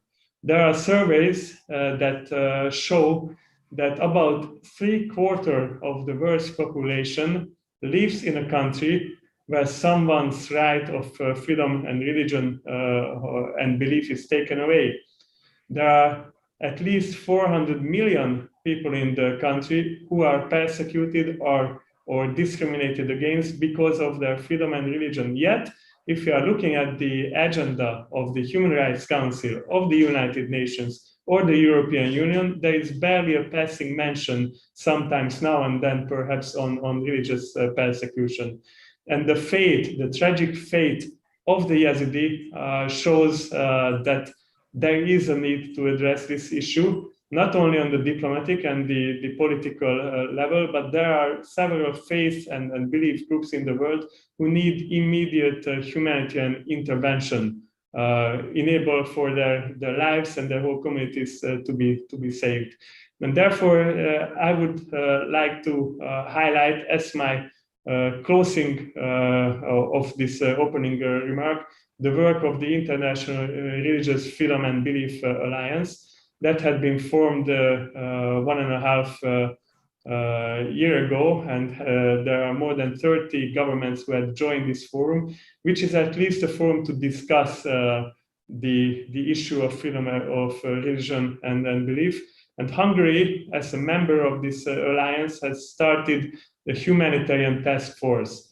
So not only to raise awareness, but provide direct humanitarian aid for those communities who are under persecution now, but in order to create an international alliance to support those communities, like the Yazidi people, who are suffering from the consequences of genocide. At this point, we have 12 governments joining this alliance. There is needed for much more participation.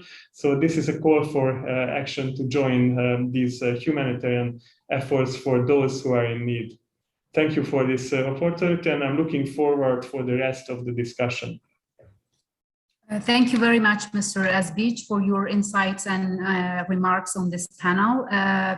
we are seeing that how the Hungary government also is in focusing on the persecuted minorities and religious minorities like Yazidis. And we are seeing how the support that the Hungary are making in IDP camps and to make an impact on their lives. And this is especially on economic and livelihood programs. Thank you very much.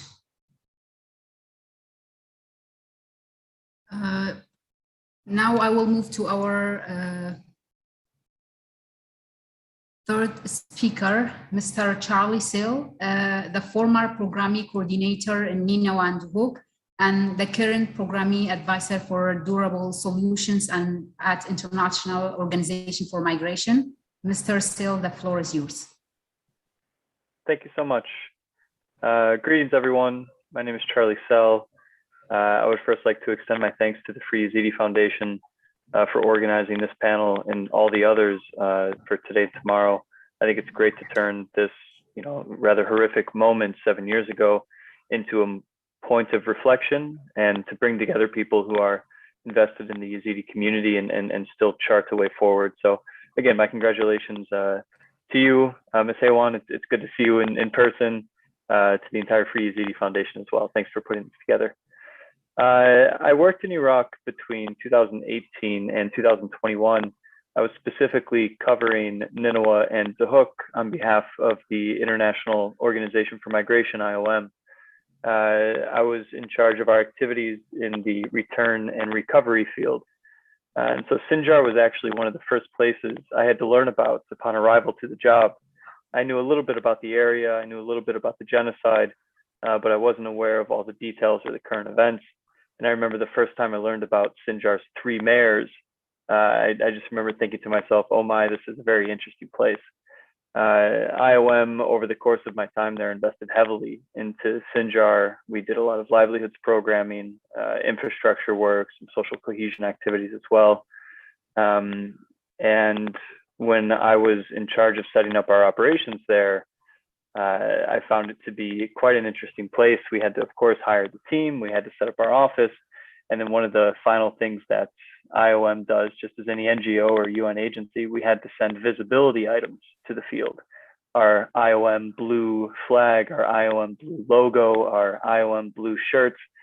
And I actually had one of the older staff members of our team in Sinjar give me a call and say, I will not put these items up. I will not wear these shirts. And I said, why not? And he said, well, it's in the royal blue. We can't wear that as the Yezidi community. And this was one of the first signs for me that Sinjar was going to be quite a unique place. Now, within the context of the conversation, I would like to get across, I think, 3 main points that's based on our experience in Sinjar as one of the main response actors, IOM. The first is that when we approach the issue of discrimination and when we try to address it through livelihoods programming or education programming, for example, one of the important things is that we also provide assistance to the surrounding areas. And we must be very careful not to create programs or implement activities that only specifically target the Yezidi community. I think that economic development has to take place broadly, and it has to bring together those other communities that are in Sinjar. So many of the Yezidi communities live very close to the Arab ones. And we saw this so often in our programming, literally 500 meters away or a few kilometers away, there are very diverse communities. And so whenever we approach this issue of discrimination, I think we really need to be careful to provide broad funding to all the communities that are in Sinjar in order to help, those that are the ethno-religious minorities. The second point for me is livelihoods. I really do think that the biggest impact that IOM had in Sinjar was by investing in various livelihood programs. This offers concrete tools to the response community, and I think it helps the Yezidi community invest in itself by giving it some of those tools.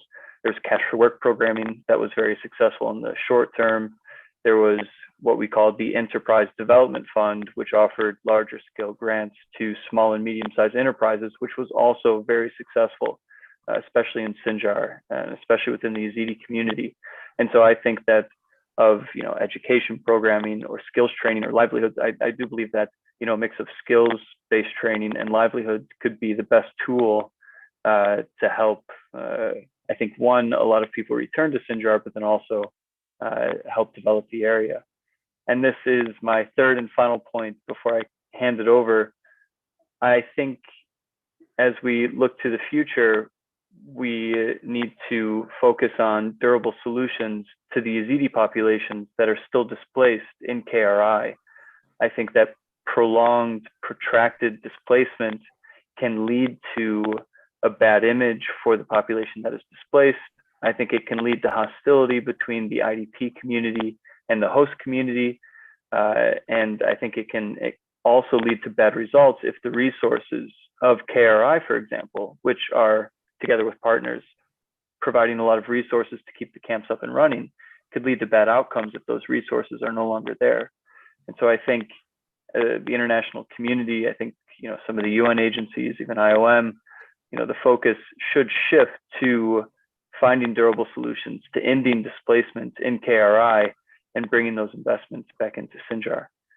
So yeah, those are some of the points that I would like to continue talking about today. It's good to see a few friends on the panel as well. I specifically would like to say hi to Noah. It's very good to see you. And again, thank you very much to the Free Yezidi Foundation for putting this together. Thank you. Thank you very much, Mr. Sil, for your insights on your remarks on this panel. We now going to move to our other speaker. We have Nawaf. Nawaf is a Yezidi activist and currently a board member at Free Yezidi Foundation. Nawaf, you can go ahead. Okay, Hewan, can you hear me well?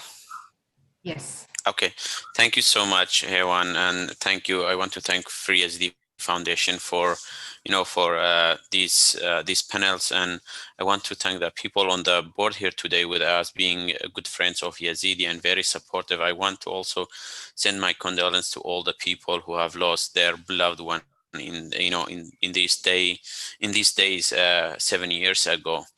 So I want to touch on a few things here. I think Charlie Sell just pointed out that for example, there could be the consistent or the containing of being a refugee or displaced in a place that different than your home could lead to another and many other problems.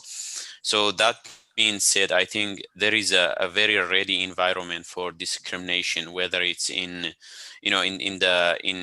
Kurdistan because of the situation of IDPs and everything, but also in the hometown of Yezidi, Sinjar.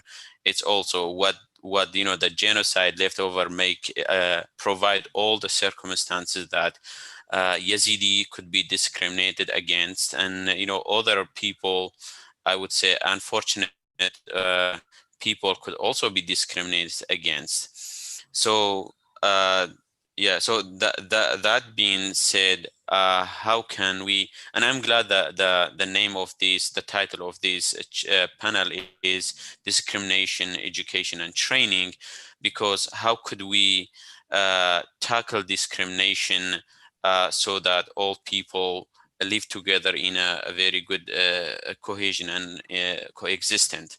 Because from my experience and somebody who grew up and raised in Sinjar, discrimination was one of the few signs, or I would say warning sign to a genocide, because the genocide didn't just happen overnight. It was a lot of other circumstances before genocide since 2003 and even before 2000 have contributed to all, and the accumulation of these all circumstances, we ended up with the genocide.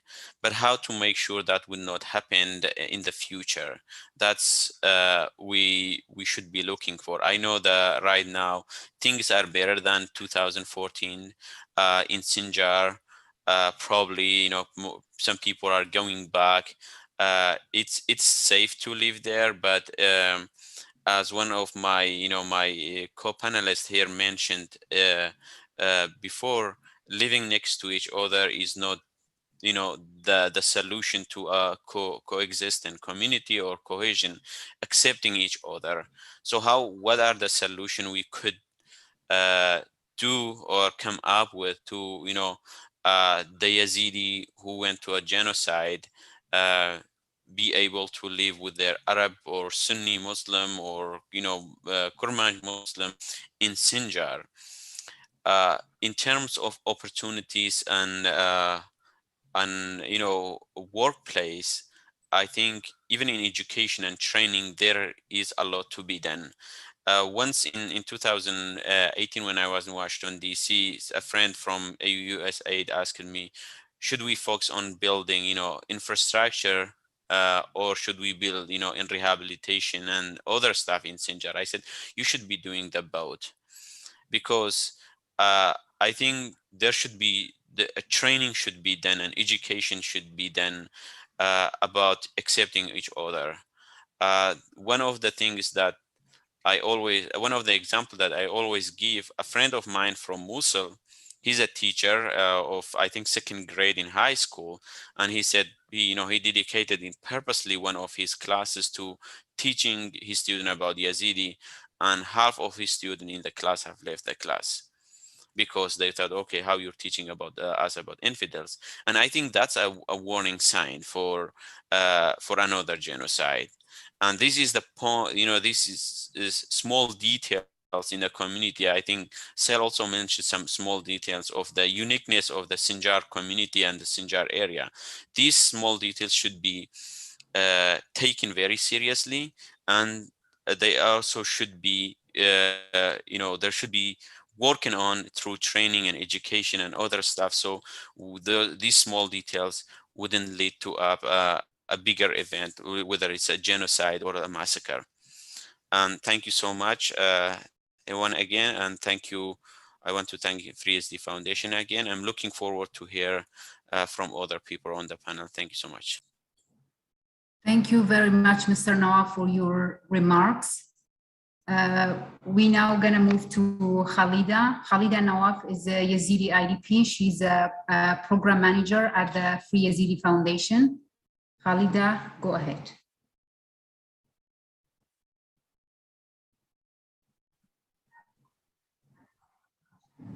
I'm Khalida Nawaf, and I am working with me. Express my appreciation of meeting you all. It's nice to meet you all. I'm glad that we have an opportunity to shed a spot of light on an issue that minorities face. From this point, I want to indicate to what especially is these people face in most of the aspects of their lives. Is these people have facing challenges seeking for the very basic human rights regarding education, job opportunities, politics, as well as many other areas. I believe that Yazidis have suffered through ages now. So I'm glad that this panel is focusing on discrimination issue. For this, I am, as many other Yazidis people like me, concerned about Yazidis' life, especially regarding this matter. Through my research and observation, I have found that Yazidis community is discriminated. Yazidi community doesn't seem to have respect among other communities in different places in Iraq. And they are marginalized of their rights of equality with other Iraqi ethnicities in most of areas of life. If this condition keep going further, there will be consequences for the next generation. Speaking of discrimination, Yazidi community need safety. People still have no trust that they will be living peacefully in their places. It is obvious that Iraqi government left Yazidi people with no protection from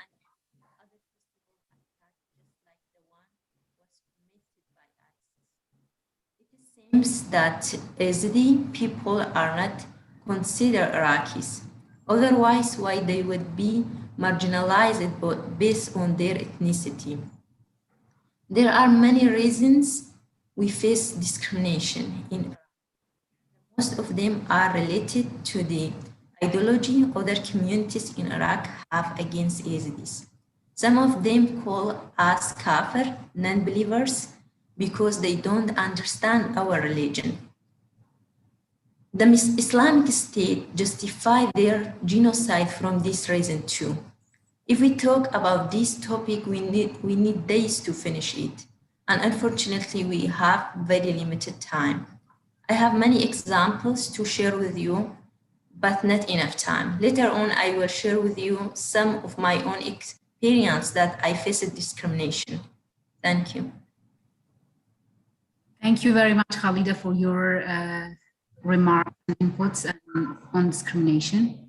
Now we will move to our final speaker, Mr. Jeremy, that is the director of Middle East Action Team at Religious Freedom Institute.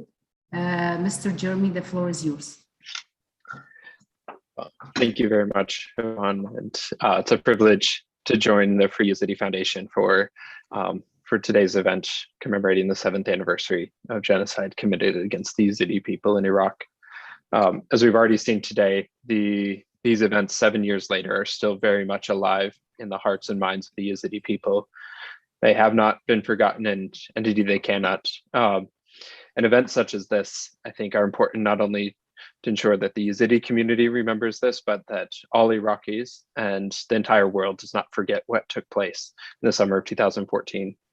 I think it's important, as we just heard from Khalida and Nawaf, that the attacks against the Yazidi communities and others in 2014 did not emerge overnight, but these targeting these communities, it really exposed religious inequalities or pre-existing conditions, horizontal inequalities that left these communities on the margins with regard to social, political, and security dynamics.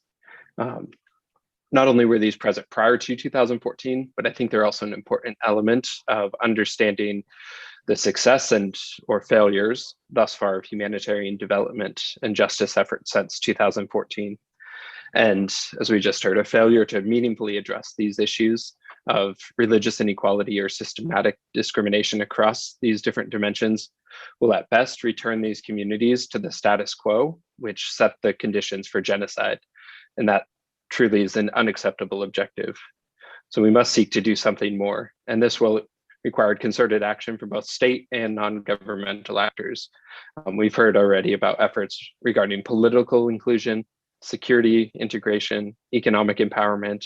All of those truly are vital. But as we just heard as well, that there must be a transformation of ideas and behaviors that are driving the daily level discrimination. And these are things that certainly there's work to do among the victims of these communities, but really the change has to happen among the majority communities as well. And there are efforts underway looking at the development, dissemination of educational theological curriculum that advances ideas of societal harmony, of promoting the common good, as well as rejecting extremist, harmful, and heretical religious and political ideas. That work is happening in universities, among religious leaders, NGOs, and others. And urgent work must be done with children and youth as well. Just earlier this spring, there was a report that highlighted the work that ISIS had done to plant seeds of violence and extremism among young people in the areas that Daesh controlled. And the ongoing impact of that can be seen in children in Mosul and Nineveh, even among Yezidi young people who were held captive by ISIS. The lingering impacts of that ideology continues to be seen and felt. And those seeds of discrimination, they are what produced the tragic fruits of violence and genocide. So I hope that today, that all of us are working to plant seeds of religious freedom and understanding that produces a society of peace, equality, and justice for all of Iraq's communities. I know that's the work that we're seeking to do at RFI in collaboration with others like the Free Yazidi Foundation. I look forward to further discussion about ways that we can carry this forward within the realm of education and other activities as well. So thank you for the privilege to join you and look forward to the conversation. Thank you very much, Mr. Jeremy, for your introduction. To save the time, now I will move to the questions for each panelist, but this will be more individually. I will first go to the Consul General Akkerbom. We know that the Netherlands focuses a great deal on the agriculture, training and development aid in Iraq. How can the Netherlands and the international community can assist the Yazidis in education and tools to help in the local economy? Thank you so much. And indeed, we are quite active as the Netherlands in Iraq and in the Kurdistan region in the field of agriculture. And what we try to do is to help the Yazidis as much as possible to be also part of our programs. For example, a very clear example is that my ambassador, Michel Rentenaar, he visited last week the area, Sinjar, and he discussed with the ministries over there and with the civil servants how we as the Netherlands can be very concrete in supporting the Yazidis and other minorities in that area. They come up with a plan, a very concrete plan that there will be a mission from the embassy in Baghdad the coming weeks or months to look at the bottlenecks over there, to speak with the minorities, including Yezidi and Yezidi farmers and others. And in that way, we try to support, to have a financial and knowledge support for the Yezidis and others over there. But besides that, we have also programs, for example, here in the Kurdistan region for young entrepreneurs. We have a so-called Orange Corner, and we train young entrepreneurs in the field of setting up a business, being an entrepreneur. And that's also this program included for Yazidis and others. So these are a few examples how the Dutch government are being active here. We have, of course, other programs and other projects, but it will take too long to mention all those. But we try in this way to give the minorities, the Yazidis, a better future. Although, of course, it is very difficult and there is a very long way to go. Thank you so much. Thank you very much, Mr. Akkerbom, for answering this. It's very important what I see that your programs are focusing on the minorities, because we are seeing that if in general what happening to minority and the Yazidi community, and if there is not such a specific program that's related to minorities, so it's very important to see the focus on such programs on the minorities like Yazidis. Thank you very much. I will now move to the Secretary as speech. You were recently in Iraq during the visit of the Pope, and you also visited here us at the Free Yazidi Foundation Center here in Khanka IDP camp. I want to ask, what were your impressions of visiting the Yazidi IDP community here? And why do you believe in training and capacity building for Yazidis?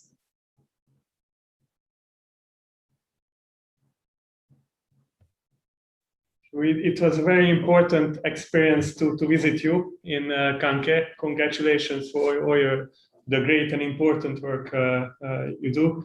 And the whole philosophy of Hungary Helps is that in order to protect communities who are suffering from crisis, we need to protect three things: lives, places of living, and also livelihoods. And when it comes to genocide and atrocities, first I always protecting lives. But during my visit, when I visited your camp and some other IDP Yazidi communities, what I have seen is that there is no life-threatening danger at this moment, but still we should care more about the lives affected. To be a little bit more concrete, I have learned that there are thousands of Yazidi women and children who have been heavily traumatized. And economic empowerment is very important, but first we have to save the souls of the people. So I think the international community should support the rehabilitation of whole masses of heavily traumatized people. The second thing is the places where the communities live. I have seen that despite all of your great efforts and all of the works of the international charity organizations, daily life in an IDP camp is miserable. All the people are longing to return to their homelands and have a free life. There are hostilities between the IDP and the host communities. So in this sense, IDP camps and migration for us are not the real solution, but enabling the communities to return to their homeland are the solutions. Therefore, the Hungarian government, through the Hungary Helps program, is taking efforts in the reconstruction of Sinjar. Currently, we are supporting a renovation of a health center in Sinjar in a town called Vardia, and also another health center in a settlement called Rambos. We understand that it's not only the reconstruction efforts that are the prerequisite for return of these IDP communities, but also security, which is not granted yet in Sinjar. So we call upon all the parties to grant the security of the Sinjar region. And also what we have found in other reconstruction projects in the Christian towns of Nineveh Plains is that even if you have the houses rebuilt and the schools rebuilt, the communities don't have a perspective if there is no economic rehabilitation. Therefore, I fully agree with other speakers today on that this is key, that we provide the economic opportunity. We also are strong in the agriculture field, just like our Dutch friends. So Hungarian companies are considering to take part in the agricultural rehabilitation on the long term. But another important type and element of these efforts are vocational training. Therefore, we are very proud to partner up with the Free Yezidi Foundation to support vocational training and workshops in the Kanka refugee camps. And if I can speak just for 2 more minutes, I want to share with you a personal experience. I have had the opportunity to speak with one of the survivors of sexual slavery, a young Yezidi woman who was a minor age during her captivity and has been tortured for more than a year, suffered tremendously, lost her parents and her brothers. And in one of these IDP camps, she started to learn to be a hairdresser. And she had so much willpower to live through her tragic events that she experienced, that not only she learned to be a hairdresser, but now she is teaching 20 other Yezidi girls to become a hairdresser. So vocational training is not only about economic empowerment and rehabilitation, but also it is the best way to rehabilitate the person and to give back their human dignity. So this is something of great importance, and we are looking forward very much in the future to keep supporting these activities. Thank you very much. It's great that we have seen, especially a person who's visiting and seeing the reality on the ground, and that your visit made that to see the reality that in IDP camps and how it's important to focus on lively program and economic, and also a part of, as you mentioned, and to like to focus on and as a soul, as a life of a person. Thank you very much. To save our time now, I will move to Mr. Sil. Mr. Sil, you spend a lot of time in the field, both in Nineveh and Duhok. Most Yazidis have experienced, sorry, I went to this. Based on your experience in Iraq, what do you think is the best way to combat minority discrimination? from the IOM perspective, is there already an idea that skill trainings, job opportunities, and education as an important step forward for religious minorities like Yazidis? Thank you. I've been thinking about a few things during the past hour. One of them is when we were working in a lot of the Yazidi communities and also those in the Nineveh Plains, the Christian communities, there was this notion that Iraq was once this tapestry of diversity, and so much of that diversity and so much of the rights of minority groups were to an extent upheld. And so I understand that there is this discrimination that exists against the Yazidi community. I do, and I'd be even interested to hear more about it from a few of our colleagues on the call. And yet Iraq has prided itself in the past, and I think today very much so, in having the diversity of the country represented in its political bodies, represented in its culture, and represented in society. I think when the Pope visited as well, that was one of the things that seemed to be showcased. Like, Iraq is a place of rich diversity, and there's so many different groups that call this place home. And so I've been thinking about how those two things kind of clash with one another. And then one of the other things as well, the Yazidi community is quite closed, and there were quite a few issues that existed within it prior to the Islamic State. I mean, the horrible issue of suicides within the community, it's been a very insular part of Iraq. And so there's also, I think, been some resistance to opening up further, even though the atrocities of 7 years ago put the Yazidi community front and center in so many different ways. It just put it into the international spotlight. And I think the work, in all honesty, of organizations like the Free Yazidi Foundation are quite helpful. You're able to channel so many resources in the direction of advocacy, and you're able to help make sense of what happened and help invest in the community. But yeah, those are a few things that I've been thinking about over the last few minutes. But in terms of how do we combat minority discrimination, and from the perspective of IOM, our skills training, job opportunities, and education, ways to go about doing it, I would say absolutely. I think that there's so many things that can happen to help combat minority discrimination when that discrimination is born out of inequality. And Sinjar, it's always been quite isolated. There's always been fewer resources that have been invested there, and so I think there's a lot that the Iraqi government and partners can do to provide those services that would get the Yazidi community on par with all the others. Livelihoods is of course something that I've mentioned, and I think that's one of the tools.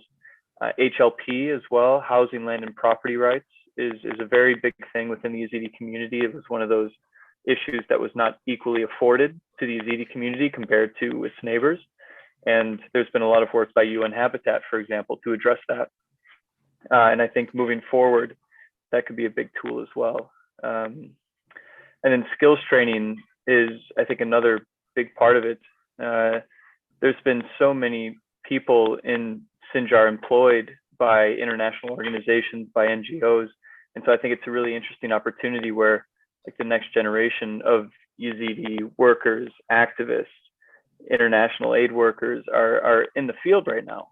They do have some job opportunities. And so skills training, of course, within the broader sense of, like hairdressers and on-the-job training and things along those lines. But I also think it's a unique opportunity to take a lot of the activism that currently exists, to take a lot of the NGO and UN workers who are from the Yazidi community and continue to build up their leadership skills so that the next generation of Yazidi leaders are also there and ready. So yeah, those are a few of my thoughts. Thank you. Thank you very much. We now will move to Nawaf. Nawaf, as a Yazidi person who's been facing experiences with personal with discrimination, can you talk about discrimination against Yazidis in Iraq and how that has affected you or people around you, and like friends and family, and how does that experience compare with living in the United States? Yeah, I think one of the things we talk about, and I think Sel also mentioned, is the idea of equality. But I don't think equality itself is enough when it comes to to educate, for example, accepting a student of Yazidi student into colleges, workplace, because we also need to have the equity. When I was a student, I started, when I graduated from high school, I couldn't go to Mosul University. I could apply. I have the same equal rights as anybody else in Nineveh to apply for a college at the Mosul University, but I was not able to go to there because it was not secure for me. All the tools that or the environment, the atmosphere that I need to feel safe there to be a student there were not there. And that's why I mention equity, because if I don't have the same tools, the same environment, and the things that help me to thrive, that same as a student from Mosul at one of the university, and we have a lot of other examples, so that there is something missing in there. So I personally faced that. I couldn't go to that university. I was dismissed from it. A few years later, I was lucky enough to apply to an American university. So that's one of them. When it comes to the work, the workplace, I know Sel also mentioned about skill and training. That's very important, but for both sides, for Yazidis and non-Yazidis when they apply to job. And I think one of the things that should be mixed or immersed into the workforce and to train the employees, anybody who get into a step, and this should start with by all the stakeholders, NGOs, government, to vet them through a training or a kind of training about equity, inclusion, and diversity. So to invest in the rich diverse community that we already have. Like, for example, here, even in US, where I am, when I apply for a new job, I get a new job, and then I go all this training of inclusion, diversity, and thing. Yeah, it may take time to take place to be effective, but I think it's a right step toward that. I think this type of training could minimize the whether it's discrimination or anything else against minorities. I mean, that's kind of based a few examples from my experience, and the solution I think could be a best solution for it.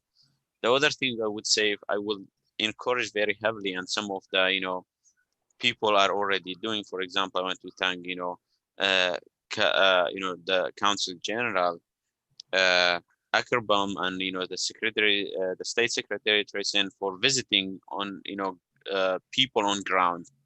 I think that's a very important step. Not everybody is doing that, which is something I encourage, because that's something you will observe, you will see, and you will experience what they are going through, and that's from that analysis and and seeing it by your own eyes, real solution could come up.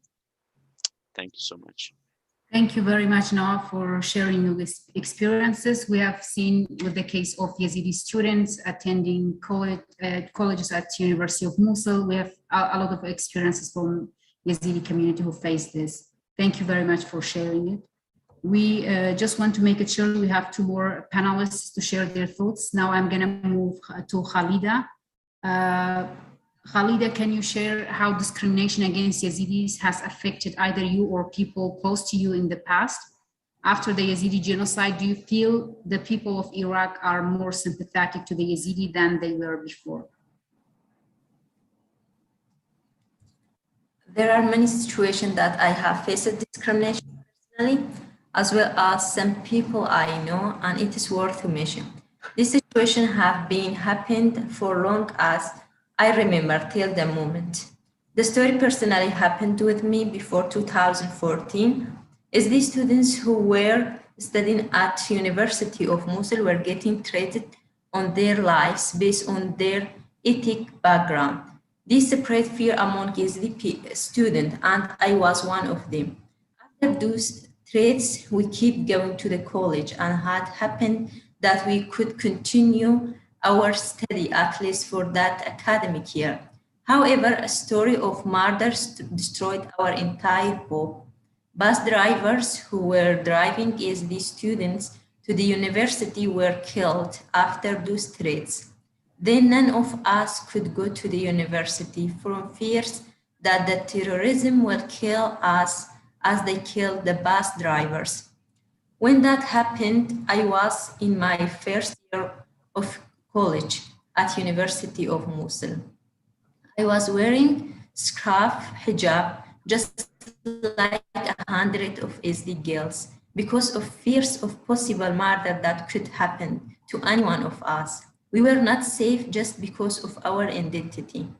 I was going to the college with one of the driver who had killed. I was wondering many times what could have happened to me if I was in the bus when he was killed. When I heard what happened back then, I was terrified. It was not easy for any one of us. Just a few of us were able to finish the academic year, but the rest lost their chance to complete their college. And Hayan, you asked me if I feel Iraqi people are more sympathetic to Yazidis after genocide than they were before. I personally don't see that. And I have a real example to share that prove my what I'm saying. It has recently happened before 2 weeks. In fact, it is happening almost every day. Yazidi man was coming from Sinjar to Kurdistan. And when he arrived to the one of the police checkpoint, he was asked whether he is Muslim or Kurd. And the policeman keep putting pressure on him by asking this question. And the man was keep saying, I am Yezidi. The thing is, the policeman just wanted to annoy him because he is Yezidi. As Yazidis, we have no trust that we could ever have an ordinary life like others in this country. We lost our hope as real citizens. I believe in Western part of the world, we could have more respect. At least we could not have inequality based on our ethnic background. So where is the sympathetic? I have another real example that happened with one of my friends. Last year, there were 3 scholarships for the Yazidi girls. One of my friends, she has offered a scholarship in one of the universities in Kurdistan. Later on, she passed the required test for this scholarship and then was told that she was accepted. After her acceptance, she was so happy. She finally is going to the college. 2 weeks later, she received a call and was told that she was not qualified. The guess is that her file was replaced with someone else. She was disappointed, thinking that the rejection was against her identity as a Yazidi girl, not as a student. Conclusion from education opportunities is just one kind of discrimination is this space that continue from decades from government policy, and Yazidis are preventing from advancing their families and communities because of this. Forced to live in poverty. Thank you. Thank you very much, Khalida, for sharing your personal experiences and the situation of discriminations in what the Yazidis are facing. I know you have a lot more to share, but we are running out of time. We're gonna just move to our final panelist, Mr. Jeremy. You spend a lot of time looking at the religious discrimination in Iraq, but also in other places. How does the Yazidi experience compare in your view? What steps forward are important to help protect Yazidis and other minorities in Iraq? Oh, thank you.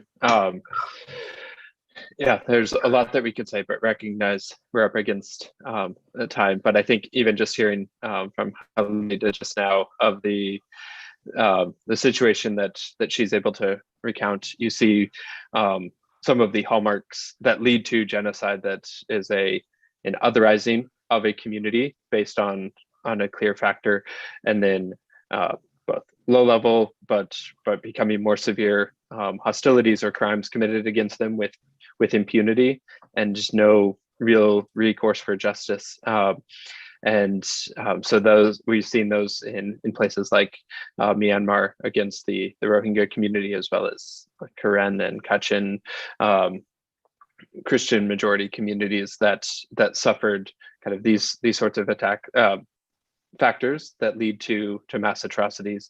And so in many ways we can see within what's happened to the Yezidi community all of the hallmarks of what leads to a genocide, what the impacts of that are. And now I think we've heard outlined today so many of the steps that need to be taken to promote true justice and accountability, as well as creating the conditions of economic empowerment and communal transformation that will allow these communities to stay in lands where they've lived for hundreds of years. And so I hope that work will continue. Thank you very much, Mr. Jeremy. We are out of time. I want to extend our thanks to all of the panelists for joining us today and showing your support and solidarity to the Yezidi community in this sad day. Thank you everyone for joining. Thank you.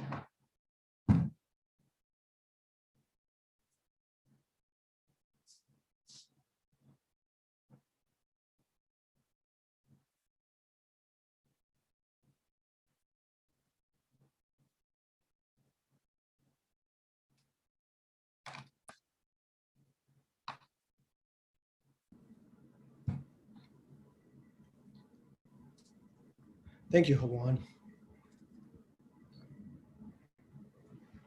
Okay, we have everyone on. Okay, good afternoon, everybody. My name is Jason Osakeda. I'm the programs director here at the Free Yezidi Foundation, and I welcome you all to our panel, called The Future of Sinjar, Challenges and Opportunities. August 3rd marks the start of the Yezidi genocide, and it began specifically on Sinjar. On this date in 2014, ISIS began their genocidal campaign to wipe the Yezidi people and extinguish their faith from the earth. In the early hours of August 3rd, 2014, ISIS fighters attacked Sinjar. The attack was well organized, with hundreds of ISIS terrorists seizing towns and villages on all sides of Mount Sinjar, coming from both Syria and from within Iraq. They faced almost no resistance. The Peshmerga had already fled Sinjar, leaving Yazidis to fend for themselves. Only a few Yazidis were left to protect their land, just a handful of men scattered about here and there, and woefully underarmed. Reports soon emerged about the numerous atrocities ISIS committed. Thousands of Yazidi men were gathered into pits and murdered, dirt haphazardly thrown over them. Women and girls, some as young as 7 and 8, were sold at markets, including online Facebook marketplaces, and held in sexual slavery by ISIS fighters for years. Some still remain in captivity, and their whereabouts are unknown. Yezidi boys were forced into ISIS training camps and underwent brainwashing programs in which they became Islamic extremists and carried out ISIS attacks. ISIS also destroyed numerous Yazidi shrines on Sinjar as part of their effort to eradicate the Yazidi religion from the face of the earth. All of the crimes that I've just described, and which previous panels have elaborated upon, constitute genocide. In those harrowing days of early August 2014, hundreds of thousands of Yazidis were trapped on Mount Sinjar, only able to escape to the safety of Kurdistan after American-led airstrikes began on August 7th. Since August 2014, hundreds of thousands of Yazidis have lived in displacement and reside in camps, where most remain today. Somehow, despite these horrors, today we consider a future for Sinjar and the Yezidi people. In October 2020, Erbil and Baghdad came to an agreement upon the administration, rebuilding, and security of Sinjar. The Sinjar Agreement provides a path for the return of displaced Yezidis to their places of origin in Sinjar. Yet, this is only a framework, and none of this has yet to be implemented. Security and infrastructure remains the most acute needs for Sinjar. Regarding infrastructure, most homes still lie in ruin. Health and education services are only now trickling back, and electricity and water are scarce. In terms of security, Sinjar is still mine-strewn, in fact, one of the most mine-contaminated regions in the world. Militias are omnipresent, and sporadic Turkish bombings of PKK outposts deter potential returnees.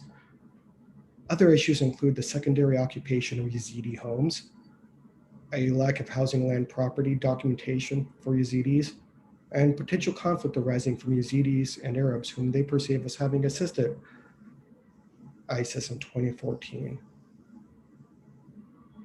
So today, the question isn't just reconstruction, but an actual commitment to Sinjar. Sinjar is merely restored to what it was pre-2014. There wasn't much to begin with.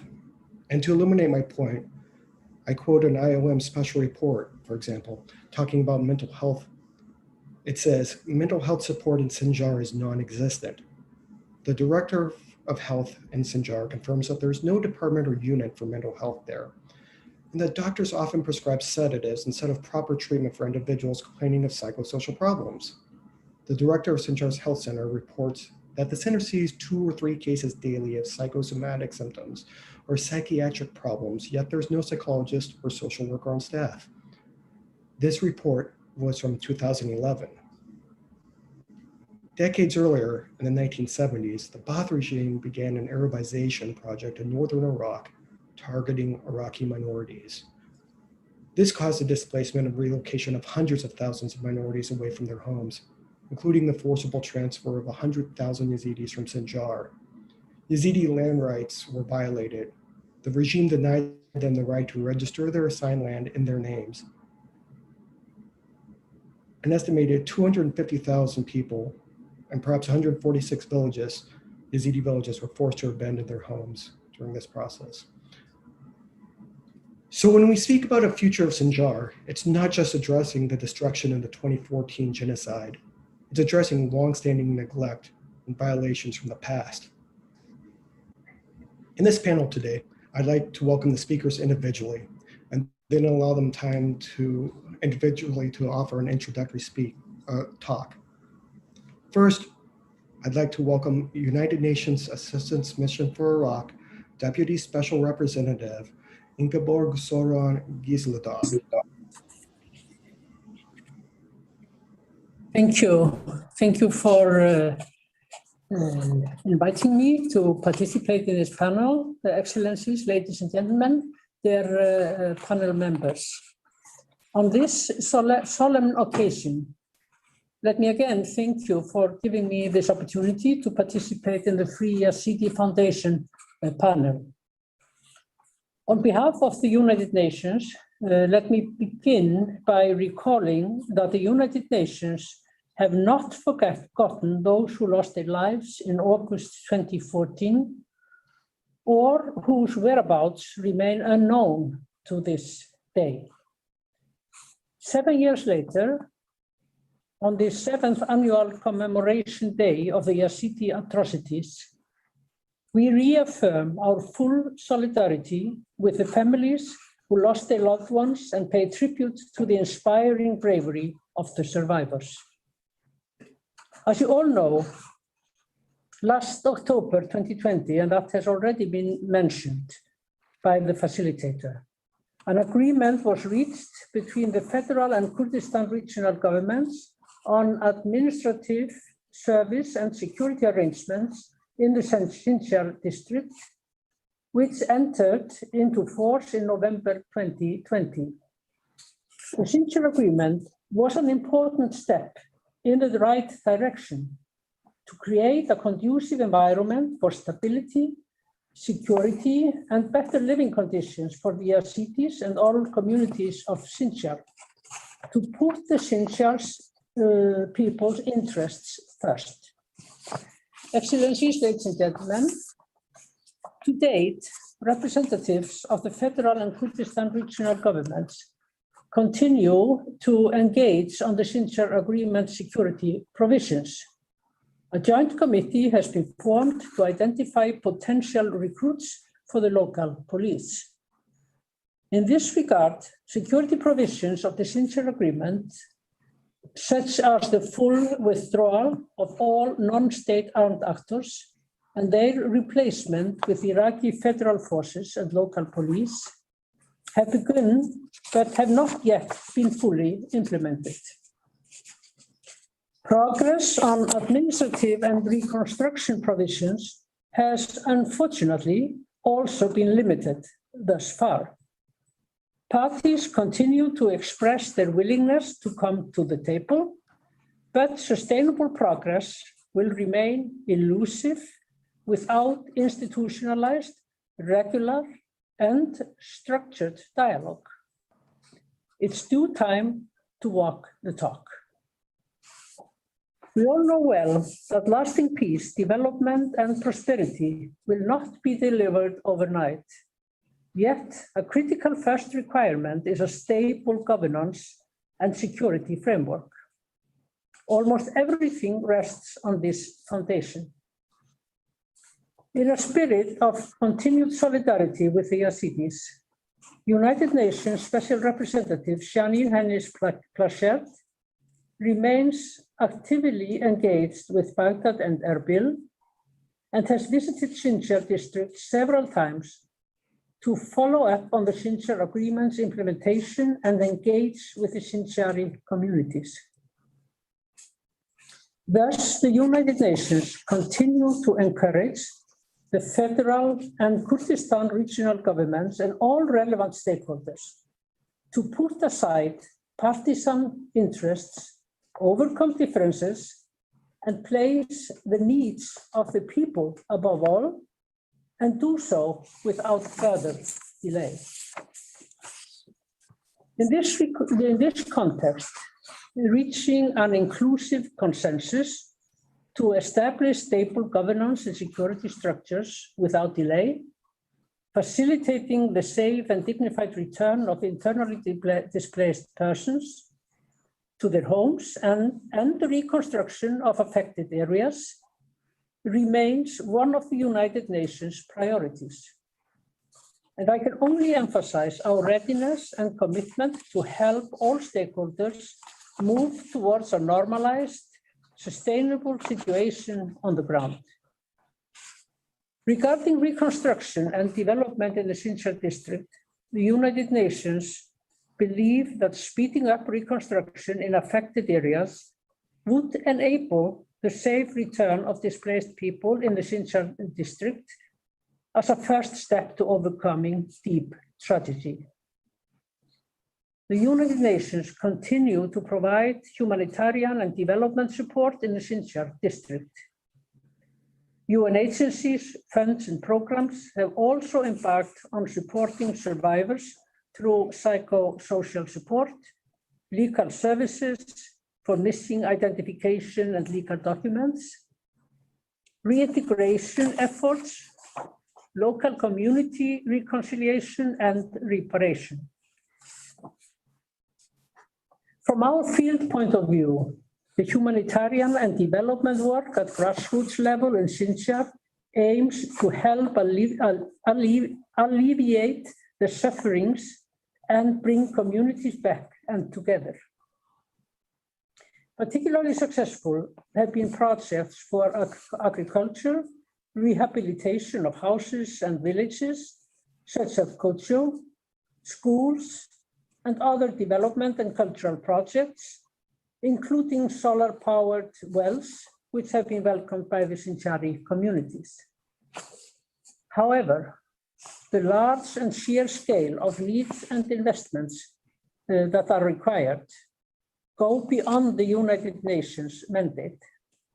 The Sinjar district will need the tireless efforts of all stakeholders, including relevant governmental authorities, to rebuild the infrastructure for better provisions of basic services in the future, such as water, electricity, housing, and health. Excellencies, ladies and gentlemen, dear panel members, I cannot speak in this panel without mentioning the enactment of the Yezidi Female Survivors Law, which is a major step towards addressing the needs of survivors of atrocities committed by ISIL. The law's recognition and crimes committed by ISIL against the Yazidis and also Christians, Shabaks, and Turkmen as crimes against humanity and genocide also underscores the need to hold perpetrators of conflict-related sexual violence accountable and provide reparations and redress measures for survivors. Finally, I would like to reassure this audience that the United Nations Special Representative, Janine Hennis-Plasschaert, and the United Nations personnel deployed in Sinjar and across Iraq continue with high dedication and determination to implement the United Nations mandate in the Sinjar district during extraordinary times and under challenging circumstances. No one has forgotten what happened 7 years ago, and the world is surely watching today. Thank you and blessings to all. Thank you, Deputy Special Representative. Next, I'd like to welcome Murad Ismail, a Yazidi activist and co-founder and president of the Sinjar Academy. Hi everyone. Can you hear me well? I'm very happy to see this panel. I'm also happy to see a lot of listeners who are being very great to the Yazidi cause. I can recognize several of these names who've been very active for many years, actually, supporting the Yazidi case, whether through media or action or working on the ground. So I really appreciate it. I think it's now 7 years has passed, and we should, in a way, look back and see where has been the progress and where we need to work more. I think in Sinjar, the issues are strategic and complex, much beyond what we can even express. I think it's really difficult to stabilize Sinjar without thinking of the big picture. And to me, always the big picture is security, administration, economy, and then other more rooted problems such as persecution of the Yazidis for who they are, the lack of recognition, the lack of justice, but also then the overall complexity in Iraq that's really shaped by dysfunctionality of the state as a whole. Iraq never really found the opportunity, let's say, or the goodwill of the political leadership post 2003 even to create a country that is capable to respond to the ambitions and to the dreams of its population. I've been in Baghdad, I've been in other places in Iraq, in Mosul and other places. The issues are really almost in every sector. Just came from the Nineveh plain, for example. It is not just the Yazidi issue, just came from the Nineveh plain where the Christian minority is really facing existential threats to its very existence. I think we need to answer some big questions, and these big questions, whether the minorities can even exist in Iraq, in 30, 20, 40 years from now. So this, I think, should require us to have a deeper look into the security and safety and administration of the minorities areas in Iraq, which all the disputed areas that goes from Kirkuk to Sinjar have had very abnormal situation even before 2014, and these regions have changed hands multiple times. It's really hard for many people to know the complexity unless they are either from there or been expert on the region. But these regions have never been stable really, since 1991, I would say. And that prevented people and minorities from building homes and building future, building economy. And that's why really when ISIS came, a lot of people just left the country, because the region was just even unstable before that. And now with the return, I think it's just become even more complex. If you look to how many people have been able to return, in the Yazidi community, more than 200,000 have not been able to go back. In the Christian community is much higher. Even 1/3 of the community have not been able to go back. It's probably 10 to 15, at max 20% of the Christian community have been able to go back to the Nineveh plain.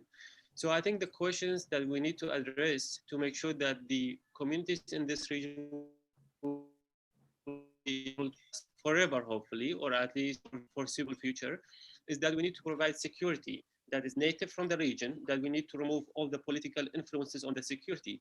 I cannot envision a safe region when you have multiple countries with groups that are funded either directly or indirectly, or linked to foreign countries or foreign militias, and putting the region on some issues that is much even bigger than the region.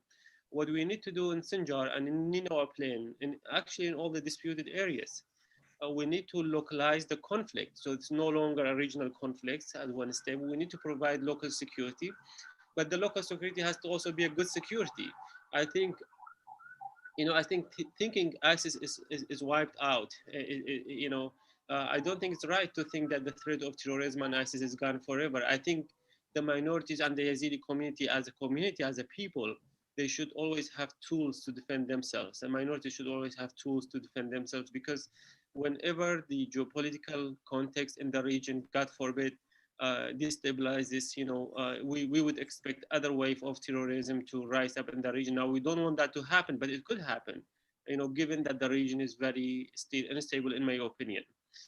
I think on the administration, we just spoke also in the Yazda panel.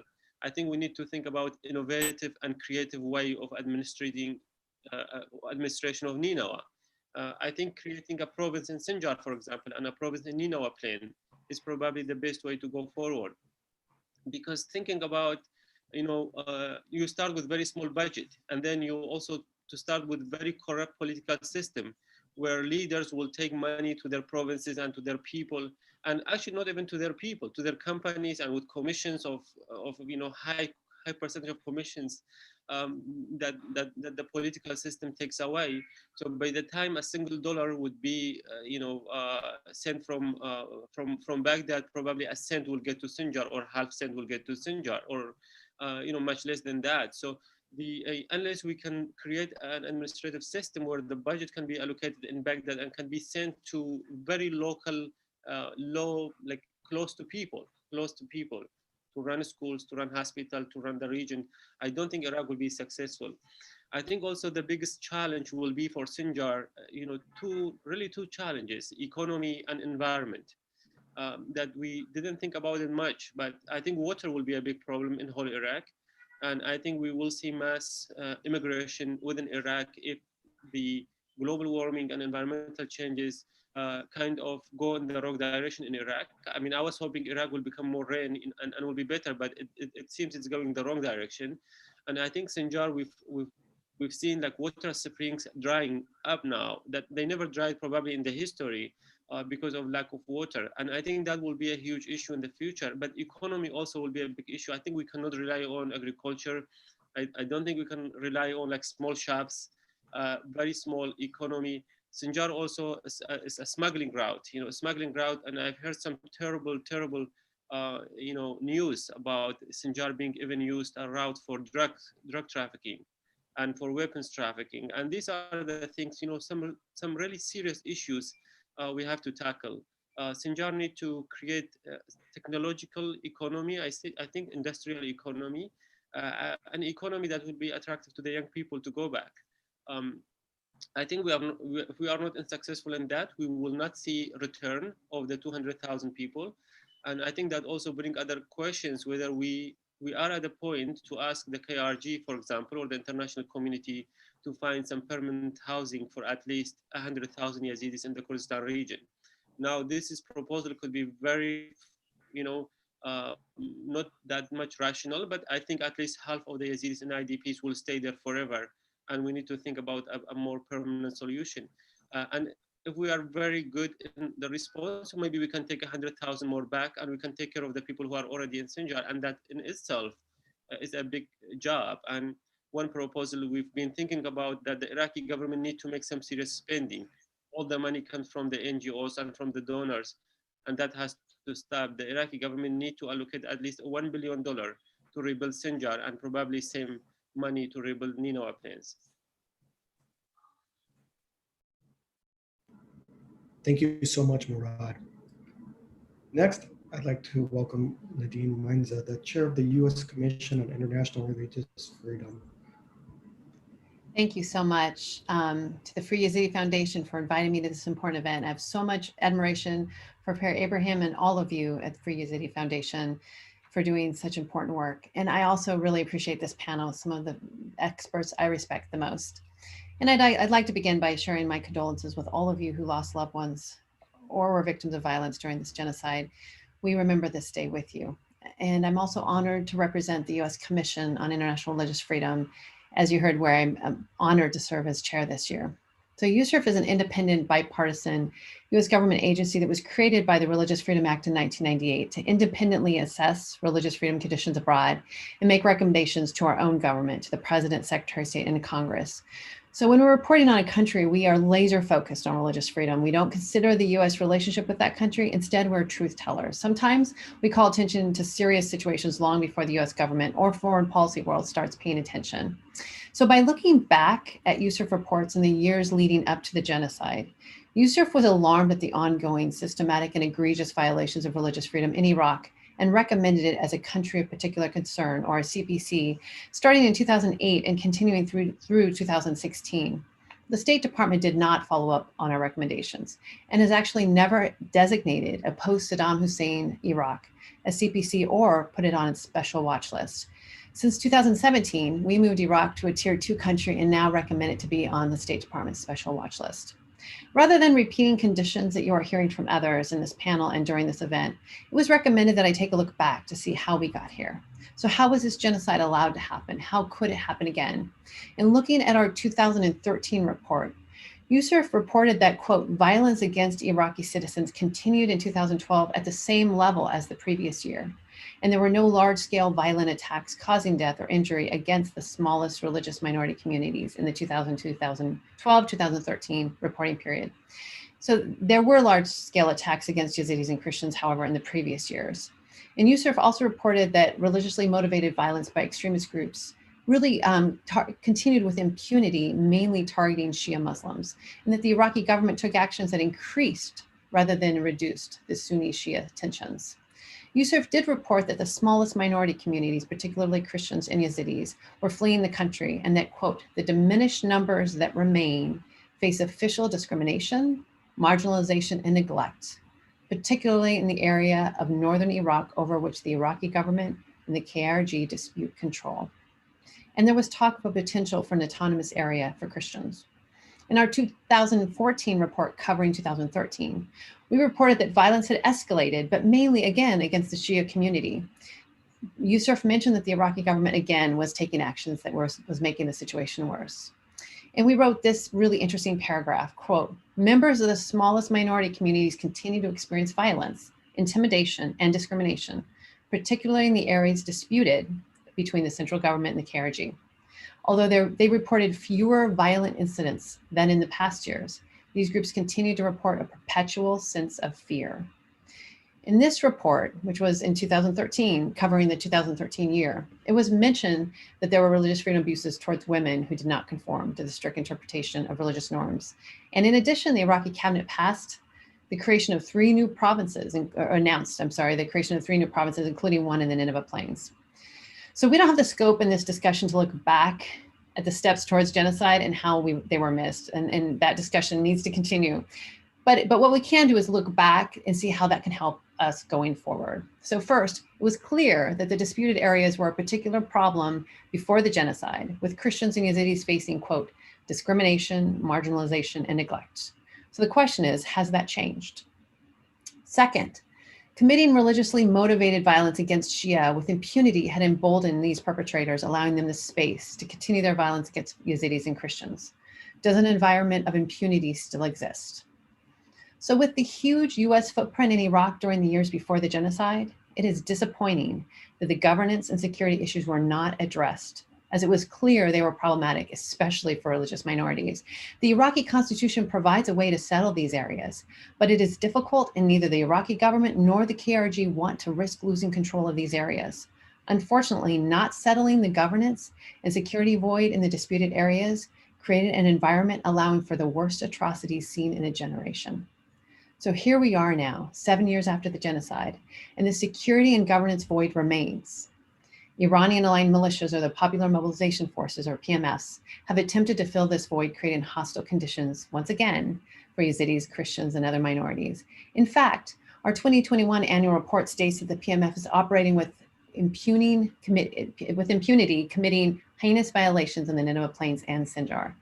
This has impeded the return of over 200,000 Yazidi IDPs in camps in the KRG that are not appropriate for long-term housing. This environment also limits economic opportunities, which residents desperately need in order to have a future in Sinjar. Yusuf does applaud the US government for imposing global Magnitsky sanctions in January on PMF chairman Fali al-Fayyad, although more needs to be done. While Yusuf supports the Sinjar agreement, we are disappointed that the local community, especially Yazidis, were not included in the negotiations. They must be included in its implementation in order for this agreement to be legitimate. It is almost unbelievable that Sinjar has not had a local election since 2003. They should have the right to choose their own mayor and leaders. It is also disappointing that there has been so little accountability for these crimes and justice for the victims. Just last week, Yusuf held a joint congressional hearing with the Tom Lantos Human Rights Commission called Ending Genocide: Accountability for Perpetrators. While we're still too far away from trying these criminals, we are thankful to UNITAD and all of those in the US government and elsewhere that are working towards this goal. Yusuf was encouraged by the State Department's recent announcement of $155 million in additional humanitarian assistance to the people of Iraq, as well as Iraqi refugees and communities that host them. We hope the international community unites to rebuild Sinjar and other areas devastated by this genocide, and it is time that the Iraqi government commit to providing services and rebuilding infrastructure for this community. We are also concerned about the many Iraqis abroad who still don't have UNHCR status and protection. And of course, we must do better to find the almost 3,000 Yazidi women and girls that are still missing. So in closing, in order for us to secure the future of Sinjar, it is important that the US follow one of Yusuf's key recommendations, which is to press the Iraqi government and the KRG to settle the disputed areas, while including all religious and ethnic minorities in the process. They need to have a say in their own governance and security. This is perhaps the only way for Yazidis and Syriac, Assyrian, Chaldean Christians, as well as other religious minorities, to be able to stay and flourish in their homeland. Thank you so much. Thank you, Chairperson. Next, I'd like to welcome Dr. Amy Austin Holmes. She is a scholar and currently a public policy fellow at the Wilson Center and a journalist. Thank you very much for inviting me to take part in this distinguished panel today. And I would also like to extend my condolences to everyone who was subjected to horrific atrocities 7 years ago. I hope that this panel will ensure that not only are those atrocities never repeated, but that we can all work together to build a brighter future for Yazidis and all Iraqis. In July of 2016, I visited Sinjar and spent several weeks there speaking to Yazidis from various backgrounds who had experienced the genocide themselves. And I was surprised, one of the things that I was surprised to see was that there were many Yazidis who had actually never visited a school a single day in their lives. Now, this was in July of 2016 when I was there, when I conducted field work, but I'm not going to speak about that today. Instead, I'm going to be speaking about a report that I co-authored, which was just published today with ICSVE. I co-authored it with Dween Hawezi and Brett Cohen. The report actually looks at one piece of the puzzle in Sinjar. And as everyone here knows who is on this call, the situation in Sinjar is very complicated. There are a variety of different security actors and security threats that emanate from that region. And so our report sheds light on one piece of the puzzle. We provide the first quantitative, objective database of Turkish airstrikes that have happened in Sinjar every single year of the past 5 years, starting in 2017. Now, in December of 2018, which was the same year when Nadia Murad won the Nobel Peace Prize, she actually had a meeting with Turkish Foreign Minister Mevlut Çavuşoğlu. And she requested at the meeting, which she tweeted a photo of, that Iraq and Turkey need to work together to find a solution to prevent any further bombings in Sinjar. We want to rebuild what ISIS destroyed and help Yazidis return home. This is from Nadia Murad's tweet after her meeting with Foreign Minister Mevlut Çavuşoğlu in December 2018. Sadly, her call to action has been utterly ignored by the international community. Because since then, as the data that we compiled from 5 different sources shows, Turkey has conducted airstrikes every single year since 2017, with the most recent airstrike being in June of this year. So just a little over a month ago. Now, these airstrikes contribute to instability and they prolong the underdevelopment of Sinjar, which was already an impoverished region even before it was assaulted by the Islamic State in 2014. Now, alongside other security threats and the lack of basic services, including provision of electricity, water, and the lack of jobs, Yazidis cite these airstrikes as one of the reasons that prevent them from returning to Sinjar and rebuilding their lives. Just in the last month of July, according to data collected by Kurdistan's Regional Joint Crisis Coordination Center, there were 472 Yazidis who had returned to Sinjar, but then ultimately ended up going back to live in camps in Duhok because they found that they couldn't live in Sinjar anymore. And so the lack of security, the instability, basic services and jobs were all cited as reasons for returning to live in camps rather than rebuilding their lives in Sinjar, which they had dreamed to do for years, since 2014. Now, as again, everyone on this call knows, there are a variety of different actors in Sinjar. The Turkey justifies its airstrikes because they see the YBS and the YJE, the Yazidhan or Sinjar defense units and the Sinjar women's units as offshoots or identical to the PKK. Now, however, as I witnessed myself in 2016, there are many native Yazidis who have joined these forces and other forces. And so the very people who survived the genocide in 2014, some of them are members of the YBS and the YJE. That is a simple fact. And now and furthermore, the YBS are also now integrated and within the Hashd al-Shabi, and they're part of the sometimes referred to as the 3rd Division within the Iraqi army. But we provide all of this information in the report, and I don't want to get into those details right now.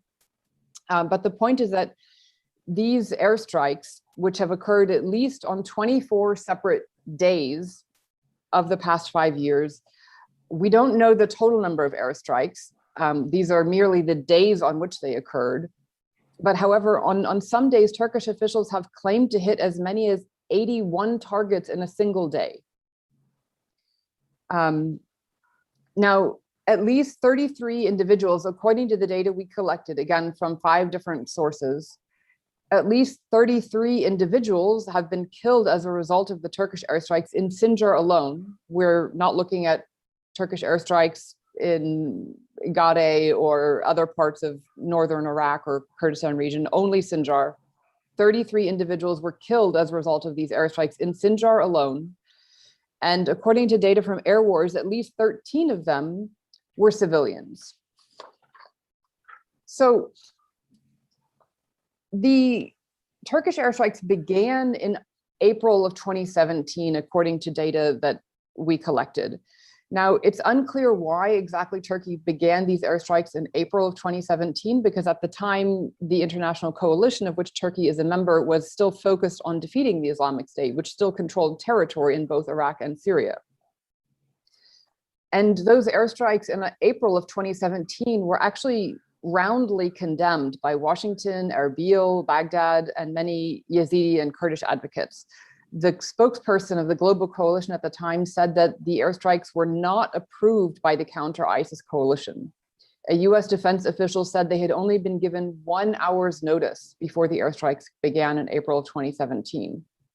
The Iraqi cabinet said that this was a serious violation of Iraqi sovereignty. And the Kurdistan regional government also condemned the airstrikes as 5 Kurdish Peshmerga fighters were killed. Now, the most recent airstrike, as I'm not going to go through all 5 years, we have just limited time here, but as I mentioned, the most recent airstrike happened on June 30 of 2021, and it targeted a YBS vehicle near the Sardesht camp, according to the event description from ACLED on Mount Sinjar. And the report includes both a graph for the number of airstrikes and drone strikes, drone surveillance every year for the past 5 years, as well as an interactive map where you can see approximately where the airstrikes we believe happened. Now, not just Nadia Murad, but also people who are on this call with us, Pari Ibrahim and Murad Ismail, have requested assistance from the international community to pressure these airstrikes to stop, to pressure Turkey to stop these airstrikes. Unfortunately, their calls for help have also been ignored. Now, I believe that some observers are hopeful that the Sinjar agreement, which was signed in October 2020, will potentially resolve the issue and put an end to the airstrikes, as the Sinjar agreement calls for the removal of the various armed factions that are in Sinjar. However, as I mentioned earlier, many Yazidis native to Sinjar who were born in Sinjar and grew up there are members of these groups. And so to ask for them to leave is, in my opinion, unacceptable. Furthermore, without proper agreement on what qualifies as a PKK-linked group, Turkey will continue to target Sinjar, including what they perceive as I said, PKK-linked groups, including the YBS, YJE. And so we recommend that, given that this has been an ongoing problem for 5 years now, that there needs to be increased international monitoring of the Turkish operations in all of Iraq, but specifically in Sinjar, in order to allow for peaceful development and for Yazidis to return to their homes. And this is actually in line with the Eli Wiesel Genocide and Atrocities Prevention Act and the Global Fragility Act. I believe the Biden administration has an opportunity to lead the international community in genocide recovery. They should prioritize the protection of civilians in both Iraq and Syria. 7 years after a devastating genocide, Yazidis deserve the chance to rebuild without the fear of death from above. Thank you. Thank you so much, Amy. Next, I'd like to welcome Hawan Omer, the Free Yazidi Foundation's country director. Thank you very much for inviting me. I'm happy to be among these panelists, and we can discuss the future of Sinjar and what the challenges and opportunities are there on the 7th commemoration of the Yezidi genocide. As you all know, 7 years ago, ISIS member entered Sinjar and began a genocidal campaign of destruction and terror against the Yezidi community in Sinjar. That includes mass killing, forced conversion, kidnapping men and women, and abducting child soldiers and brainwash them and force them to fight. The crimes that happened in Sinjar and to the Yezidi community damaged our people in many ways. And up to now, after 7 years, they are still trying to recover and heal from that destruction. Here we're talking about the future of Sinjar. We have many obstacles and points to discuss here in regard to the future and what challenges are there. Of course, we have a solution in long term, and then there's a short term solution.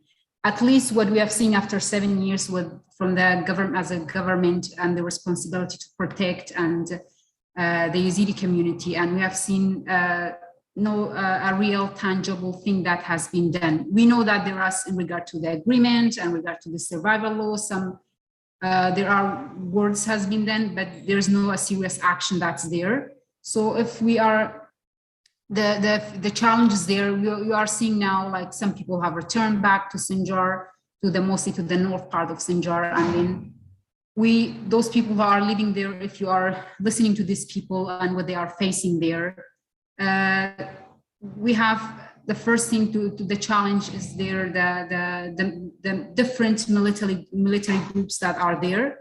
There's no, the country, so the government is not in control in the situation that's going on in Sinjar, or they don't want to be in control what's going on there. In each part, there will be a different military who are taking care of a part. And then if you are seeing a person or an issue is happening there, and every month or in a while, you will see someone who will be dead and their body will be just left somewhere. So with different kind of groups that are armed that are there, whenever you ask, the other will say, okay, that part is someone else taking care of it. It's not us. You will ask this, the other part will say a different thing. So the whole thing is that the situation in Sinjar in regard to the security part is not solved, and there should be a serious action from the government and as a responsible to take serious actions there. We have those people who are returned. You are seeing who are depending on some of the projects that are funded by the organization, or those a person and a family member who get a chance or are recruited with an NGO to work, and the family depends on that person. And it's not a way that Sinjar, in a way that people can return to it after this destruction. We have the issue with the security. If there was this agreement between the KRG and the Iraqi government. This is one of the main point and has the effect and on the Yazidi community. If you are making a decision on behalf of a community and as a minority or a people belonging to a region, you are making a decision without involving or including in any way people from this region that you are making a decision on it and thinking about their future, how to protect them. So how that's possible? And many of the Yazidis that was passed, and they didn't know what are the articles which are in this agreement. So this is showing us from the beginning, okay, the stay has been made, but it's from beginning there was no involvement, and we are thinking how this will affect as a positive way in a life of people from Sinjar, especially like talking about the Yazidi community as they are being facing these atrocities and discrimination and targeted to genocides for not even before 2014. They have, there was to be giving a chance to hire or recruit 2,500 police to be there. And out of this, again, it was like 150 from the Yazidi community and the other from the other people who are living in Sinjar. And we are seeing that there should be a need when we say the protection there should be Yazidi community who are protecting themselves, and they can be, it's not that when they are a policeman and they are going to be more internal problems to be solved. We need from the Yazidi community who are securing the border, to protect us from any future attacks, because based on what we are seeing, there's no real serious action that has been done. There's still fear inside a Yazidi individual. You feel it as a Yazidi that this might happen again. So here, that's what we mean by when we want security for Sinjar and from the Yazidi community, and the Yazidi can be trained and be armed in a way so that they can protect themselves, because we have seen and we have experienced that those people who were there were armed and whatever, but when that atrocity and the genocide happened, they just left us. And so that's what we mean by that. Those police to be in internal problems, to be solving that issues, which is not a more border, and to preventing any like atrocities. In regard to, there are many other challenges that are facing. We have the economic opportunities or job employment in Sinjar. It's zero, there's nothing. As I mentioned, it's only people who return depending on those who are working with and get recruited by NGOs. And also we have the health services. That's also a big issue. We know that Sinjar was liberated before, like other. We are not saying not only rebuild Sinjar. We know that Iraq is in all in this cause and huge issue that they are all facing. But what we are seeing, if again we are marginalized and discriminated based on that again, because it's all together being destroyed. But in Sinjar also, in regard to the health services, if someone is getting, there's no a real and enough health services in Sinjar in which it can serve the people who are there. And this is not only for in a short term. This needs to be a more huger, and all services are available there. And for the Yezidi community or people who are living there to not drive days and hours, and to get to a services that's available in a different place or in a place that I've been there kidnapped or raped or all these atrocities happens to me and I'm going back to the same place that's all happened to me. So this is very important. And yeah, in general, there's a lot needs to be done. As our colleague, Mr. Murat, also mentioned in a longer term in regard to the watering, like in Iraq and in Sinjar, that's also a very, will be a long-term an issue to happen there for people who are living in Sinjar. And there should be a need for to build like dams in Sinjar and those places in which to save water if we are talking in a more longer term, and it can be sustainable. So we don't want just something to be for tomorrow or in for a year. And 7 years past, what is going on with the Yezidi community is just we are waking every day for the second day, and that's it. There's no serious issues that solve the problems that the Yezidi community are facing. As you all know, we have all these issues, Sinjar, in regard to Reconstruction, also those NGOs some who are operating projects in the north part of Sinjar. And then if you are talking in general how to solve a problem of a community or thousands of Yazidis who are homeless and displaced in IDP camps, as a government, a responsibility to find a safer and a peaceful life for your citizens. So also here we have the focus, for example, not the focus, maybe it's easier for people or for some NGOs to go to the easier part of Sinjar, which is the north, while the other part, even if people wants to return, there's the south part, for example, nothing has been done. And still we are seeing like months ago, like still the mines are there and people cannot. We have some, like from my own village in the south back in Tilbanat, we have some families, like they cannot open the door of their houses because still they are fear of maybe there was going to be bombed and this person going to lose their life. So in general, the Yazidi, there are something, as I mentioned, being done, and we are very grateful, of course, for what the international community and their support since the genocide for their those countries who recognize the Yazidi genocide. But still, I think there should be more push or more monitoring and advocacy more for the Yazidi cause, and to be very close coordination with the Iraqi government, or be in monitoring or how they can to make sure for Yazidis a peaceful life. Thank you. Thank you so much, Helwan. At this point, I'd like to open it up for some questions from me for the panel, but specifically, I'd like to ask this first one to the Deputy Special Representative.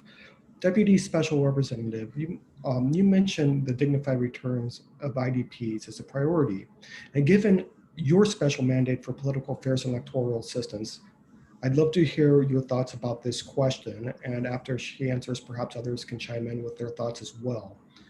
The Sinjar agreement calls for an independent mayor, acknowledging the fact that Yazidis often are allowed access to political positions in turn for loyalty to a political party, which itself is likely seeking to leverage Yazidi identity as Kurdish or Arab as part of the ongoing territorial dispute between Erbil and Baghdad.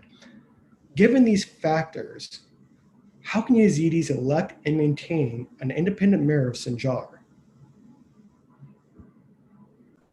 Yeah, well, thank you. This is a good question.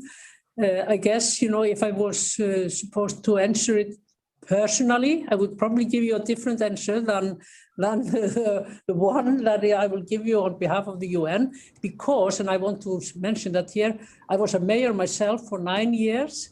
So I know how important it is that a mayor has a clear, connection to his constituency or her constituency, and that there's a direct link between the mayor and the people that the mayor is supposed to serve.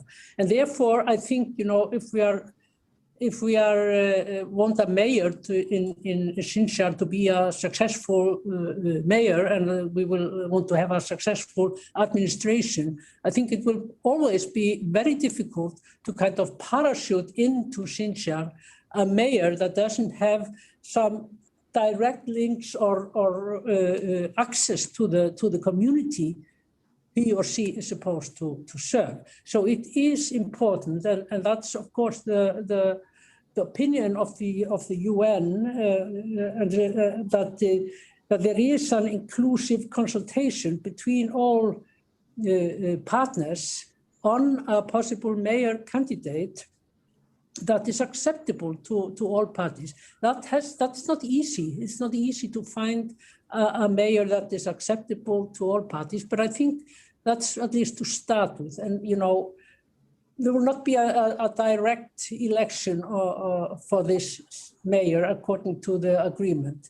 So, but let's start to try to find a mayor candidate that all parties can accept, can live with, and we can take it from there. And, because it's so important to have one mayor instead of two, and try to join forces to build up an administration in Sinjar. So I think I'll stop there. Thank you so much.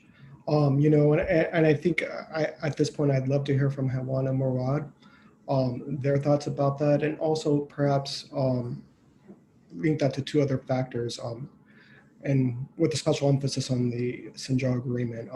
First, Murad, you had brought up the issue of a police force that can be relied upon. And I think in part, this has to, any potential returnee must have confidence in true, accurate representation, such in political leadership. And second, security. You had brought up some issues with the police force and security forces, not only for Sinjar, but government-wide. And then Hawan, in answering this question, perhaps, as you mentioned that you yourself are from Sinjar, how does the security and political factors play into your families and anyone else that decision to return? I answer first. Yeah, so I think for a mayor, this should have been addressed like years ago. It's unbelievable that, after 7 years of genocide, we are still talking about, hiring an employee who would do day-to-day work, paperwork, until the next whatever election or process. If it was me, I would have hired someone in 2015, or then post that 2017, and then after the Sinjar agreement, and it could be a principal of a school, it could be someone from the people of the region who's not who's politically acceptable by everybody, and someone who's transparent and someone who's clean. That's really the main thing, and it should be easy to do.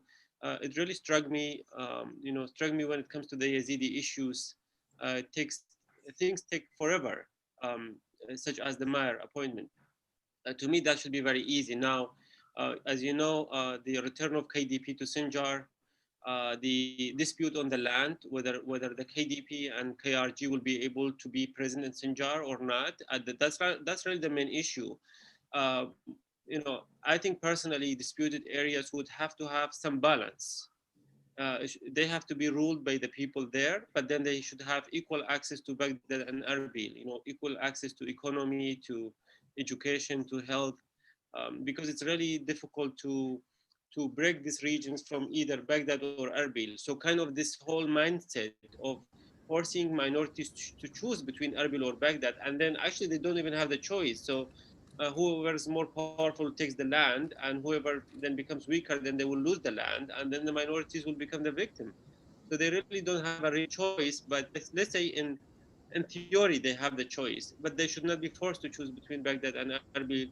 I think the question should be, let's bring these regions up, you know, the level of administration, of economy, the human value, you know, the human factor. Let's build the human factor here, and then down the road we can have a political process for these regions to select between Baghdad or Erbil.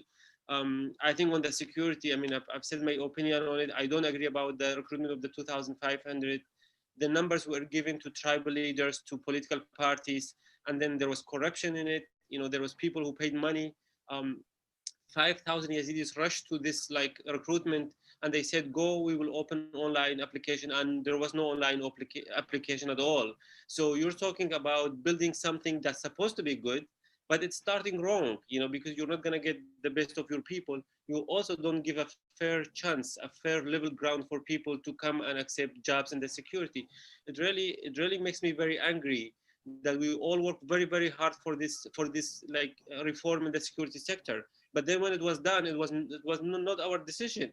You know, it was not our even opinions were not taking. So I think that's one thing the UN should have made sure that Yazidis would be included in the Sinjar agreement, in the implementation, in the selection of the mayor. Like now the selection of the mayor, the agreement says it's between Baghdad, Erbil, and the governor of Mosul. With all due respect, that's good for them, but what about us? You know, I think also with the security, create a security. Turkey is happy, Baghdad is happy, Erbil is happy, but then again, what's about us? Because when the next genocide comes, then again our children will be taken, again our women will be taken, and we have to go again, walk door to door to look for them. So that's really the main issue, and it's like in principle it's very easy to understand, and I just don't know. Doesn't matter how much we say it, they don't understand it. They don't understand. For us, it's not a matter of land, it's not a matter of control. To us, it's a matter of existence and living in dignity, and that living in dignity requires good security. I mean, that's to us the main thing. Thank you so much, Murad. Hewan, I'd be glad to hear your thoughts on this too.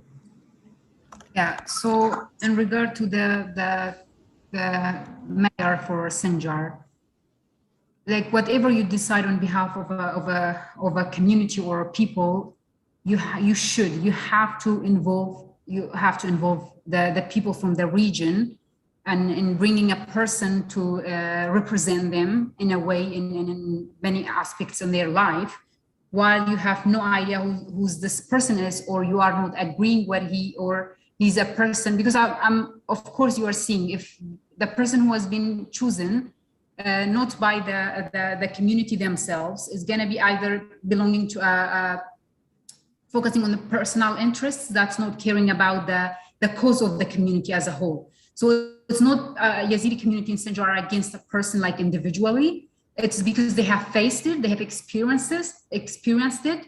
So there should be like involving the community for choosing a person who can really care about them, care about what their needs and their demands, and how we can look forward. If we are bringing the same person or the same kind of people who were there previously and all of these atrocities happened, and then that means nothing. I mean, this is wrong. So there should be, it's very important to involve and bring a person, no matter if he belongs to where, but a person who cares about a human being and a community, and how to protect them and how to represent them in a way based on their needs. So I think this is very important, and always to involve people in choosing the person who are representing you. If not, and then we are not hopeful, and they are seeing no respect in that part as a community, again, to see just choosing a person for you are happy about it, as Murad also mentioned. So it should be involving the citizens or the community themselves to choose the person who's gonna taking decisions on their behalf. Yeah, thank you so much, Hardan. I appreciate that very much. You know, and part of this, I think that we're mentioning is something that Nadine brought up was just administration of the disputed territories. Nadine, first, I'd like to hear your thoughts on what Murad and Hewan were just discussing, but also if you could somehow figure into your response. You had mentioned some indicators of violence in your talk, and namely discrimination, marginalization, neglect, and an environment of impunity. So if somehow you could address all of that at once in your response, I think that'd be really great for the audience to hear. Sure. Thank you so much again for this fascinating conversation. You know, it is just not right that everyone in Iraq gets to vote for their mayor except the residents of Sinjar. So it doesn't make any sense to me that this is okay with the international community. So why can Sinjar not choose their own mayor? Is it because the Iraqi government and the KRG are afraid of having someone as mayor who does not support their agenda? So I know that's part of the agreement, but you know, the people of Sinjar have a right to elect their own leaders, just like everyone else in Iraq has the right. And I do want to make it clear that the Iraqi constitution says in Article 140 that the disputed territories are supposed to be settled by a referendum. So the people are supposed, the will of their citizens, quote. So we are ignoring the Constitution of Iraq by going forward with these agreements that exclude the will of their citizens and that don't include the opinion of the people on the ground. So I want to just make that clear. In terms of, of the marginalization, it's so interesting that, I was listening to the panel before and hearing some of the conditions even that Yazidis are sensing now, being marginalized, officially marginalized, neglected, discriminated against. These were the exact words that the reports and USERF used the years leading up to the genocide, and that violence was growing. And even though there weren't huge numbers, there was a sense that it was coming, and that's why minorities were leaving. And really this sense of impunity where there was no consequence for violence against religious minority. And that same impunity we're seeing again with these PMS, these militias. I was told by an expert on the ground in Iraq, he mapped out 19 different armed forces on the ground in Sinjar. That's unbelievable. And none of them answer to the people of Sinjar. So, there's talk of like a regional government in the Nineveh government, and where, the thing about a region is it puts the security forces underneath the leader of that region, instead of now everyone answering to either the KRG or to the Iraqi government. So I think the people need to have a say in their own security, their own governance, and that all of this other talk is just noise if they're not having that right. Thank you so much. I'd love to go on longer and longer about this, but I think I'd like to ask a question of Amy. Amy, you noted, and forgive me if I didn't jot down the numbers correctly, 81 strikes claimed by Turkey, 33 deaths, 13 of whom were civilians. And you've astutely noted that what was once considered a Turkish-Kurdish conflict now impacts every single religious and ethnic group in northern Syria, Kurdistan, and Sinjar. And you emphasize the need for a peaceful resolution to the conflict. So I suppose two questions come to mind that you might be able to explain to us in the audience is Turkey's use of a sort of ambiguous and flexible PKK designation on Sinjar and the strategic importance of Sinjar. And what can the government of Iraq, the government of Kurdistan, and the international community do to contribute to a peaceful resolution such that the Yazidi people feel safe enough to return to Sinjar? Right. Well, that's a great question. It's also something that I think we could spend a few hours discussing. So I'll try to give a very brief answer. The figure you cited of 81 strikes, that was actually on a single day, Turkish officials have sometimes claimed to hit 81 targets on one day. So our data is counting the number of days on which Turkey conducted airstrikes in Sinjar, only Sinjar, not elsewhere in Iraq or Kurdistan, and not the number of strikes. We don't know the number of actual strikes. We're counting the number of days on which the airstrikes occurred. So, and I believe the data is pretty reliable. As I said, we got it from 5 different sources. So and also the data can be downloaded at the bottom of our report. You can download it yourself. We're sharing it with anyone who wants it for free. It's a free data set we're making available because we think this is important for people to know, because the airstrikes have not always been consistently reported about in the media, and particularly by the international media have not received as much coverage as I think they should.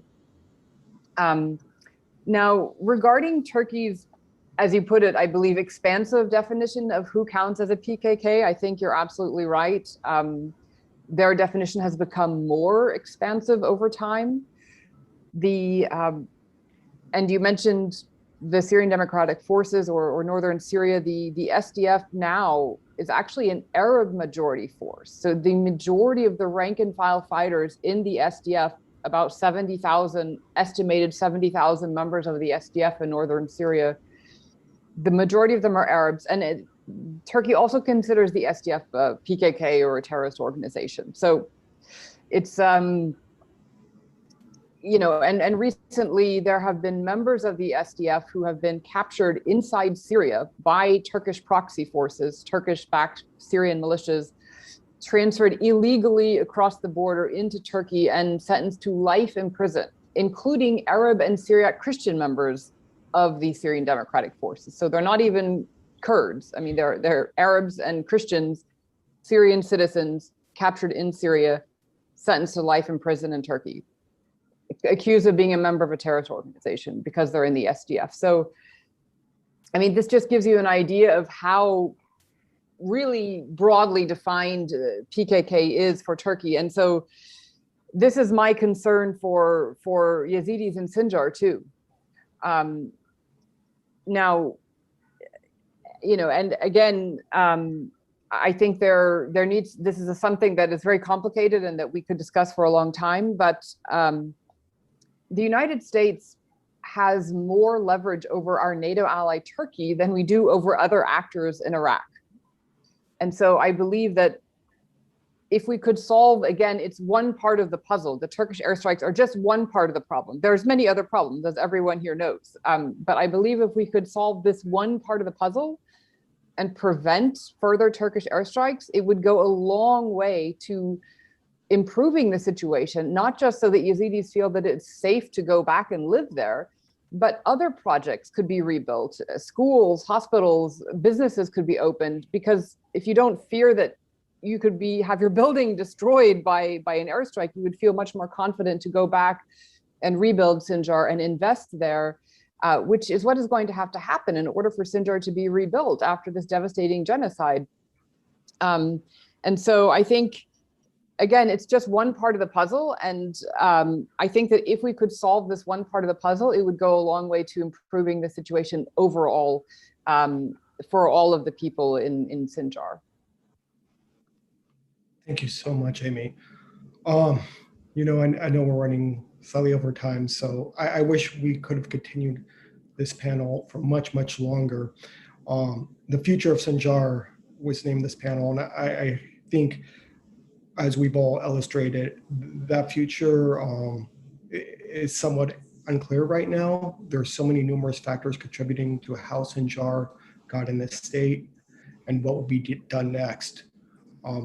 Clearly, the Yazidi people do want to return, but they need to be assured of certain conditions being met first, and I think those are right. So I encourage all audience members to continue investigating the work of all of our panelists and educate themselves a little more and learn about that. Unless anyone has any pressing final words they'd like to share with the audience, I'd like to thank all of the panelists for joining us today and sharing everything they have to say. Thank you. Thank you so much, all. Thank you.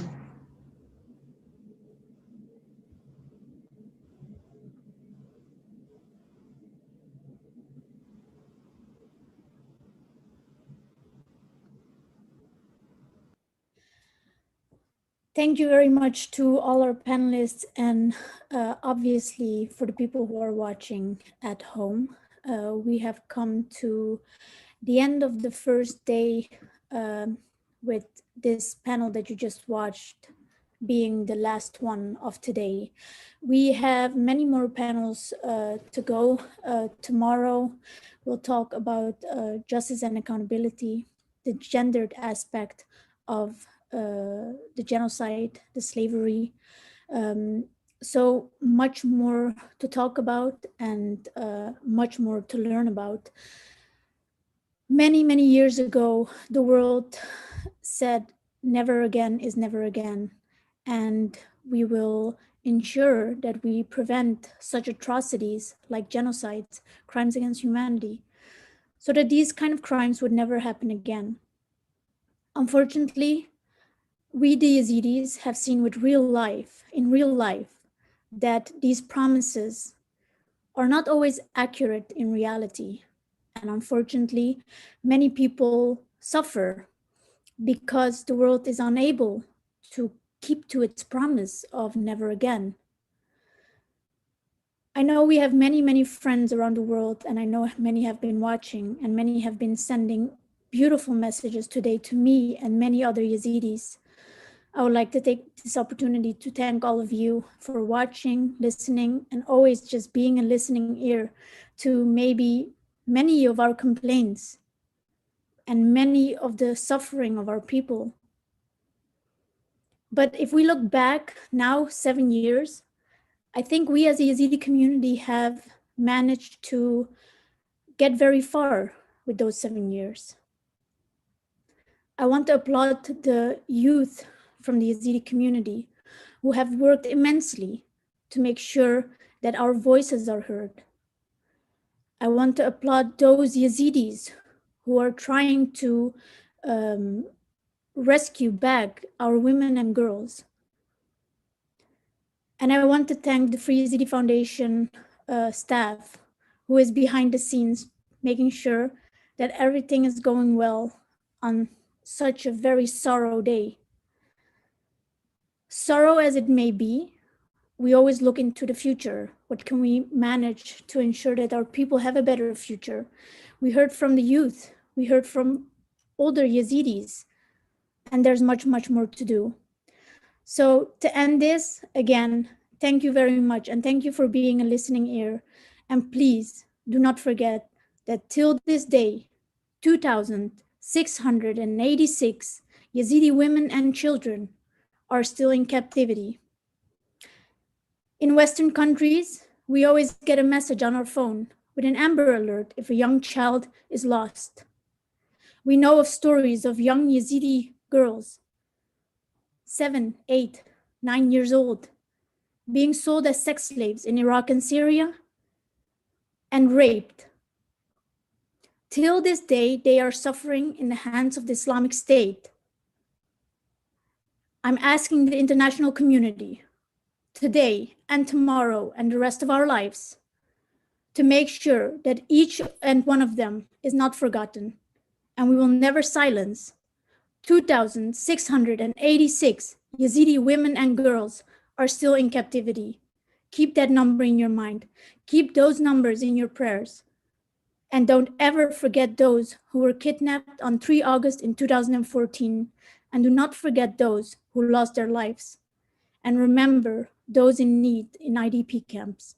Thank you so much and have a good evening. I hope to see many of you tomorrow.